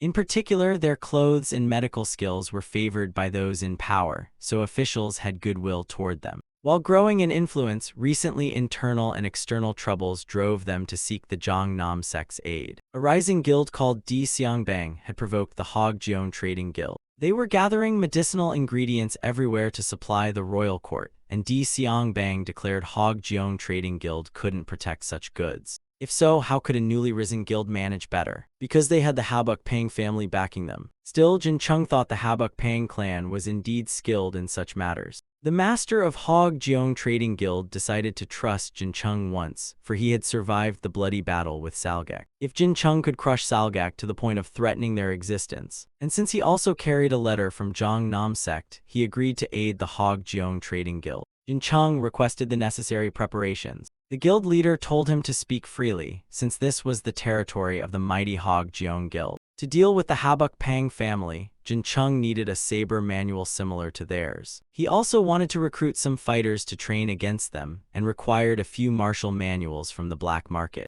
Most importantly, he asked the guild master to find the mooncakes that his disciple Wowa loved. Wowa protested, "Master, I don't even like mooncakes."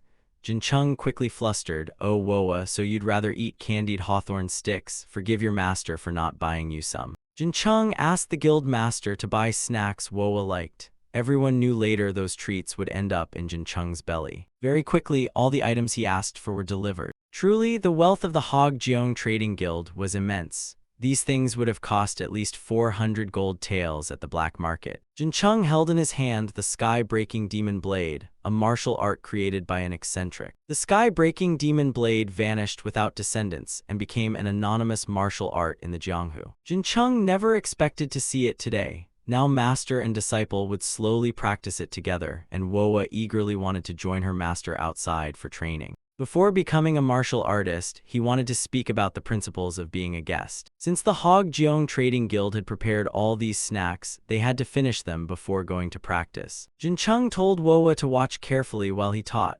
Every sect had its own unique traits, and Jongnam focused on speed and transformation. The transformation of its swordsmanship was unmatched and its speed was lightning fast, so anyone facing a Jongnam blade would feel overwhelmed. When combined with the mysterious traits hidden within, almost no one under heaven could withstand Jongnam's martial arts. But the Habuk Pang family also held many hidden mysteries, and grasping this was crucial to victory. Wowa always thought her master looked amazing whenever he held a sword. While they were sparring, a stranger appeared asking if he was the Taoist Jincheng. Then without hesitation, the man charged at the two of them. Jincheng quickly told Wowa to step back while he alone blocked the strike. The man's inner strength was decent, but his murderous aura was too heavy. Could he be a Salgek assassin? He thought they had given up, but maybe this was Salgek. Who else would dare intrude upon the vast Hog Jeong trading guild? The chilling sharpness of the man's attacks truly surprised him. This was no laughing matter. Jincheng reminded himself to be cautious. At that moment, the leader of the Hog Jeong trading guild appeared, saying, "First meeting and already dueling, what a shock." It turned out the attacker was the wandering fighter Jincheng had requested.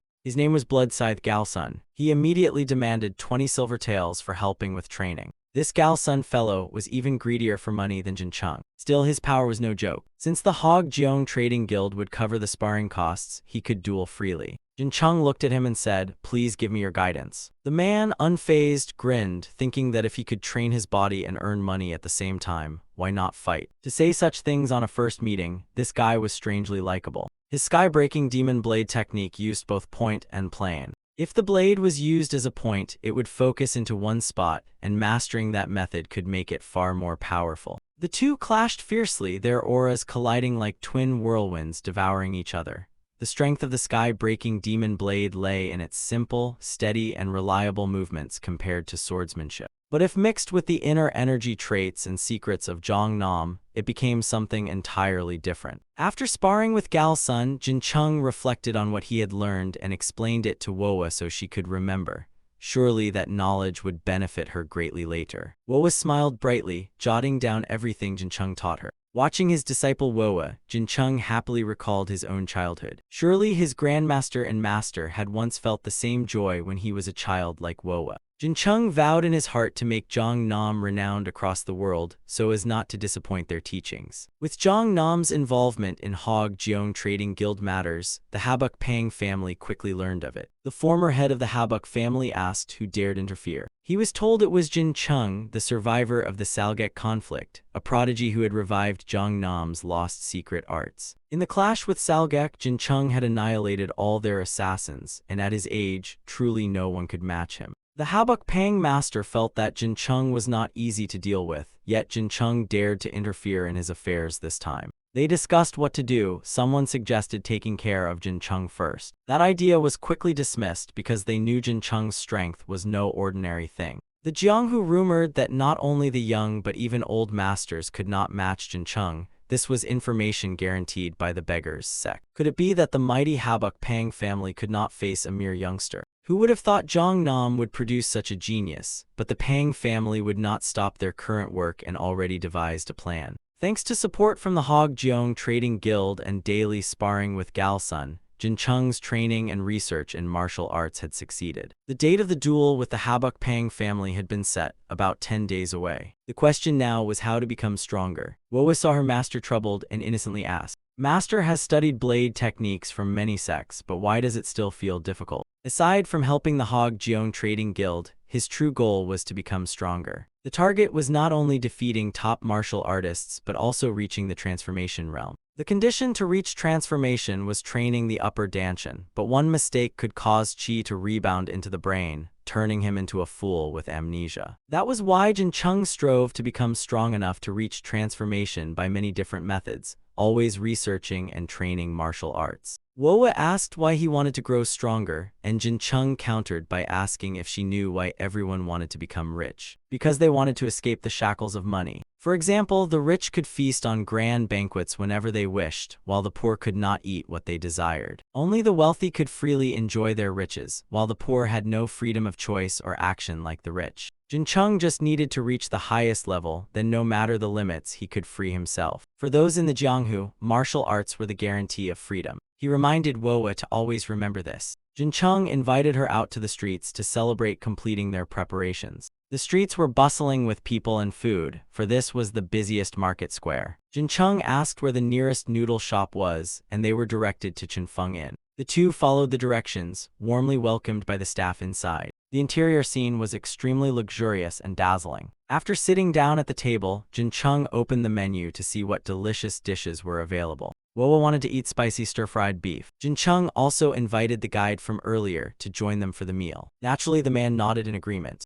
The food arrived looking so appetizing, it was almost a crime not to drool. Even while eating with focus, Jin Chung still sensed someone staring intently at him. The guide quickly realized they were people from the Habuk Pang family. They came over demanding to know how he recognized their identity. How could anyone in Habuk not recognize the Pang family? He was only explaining that his guest, Jin Chung, was visiting for the first time. Yet that man became angry, frightening the poor guide pale. Jin Chung roared angrily, "You unreasonable madman." Being scolded, he spared the guide but turned his hostility toward Jin Chung. Jin Chung berated him, saying he had never been taught manners, which explained his rudeness to others. The man grew furious, calling Jin Chung a brat daring to be insolent. The head of the Pang family appeared and asked if Jin Chung was mocking their entire clan. But clearly it was that fellow who acted rudely first. Since ancient times, Confucius said respecting elders brings longevity, so why ignore basic courtesy? Enraged, the old man drew his sword, wanting to teach Jin Chung a lesson to see if he had the right to speak such words. The Habuk Pang clan seemed to prefer violence over words, unlike Zhongnam sect where Jin Chung came from.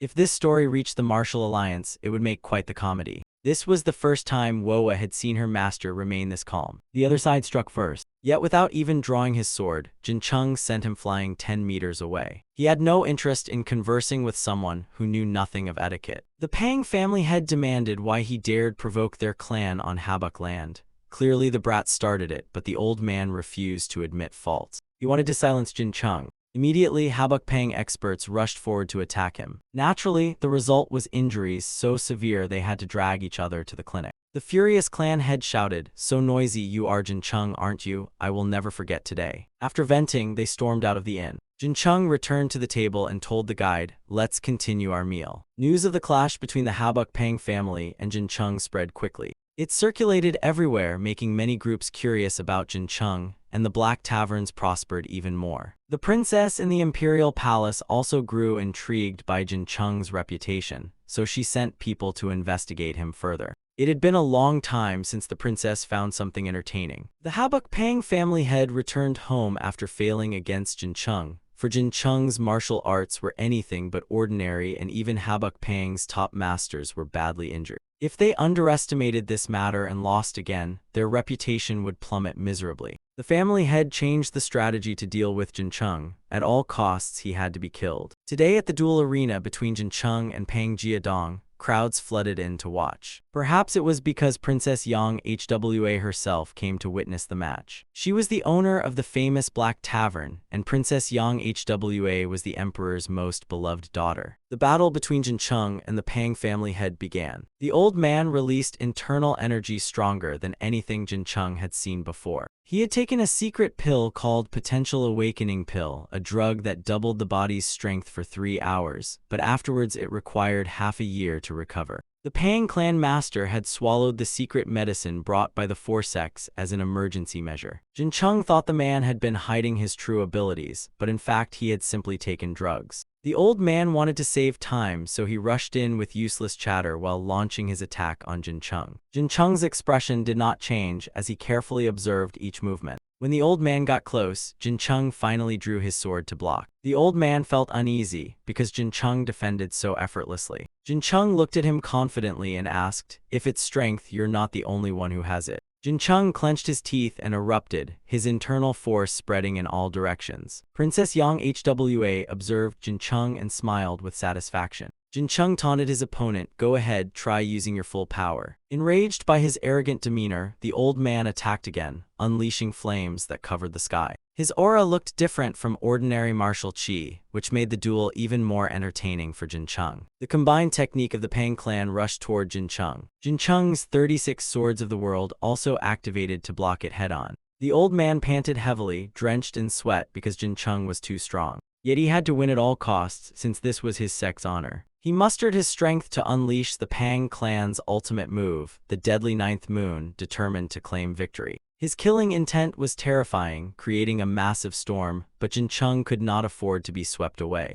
In tense moments like this, one must keep a calm and clear mind to respond. The Pang clan's 5 tiger gate-splitting saber roared like a fiery tornado, making the entire stage blaze. Jin Chung braced himself, standing still while handling the situation. Suddenly, a flash of light blinded most of the spectators. When their sight returned, they saw the Pang clan head collapsed on the ground. Jin Chung had won gloriously amid the cheers of the crowd. The princess laughed, clearly enjoying the martial spectacle. After the duel, Jin Chung went back to teaching his disciple Woa how to control ice to make red bean shaved ice, because even warriors need dessert skills. After his master finished, Woa tasted it and found it delicious. Once done, Woa tasted it and found it delicious. Everyone else also enjoyed the new flavor with excitement. The shaved ice with red beans made by Jin Chung was named Immortal Ice Stew. Travelers coming to Hog Jeong Trading Group all wanted a chance to taste this dish, so rumors spread that Hog Jeong had food from the gods. Jin Chung thought it was time to leave this place. But because of those rumors, something unexpected happened. Princess Yang Hwa declared she would visit Hog Jeong Trading Group. Jin Chung quickly recognized her as the one who had watched the duel that day. Hearing the rumor about Immortal Ice Stew, she wanted to try it. The trading master begged him for help since high officials would accompany the princess. He agreed to prepare it since after all it wasn't anything too difficult. As long as Hog Jeong Trading Group managed things well with his sect, in about a month his sect's people would arrive. Jin Chung was assigned a rather boring task, making shaved ice for the princess and the officials. Woa curiously asked her master why the great master of the trading group seemed so cautious with him. That was a matter of honor. The honor of merchants, imperial officials, and martial artists were all different. Everyone valued honor, but asking favors from a martial man could harm his dignity, which was why the great master was so reserved with him. Jin Chung told his disciple to slowly learn and eventually understand everything. Until then, she had to remember his words today. The ice had been prepared for the chef to make Immortal Ice Stew. The chef had 30 years of cooking experience, so if successful this time, he could create the one and only Immortal Ice Stew under heaven. Once he finished his part, Jin Chung went inside to let the chef complete the rest. Afterwards, he took Woa outside to continue practicing. Jin Chung hoped Princess Yang Hwa would bring benefits to Hog Jeong Trading Group, but since he was about to leave anyway, he didn't care much. While instructing Woa, someone rushed over to find him. Princess Yang Hwa had summoned him. Princess Yang Hwa was the emperor's most beloved daughter and also the mistress of the Black Tavern. She could command the Brocade Guard and controlled the #1 underworld faction. Out of passion, she practiced martial arts, and with natural talent, she mastered it quickly despite only beginning recently. The state of the world was uncertain, but she had already pushed her realm to the supreme peak. If she had been born a man, with that talent she would surely have become emperor. Princess Yang Hwa was quite frustrated about this, but it was fate and she couldn't change it. Yet now she had met someone unique unlike anyone before, Jin Chung. He went to her and sensed she was a supreme master with formidable inner strength. The princess looked at him and asked, "Are you the one who made Immortal Ice Stew?" Jin Chung respectfully replied, "I only made the shaved ice. The chefs of Hog Jeong Trading Group are the ones truly deserving of praise." She laughed, then wished to grant him a request in recognition of his contribution. He thanked her for rewarding him. In fact, he had long held a wish in his heart. Jin Chung had long wanted to find a martial art to cultivate his upper dantian, so he wished she could bestow one upon him. The princess smiled and released her inner power. She told him to state his wish, and without hesitation he chose a martial art. So she asked Jin Chung what martial art he wanted to practice. Her inner power was so incredible that even Jin Chung hadn't expected it. He honestly replied that what he was cultivating was the path of the mundane world. Princess Yang Hwa told him to take his time to explore it, and she would grant him what he wished for. After meeting the princess, Jin Chung took his leave. Yang Hwa possessed such supreme inner power that it was already double that of Jin Chung. At the royal palace's martial archive, which stored books on martial arts, Jin Chung was granted entry by order of the princess. He was allowed to stay there for 12 hours. Jin Chung selected the books he wanted and read diligently deep into the night. When he read the mysterious Heaven's secret record, he realized he still lacked much to become a grandmaster of transformation. Jin Chung had to remember these lessons, for martial arts that looked useless were actually intriguing, especially the earth-walking secret skill, which could be very practical. Jin Chung wanted to tell Woa everything he had discovered. The next day at Hogjeong Trading Group, senior brother Sword Gun Xian came to meet the trading master. He also urged Jin Chung to quickly return to their sect as progress had been made in restoring martial arts. Immediately after, Jin Chung bid farewell to Hogjeong Trading Group and returned to his sect. On the way, he wanted to tell Woa about the earth-walking secret skill he had learned at the Royal Martial Archive. Walking along the trail, Woa sighed, wondering how long it would take before she could become as strong as her master. It was hard to say precisely, but perhaps 15 to 20 years. Since Woa learned martial arts quickly, if she trained diligently she could become a master earlier, so now he would take her for more training. Woa asked her master if they would stay in the forest tonight.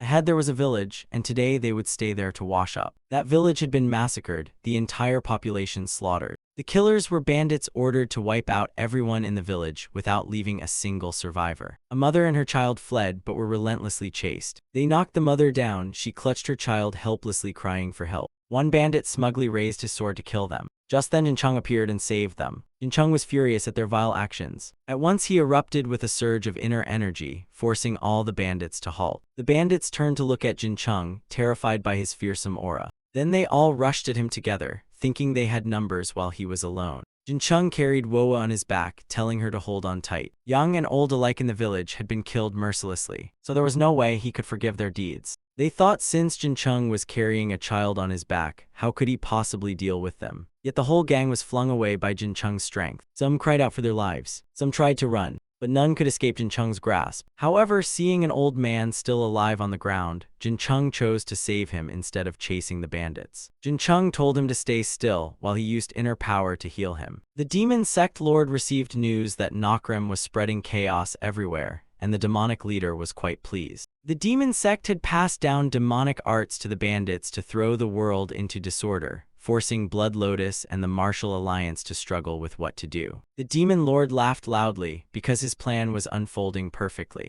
Jin Chung provided first aid to the survivors of that village. Woa helped her master prepare herbs, but there weren't enough since there were too many patients. Someone came to him, it was Gong Sun Jin, who knew he needed help and brought people from their sect. The disciples who came were from the medical halls and carried medical supplies. Each person took on a task, working together to save the wounded villagers. They labored for days non-stop before they could rest. Jin Chung asked Gong Sun Jin when he had accepted disciples. He replied he hadn't and would wait 3 years before taking his nephew as a disciple. His nephew was 3 years old now, and at 6 would be allowed to enter the sect. The two chatted for a while. Jin Chung happened to glance over and saw Woa sleeping soundly, clearly exhausted from the past days. He asked Gong Sun Jin if he had investigated the bandits. He heard their hideout was nearby, called Fire Dragon Camp. Jin Chung had to see what that place was like. If he was to be a Taoist, he couldn't pretend he knew nothing. Jin Chung left in anger, heading straight for the Fire Dragon Camp of those murderers. At night the Fire Dragon Camp was heavily guarded. Suddenly one guard collapsed to the ground, sending the rest into a panic searching for the attacker. Jin Chung appeared and wiped them all out.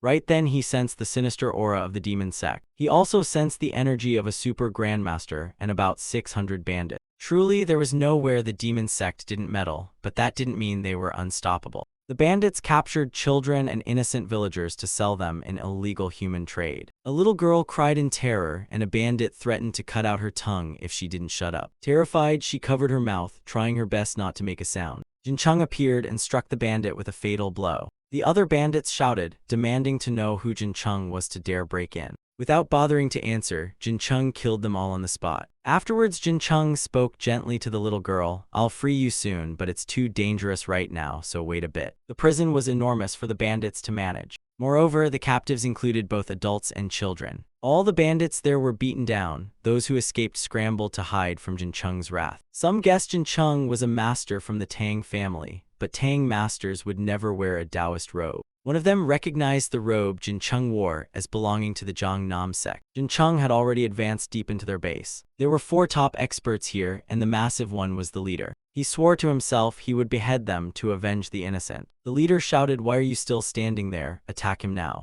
From all 4 sides, the top masters charged with weapons at Jin Chung. He ignored them. Instead, he directly attacked the big fat man in the middle. That fat man still didn't know Jin Chung's might, thinking he was just another thug who looked annoyingly handsome. Well then, Jin Chung would show him a few moves for enlightenment. A massive bolt of lightning struck the ground from the sky. Jin Chung, barehanded, pushed away his opponent's blade. Finally, Jin Chung's 5 thunders true force erupted, aiming to crush that fat man. The fat man threw back his head and laughed loudly. Ha ha, not bad at all. Jin Chung was certain he had internal injuries, yet why was he still standing there looking fresh as a daisy? He laughed and pointed his blade at Jin Chung. Now it's my turn. Not giving him the chance to strike, Jin Chung moved at full speed behind him. He directly attacked with the first strike of the 9-breath long armor fist. The fat man's body convulsed as if electrocuted and then exploded. He lay sprawled in a crater after Jin Chung's devastating blow. Seeing him motionless, Jin Chung turned his back and walked away. Unexpectedly, the fat man revived, standing up with a wide grin as if nothing happened. His entire body now radiated demonic energy, and Jin Chung instantly realized it. He arrogantly hoisted his blade onto his shoulder and asked Jin Chung's name, saying someone like him was worth knowing.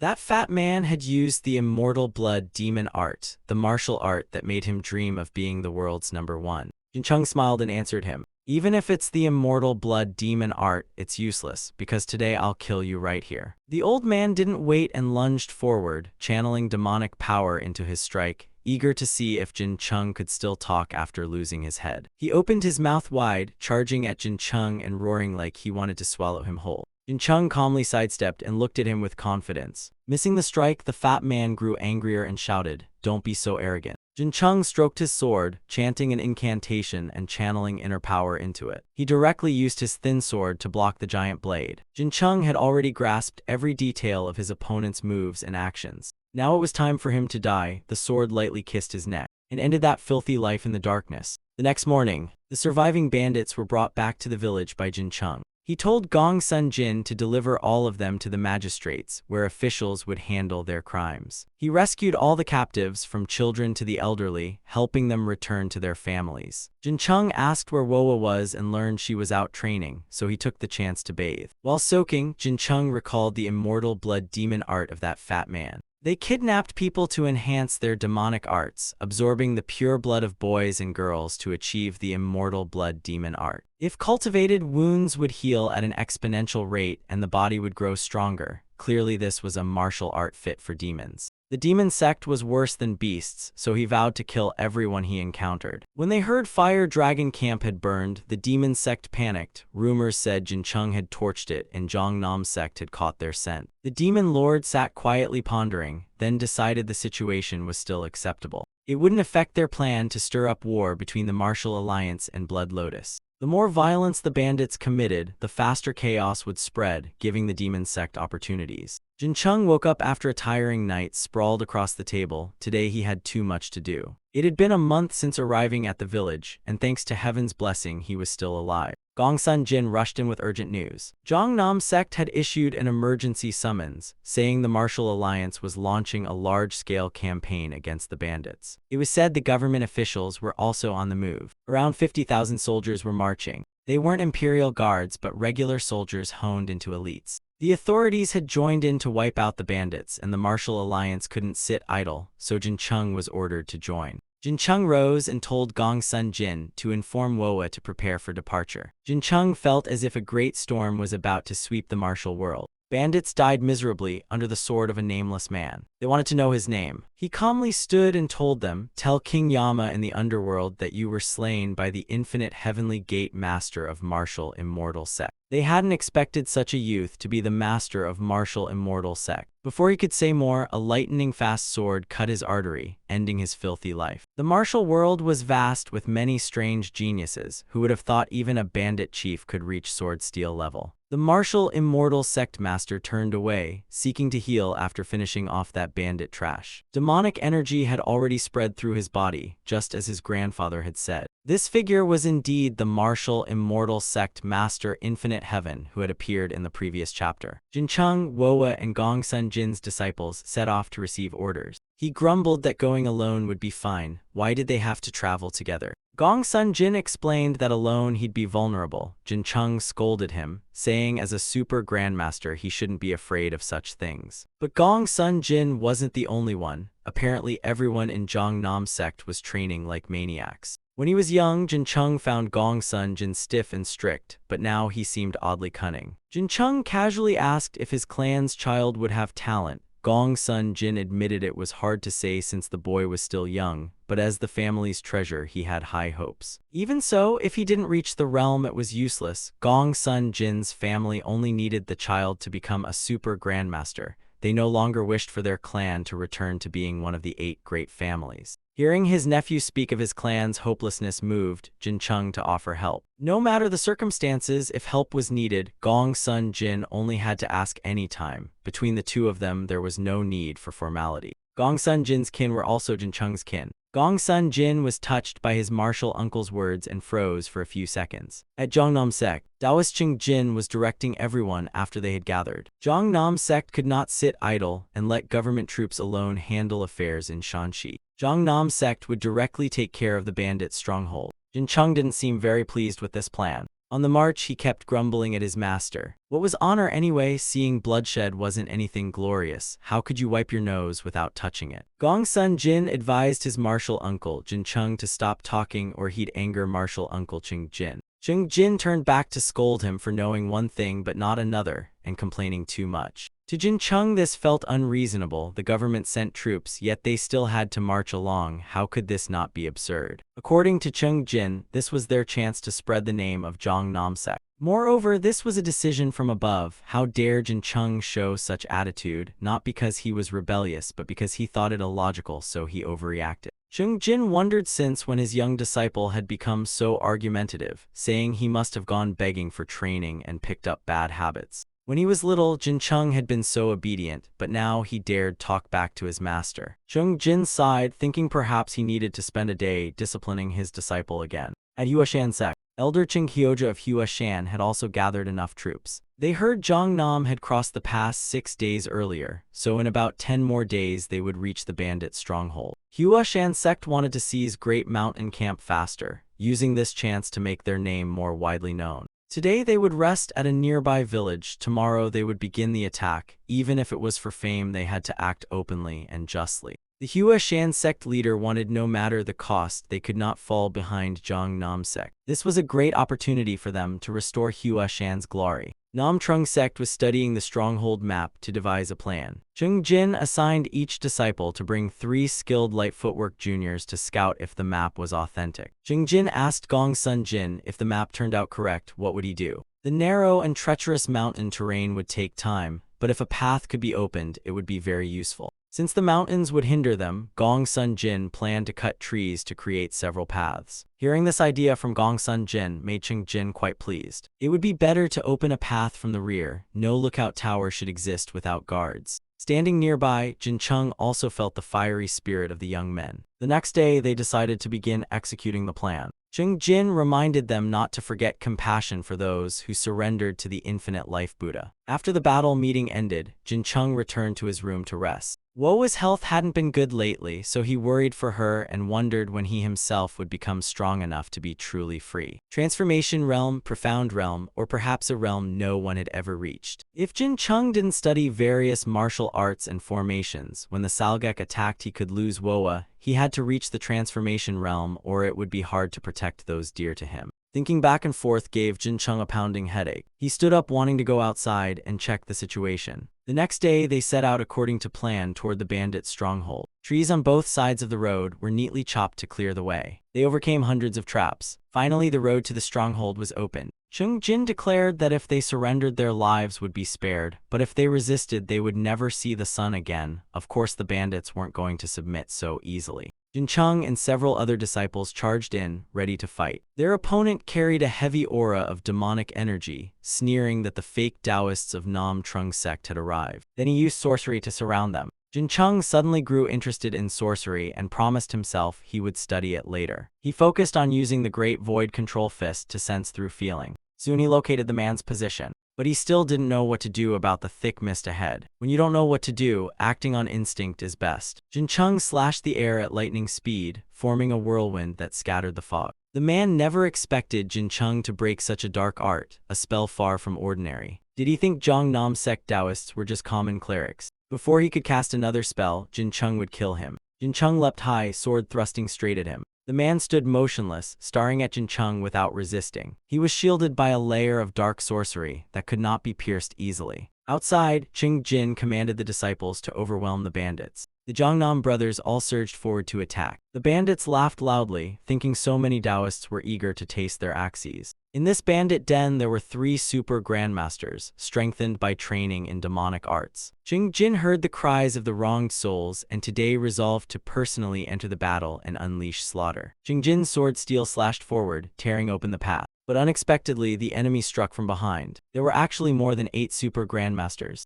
Enough with the jokes, Jincheng wanted to know how many top experts were truly hiding behind these bandit faces. The bald man grinned at his surprised expression. He wondered why someone like Jincheng had appeared among the foolish Taoists outside. Jincheng's face was the face of a half-dragon. It meant those with the qualities of a dragon, but a half-dragon could only be a fierce brute, never a true hero. Hearing his provocation annoyed Jincheng, so he decided to send the old man to tell stories in the underworld. He leapt forward to attack. The old man wasn't slow, he instantly cast sorcery, trying to kill him quickly. However, he was shocked when Jincheng's sword broke through the spell in his hands. Jincheng's longsword was then knocked out of his grasp. The old man's hands were now coated in a layer of golden coins. He laughed loudly, praising Jincheng for having talent. Jincheng replied without politeness, shoving words back at him. I learned this fighting assassins. The old man exclaimed, oh, is that so? He then raised his hands again to cast another spell. A gloomy, sinister aura burst from him, surging toward Jincheng. Surrounded by deathly chi, Jincheng snorted coldly, then watch my true power.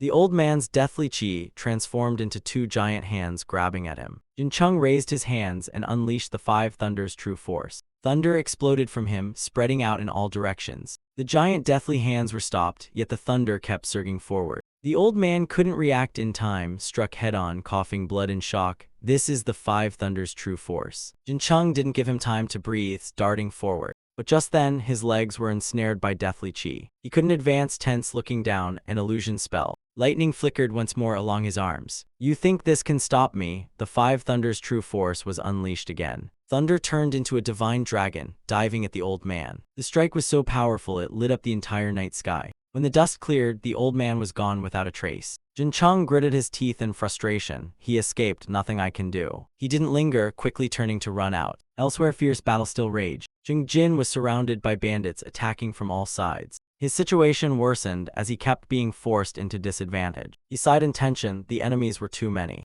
Gongsun Jin wasn't doing much better, constantly pressured. He struggled to fend off attacks in front when suddenly another enemy tried to ambush him from behind. It seemed hopeless. At that moment, an attack from afar blasted several bandits away, saving Gongsun Jin's life. The same happened on Qing Jin's side. The one who struck was none other than Jincheng, who had just run out after fighting inside. Seeing him, the bandits charged forward viciously, shouting, "We'll tear you apart." Jincheng coldly raised his hand and unleashed shattering moon finger. Golden light burst from him, shooting in all directions, striking the bandits. Before they could even reach him, they collapsed dead on the ground. After finishing them, Jincheng frowned, staring into the distance. The battle paused because of his overwhelming presence. Jincheng shouted, "If you surrender, I will spare your lives." The remaining bandits glanced nervously at each other, exchanging hesitant looks. Qing Jin's group didn't relax their guard, still gripping their swords tightly. After a while, the remaining bandits finally chose to lay down their weapons and surrender. The result of this battle was that the stronghold would be destroyed by Jiangnam sect. At the same time, the cruel deeds of the stronghold would be revealed to the world,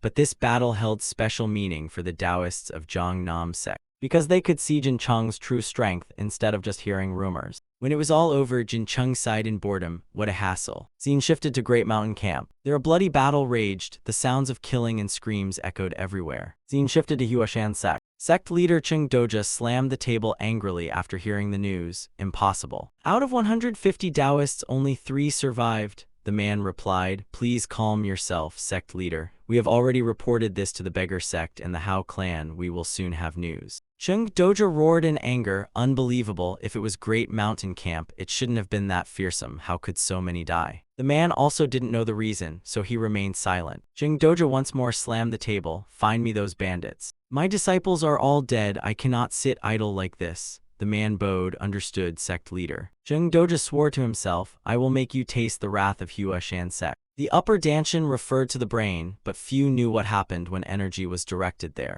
However, Jin Cheng knew his master Taoist Qing Jin's brain was different from other martial artists, as he was a super grandmaster. The mysterious Heaven's Secret Record, Brain Profound Divine Art, Heavenly Brain's Limit, and Soul Summoning Divine Art were 4 martial arts he had read in the Royal Archive. These 4 royal martial arts enhanced brain functions. Among them, he studied Heavenly Brain Power, which sent qi into the brain, a technique requiring extreme caution and not too much qi. Jin Cheng had already tried this move, channeling qi to his brain. Wowa saw her master meditating on upper Danshan, eyes closed, and kept calling him awake. Jin Cheng opened his eyes and asked suspiciously, I'm cultivating upper Danshan, what is it? She replied, I heard Hua Shan sect has mobilized 5,000 troops to Great Mountain Camp. Jin Cheng exhaled without much surprise. Oh, good. Wowa was puzzled. How is that good, master? Jin Cheng chuckled. Time is gold. While they're out fighting, I can train my martial arts, right? If I'm free, I can even binge manhwa on Ray Scroll channel.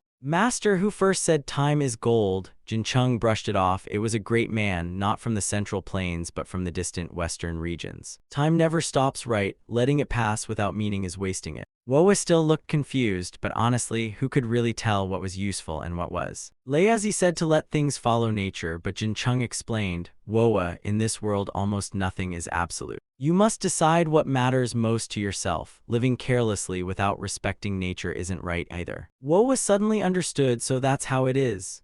Jin Cheng chuckled and changed the topic. Now show me how much you've grown lately. Wowa excitedly replied, yes, master. She immediately swung her fists, displaying martial arts before Jin Cheng. Watching his disciple's growth made Jin Cheng very pleased. Scene shifted to Hua Shan. A furious general barged in. He was the general of the imperial army named Gi Unxian. He shouted loudly to the soldiers before him, everyone listen, we will attack at dawn tomorrow, so prepare yourselves. The soldiers bowed in unison to obey. Gi Unxian then ground his teeth as he glared at Zheng Doja. He stormed out angrily, muttering curses, damn Taoists, useless lot. Zheng Doja watched his back leaving, also grinding his teeth in anger. Night fell somewhere deep in the forest. There, Zhongnam sect disciples were in fierce battle. Their enemies came from nowhere, each with blood-red eyes looking savage. Suddenly, a violent explosion erupted during the fight. Several of the villains were instantly knocked down. Taking advantage of their confusion, Jin Yon silently approached from behind. You bastards! Just as they turned, her sword slashed down. Sword chi with blazing golden light burst forth. When the attack ended, a deep trench scarred the ground. The corpses of the enemies lay scattered on both sides. Jin Yon examined the bodies, pondering. They had strange power. Was it demonic chi?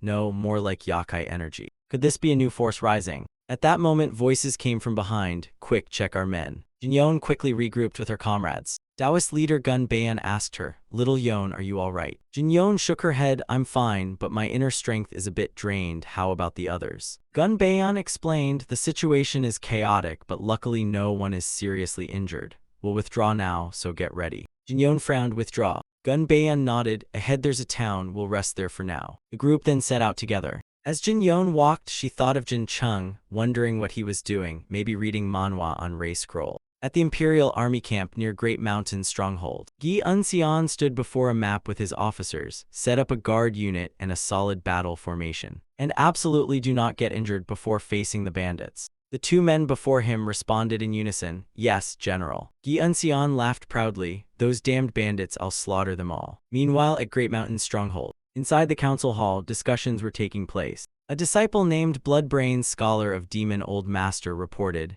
General troops are camped nearby, Chief. Camp Chief Kim Deason, upon hearing this, was not afraid at all. Instead, he laughed with great delight. The news of the Imperial Army's movement was delivered to the bandit stronghold's leaders through the disciple of Demon Old Master, and Kim Deason sneered wickedly. The disciple of Demon Old Master said not to worry too much, as the Imperial Army could never destroy their formation. Kim Deason understood this, but he thought it unwise to be careless, so he decided to deploy corpses to fight. Since corpses weren't affected by formations, using them to disrupt the enemy would be enough to buy time. Together with the 800-man Blood Glory unit of Great Mountain Camp, it would be enough to fight the Imperial Army head-on. Demon Old Master also had another plan. Most of the members of the Blood Glory unit were outsiders, among them even assassins. Not for assassination, but to toy with the Imperial Army, now that would be entertaining. This method was simple, yet it seemed very effective. For the glory of the demon sect, they would stop at nothing. As the imperial army approached the mountain, a thick fog shrouded their vision. Unable to advance in this mist, the general guessed immediately that this was the enemy's scheme. The next moment, thousands of arrows rained down from within the fog. They were showering the imperial troops with arrows from the mist. The general ordered his men to respond with fire arrows. The mountain caught fire from the flaming arrows, reducing the bandits' morale a bit. The general then ordered his troops to retreat for now. Suddenly, they heard a sound echoing from within the mountain like a bell. After that, corpses appeared, blocking their way. They wanted to kill them, but couldn't. Not just one, but many corpses emerged. Everyone panicked and scattered in fear. Hearing the report, the general was shocked, unable to believe how these bandits could summon corpses. He immediately commanded the troops to reorganize ranks and have martial soldiers ready to face the corpses. These weren't simple bandits, but people of the demon sect. At Zhongnam sect, Zheng Jin called his disciple Jin Cheng and handed him a book named Tei Heaven and Earth. It contained everything about Zhongnam sect. It was a book that recorded the 5 doubts and secret mysteries. All of Zhongnam's secrets were preserved within it. This was truly precious, and Zheng Jin had even made a copy in case it was lost. However, it seemed difficult to interpret, which was why he entrusted it to him. Jin Cheng would take a look first. Zheng Jin had high hopes for his disciple, but Jin Cheng quipped, "If you expect much, shouldn't you give me something too? I heard rumors that Master has been making lots of money lately." Zheng Jin asked him why he didn't study the sect's martial arts but kept learning techniques from other sects. He honestly replied only learning Zhongnam sect martial arts was not enough. He couldn't climb walls, couldn't dig through earth. In the end, the more martial arts one knew, the better. His master scolded him for speaking nonsense. After all, they were disciples of Zhongnam sect, renowned across the world. Though the scolding wasn't harsh, his master reminded him that whatever he did should have limits. Jin Cheng opened the book his master had just given him, wanting to memorize it at least once. As soon as he opened it, Jin Cheng's eyes suddenly lit up as if struck by lightning. In the forest near Great Mountain's stronghold, the imperial army fell like cut grass, utterly defeated.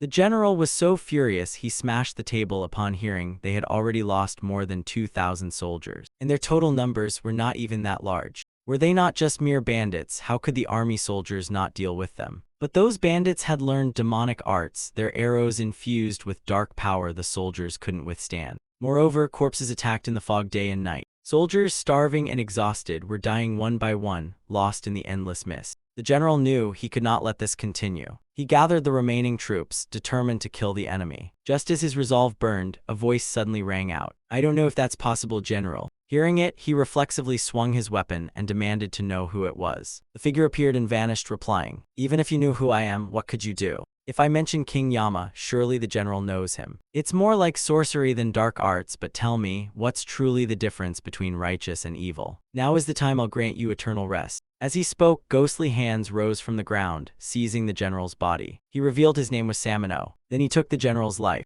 At Zhongnam sect, Wowa was still diligently training with her master. Jin Cheng was circulating his energy. When yin and yang united, they became Tei, turning heaven and earth. Even a genius couldn't fully comprehend the book his master had just given him. Was the author writing it just so only he himself could understand? Jin Cheng stood up and called Wowa to go eat lunch. Seeing her steady progress made him smile in satisfaction. At the dining hall, the two of them ate like they had been starved for days. Gong's son Jin appeared, demanding why Jin Cheng hadn't called him to eat together. "Do you really need to be called to eat? Just eat when it's time." Gong's son Jin couldn't believe his martial uncle was really this heartless. Jin Cheng asked him if he had gone to serve his own master, instead of tagging along after him all the time. Gong's son Jin said his master was busy training. Ever since he became a supreme expert, his master had always been angry. After Wowa finished her meal, Jin Cheng invited her to get dessert, some cake. Gong's son Jin sulked because Jin Cheng only treated Wowa. Jin Cheng told him that since he was already a supreme expert, he should feed himself.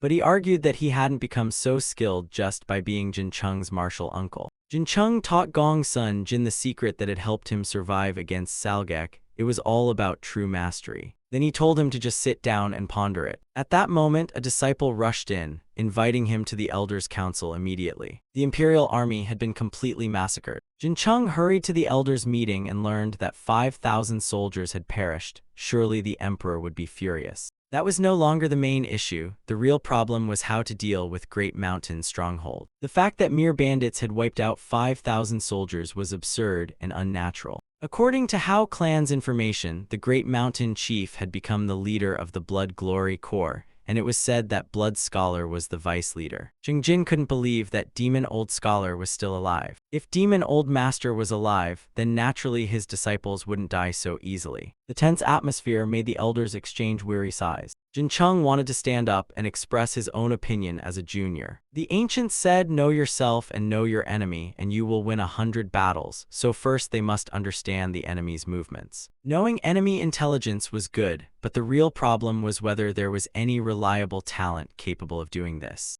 Ordinary people couldn't handle this task. They needed someone with ability and experience beyond even a supreme expert. Jin Chung raised his hand, volunteering himself. His master thought the task was too dangerous and suggested sending someone else, but he believed only he was suitable for this mission. If things went poorly, the safety of the sect would be shaken. The sect leader decided to entrust the task of probing the enemy to Jin Chung. Since doing it alone would be too hard, he would ask Beggar Clan to send a geography expert to assist. Additionally, 2 capable disciples would be sent to accompany Jin Chung. Everyone in the meeting thought this was far too dangerous. They couldn't send 3 supreme experts at once. Despite the opposition, the sect leader's decision was final. Jin Chung's cultivation was not yet complete, so the leader hoped he would find his own path through this mission. Jin Chung understood the meaning his leader wanted to convey. At Blood Lotus Sect, they hadn't expected the demon sect to have such power. But everything was about to end, since they had captured the demon woman. With her, creating the Blood Dragon Corpse could be accelerated.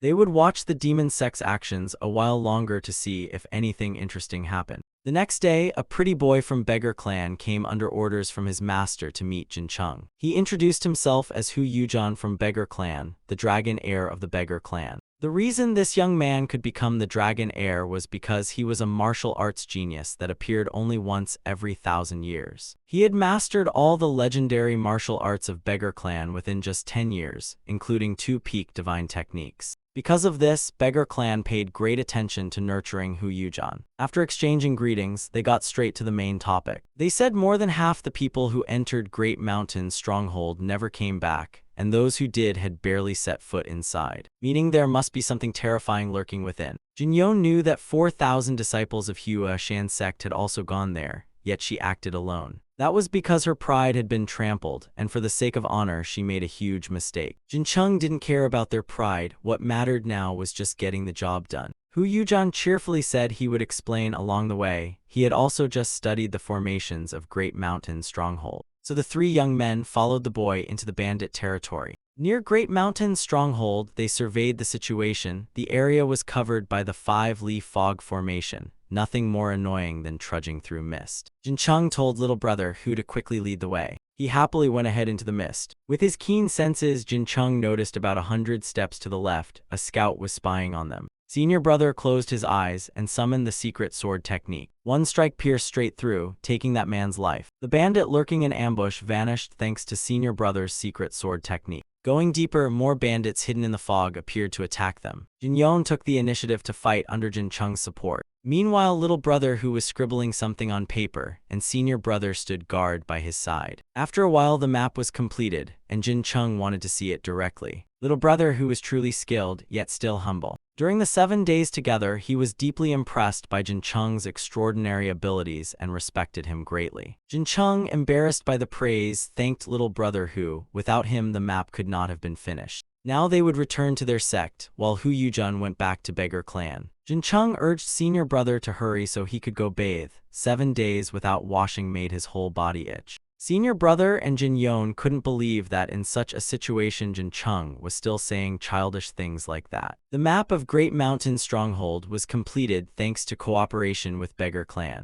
That map was delivered to Hua Shan sect and the authorities through Beggar Clan. At Hua Shan sect, they were discussing how Zhang Nam sect had joined forces with the Imperial Army to destroy Great Mountain Stronghold. Although they admitted working with Zhang Nam sect was unpleasant, clearly they needed large numbers to attack the stronghold. But if they moved alongside Zhang Nam sect and the Imperial Army, it would be hard for Hua Shan to make a name for themselves. However, Hua Shan had already suffered heavy losses at Great Mountain Stronghold, continuing alone would be too dangerous. Jincheng thought that the martial arts of Jiangnam sect alone were enough to wipe out Great Mountain Stronghold. Just then, senior brother came to find Jincheng while he was training. He intended to study Galaxy Heavenly Steel Divine Art. Senior brother was surprised that Jincheng actually wanted to learn a Jiangnam technique, not like his usual self at all. But after all, Jincheng was a disciple of Jiangnam sect. Wasn't learning Jiangnam martial arts the most natural thing in the world? Senior brother came to inform that Hua Shan's sect had decided not to cooperate with them and would head to the mountain stronghold alone. Jincheng thought they really were a foolish sect. Hearing that the Hua Shan sect leader would personally march to Great Mountain Stronghold, he scoffed. What was pride compared to life and death? Hadn't they already suffered losses? Now they would only bleed even more.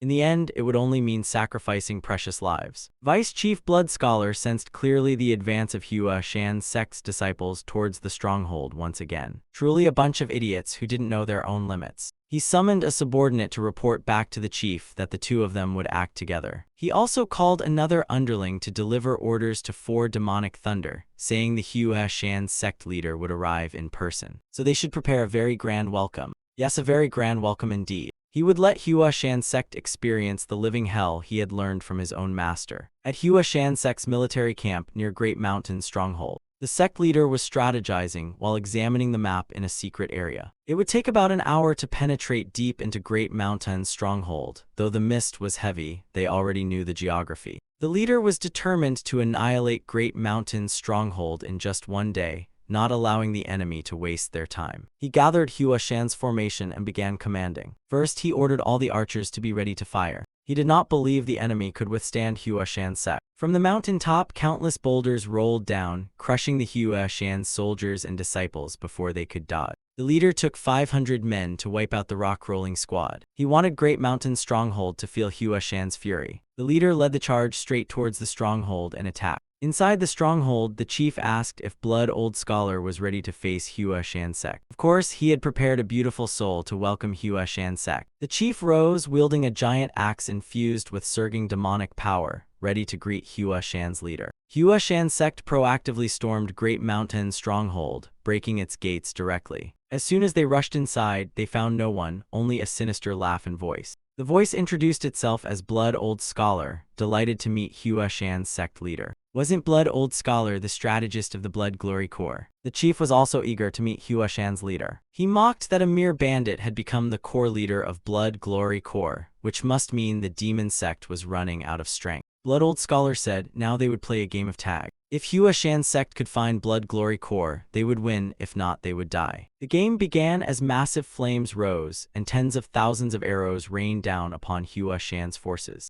The sect leader realized it was a trap and ordered everyone to run outside. However, something held their feet in place. A terrifyingly evil aura. The chief's eyes glowed red as he scanned the area. After a moment, he slammed his axe into the ground. Hua Shan's leader frowned and demanded to know what he wanted. The corner of Kim Deeson's mouth curled into a mocking grin. Seeing that contemptuous smile, the Hua Shan sect leader narrowed his eyes. He then leapt forward, furious that mere bandits dared act so insolent. The arrogance of a prestigious sect filled the Hua Shan leader's heart. This made him overlook Kim Deeson's true strength and grow careless. As he rushed forward, Kim Deeson swung his giant axe down. Sword and axe clashed violently. Though the sect leader raised his long sword to block, he was still forced back. He asked tensely, "You are Kim Deeson?" Kim Deeson gripped his massive axe with a grin. "That's right, this place will be your grave." The Hua Shan sect leader roared, "You dare underestimate the sword of Hua Shan." Without hesitation, he unleashed Purple Haze Divine Art. A sword strike filled with terrifying power slashed out. It was the 24 stances of Plum Blossom swordplay. Kim Deeson also went berserk, channeling his energy. Deathly aura surged through his meridians. Then it coursed down his arms and into the giant axe. He swung the axe, colliding directly with the Plum Blossom sword aura.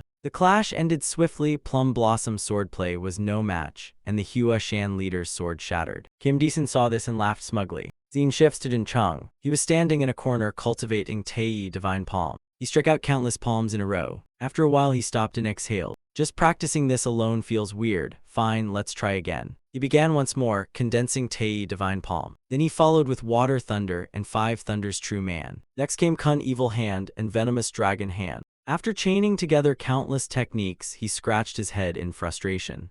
What was I thinking practicing them all in a row? The principle of Tei could not be broken, its link was immense. Jiangnam was born from Tei. Jin Chung suddenly thought of something, clenching his fist with excitement. Good, this is the test. Just then someone came up from behind calling for martial uncle. Jin Chung turned suspiciously. Why the rush? The young man quickly answered, the sect leader summons you. Jin Chung showed clear annoyance. Why at this time? Fine, let's go. He quickly arrived at the sect leader's room. Facing that grim expression made him a little tense. After a long silence, the sect leader finally spoke. Huashan sect has been completely annihilated at Great Mountain Stronghold. Jin Chung was shocked inside. 3,000 of Huashan sect were wiped out. The sect leader continued, Disciple Jin Chung, receive your orders. He quickly composed himself and bowed. Disciple Jin Chung obeys the sect leader's command. The sect leader explained, the Imperial Army has set out, but Great Mountain Stronghold has already escaped. We must pin them down and delay until the army arrives. I entrust this mission to you, Jin Chung. You will go with disciples Gun Xian and Jin Yon, leading 24th generation disciples to hold them down. Jin Chung replied, this disciple will do my utmost to complete the mission. The sect leader waved his hand, go, and make the name of Zhang Nam resound throughout the world. Jin Chung said nothing, but his face showed firm determination. After receiving the order, Jin Chung discussed battle strategy with senior brother and sister Jin Yon. The Blood Glory Corps numbered about 800. Moreover, they carried more than 300 coffins, surely filled with corpses, far more than expected. Senior brother asked Jin Chung, who was more used to duels than leading, to take the role of commander in this battle. Jin Chung didn't care for titles, but wondered why senior brother gave him that role. Because this time Jin Chung had to watch over disciples while fighting, which would cover his shortcomings. At last, he understood the bitter worries of his master and uncle. The demon cultists were trying to escape from Siam Seo province, so they had to be stopped. They planned to flee to the demon sect, hiding and attacking at night. Siam Seo province already had Beggars, Gang, and Hao clan, so that front was secure. Their task now was to move there immediately. The bandits fled on foot, but they would ride horses. A tiger descending the mountain, wasn't that just natural? The bandits of Great Mountain Stronghold, fleeing in large numbers, were blocked on the road by Jin Chung. This tied back to 2 days earlier when the three of them scouted the area. During the Three Kingdoms era, there was a general named Zhang Fei who used a formation at the bridge. That was a battle where Zhang Fei alone held the bridge and fought the enemy. Now Jin Chung would apply this tactic to repeat Zhang Fei's victory. The chief of Great Mountain Stronghold shouted angrily, do you not value your life, daring to rush in recklessly? Jin Chung calmly introduced himself as a third-generation disciple of Zhang Nam sect. The chief laughed, so it was the one called the Student Knight Hero. The chief ordered the vice chief to handle him. He rang a bell. At the sound, corpses in coffins began to rise. The corpses awakened and leapt to attack him. Each one that charged was tossed away by Jin Chung. From fists to kicks, he struck them aside endlessly. He didn't even use inner strength, yet the corpses toppled. How pathetic. Seeing Jin Chung's smug expression, the chief's rage burned hotter. Jin Chung kept provoking them, following a demon god, and this is all you've got. Is the god you worship really just some worthless hack? If it is a god, you should believe in the primordial celestial lord, then at least you'll go to hell with dignity. Hearing their demon god insulted, they all fumed, eager to kill him as sacrifice. The chief especially wanted to rip Jin Chung into tiny shreds. Jin Chung raised his sword with a cold smile, telling them to begin. His inner energy flared together with Kim Deeson's presence. Jin Chung thought to himself, being a super grandmaster meant his inner power was doubled. That man was a transformation realm expert. If he charged in recklessly, he would surely lose, no doubt about it. This was not a battle of martial strength, but a battle of wits. While he was deep in thought, Kim Deeson already rushed forward with his axe. Jin Chung saw his move and snapped awake, so he wanted to finish me with just one strike.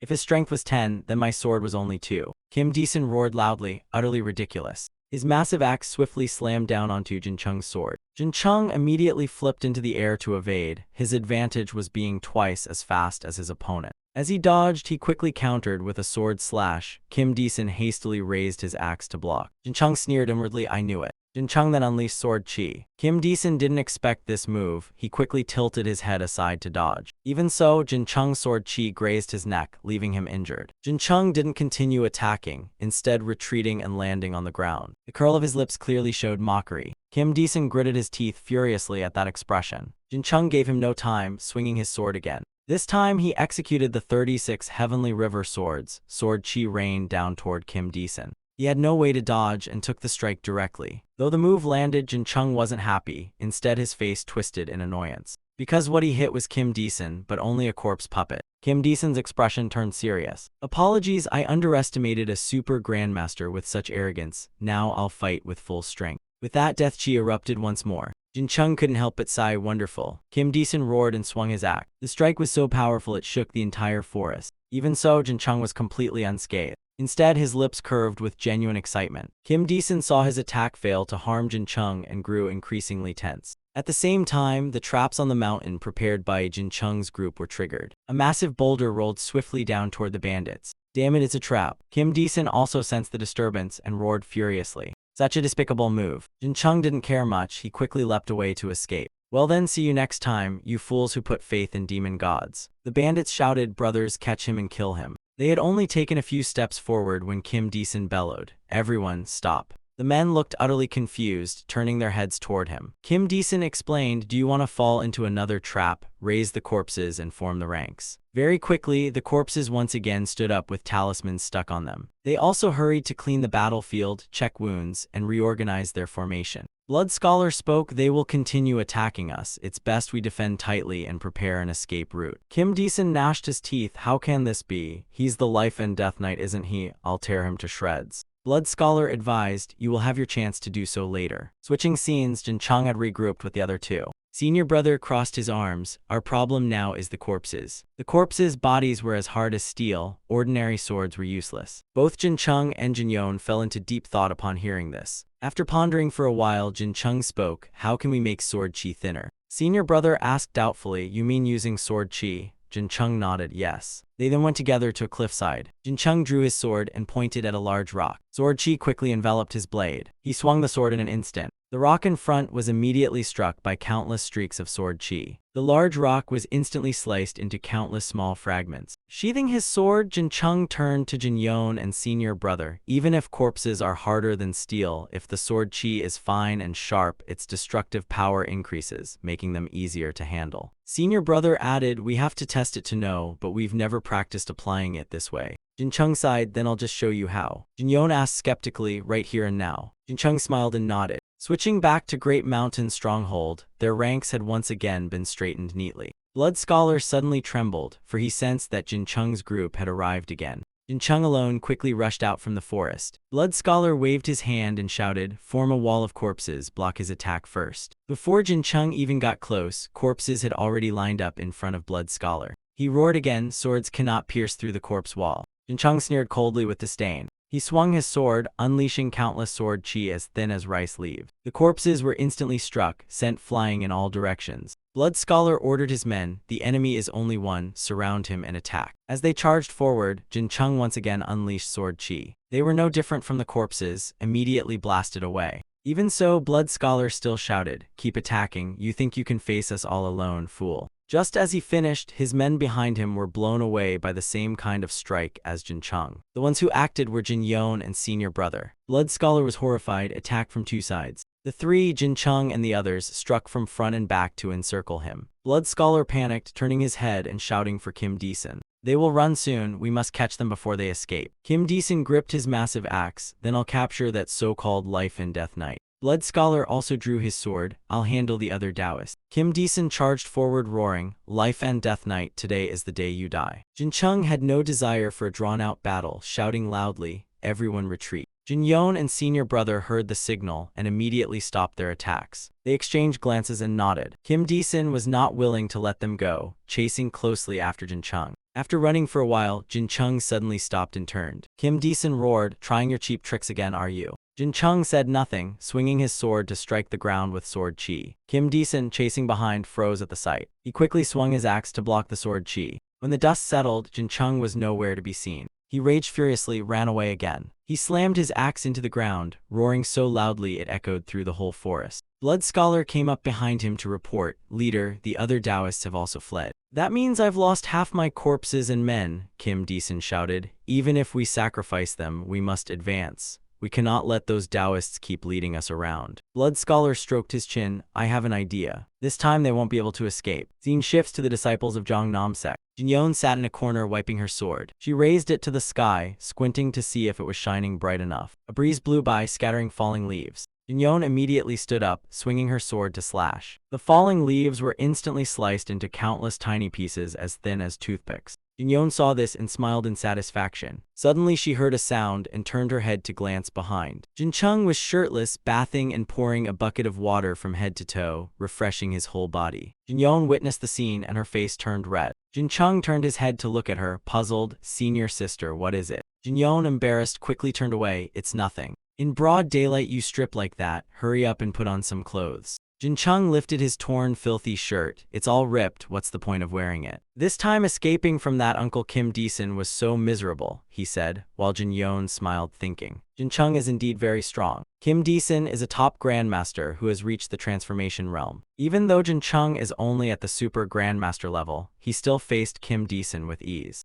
After thinking for a moment, she asked, "If I train, can I become as strong as you?" Jincheng scratched his head. "But if you want to be like me, first you have to train from the upper Danshan." Jinyon asked again, "You mean calculation ability, right?" "Your ability to handle Kim Deason wasn't just about speed, but also about precise calculations." Jincheng nodded in agreement. "Exactly, that's it."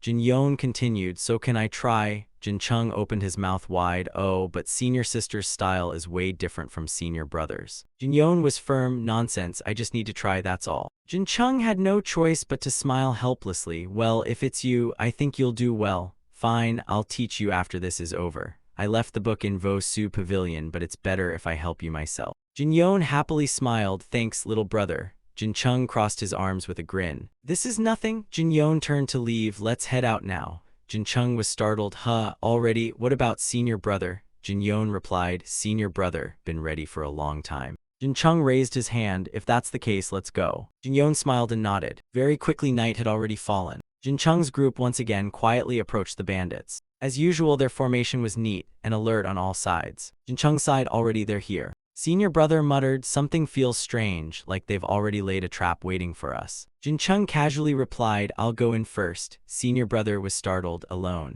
Jincheng stretched and warmed up. "I'd rather get caught first than let everyone fall into a trap. Even if it's a trap, it's not that dangerous for me." Senior brother warned, "Even so, be careful." Jincheng. Without hesitation, Jincheng dashed forward. Jinyon turned to senior brother and said, "Senior brother, after this is over, you should say something nice." The moment Jincheng appeared, the bandits tensed up. "It's the life and death night, everyone get ready." As usual, Jincheng instantly drew his sword and slashed before they could react. This clash was far easier than the previous ones. After finishing them off, Jincheng's group let out a sigh of relief. Blood slowly poured from the bandits' bodies. Because of that blood, the ground suddenly stirred, and soon the blood from all their bodies rose into the air. The blood became power to form a formation. Very quickly, the place where Jincheng stood was enveloped by a formation. Inside, he curiously looked around. "A formation, so it really is." Kim Deason soon stepped out. Jincheng turned his head and smiled. "Finally, you've arrived." Kim Deason snorted coldly. "This little game can end now."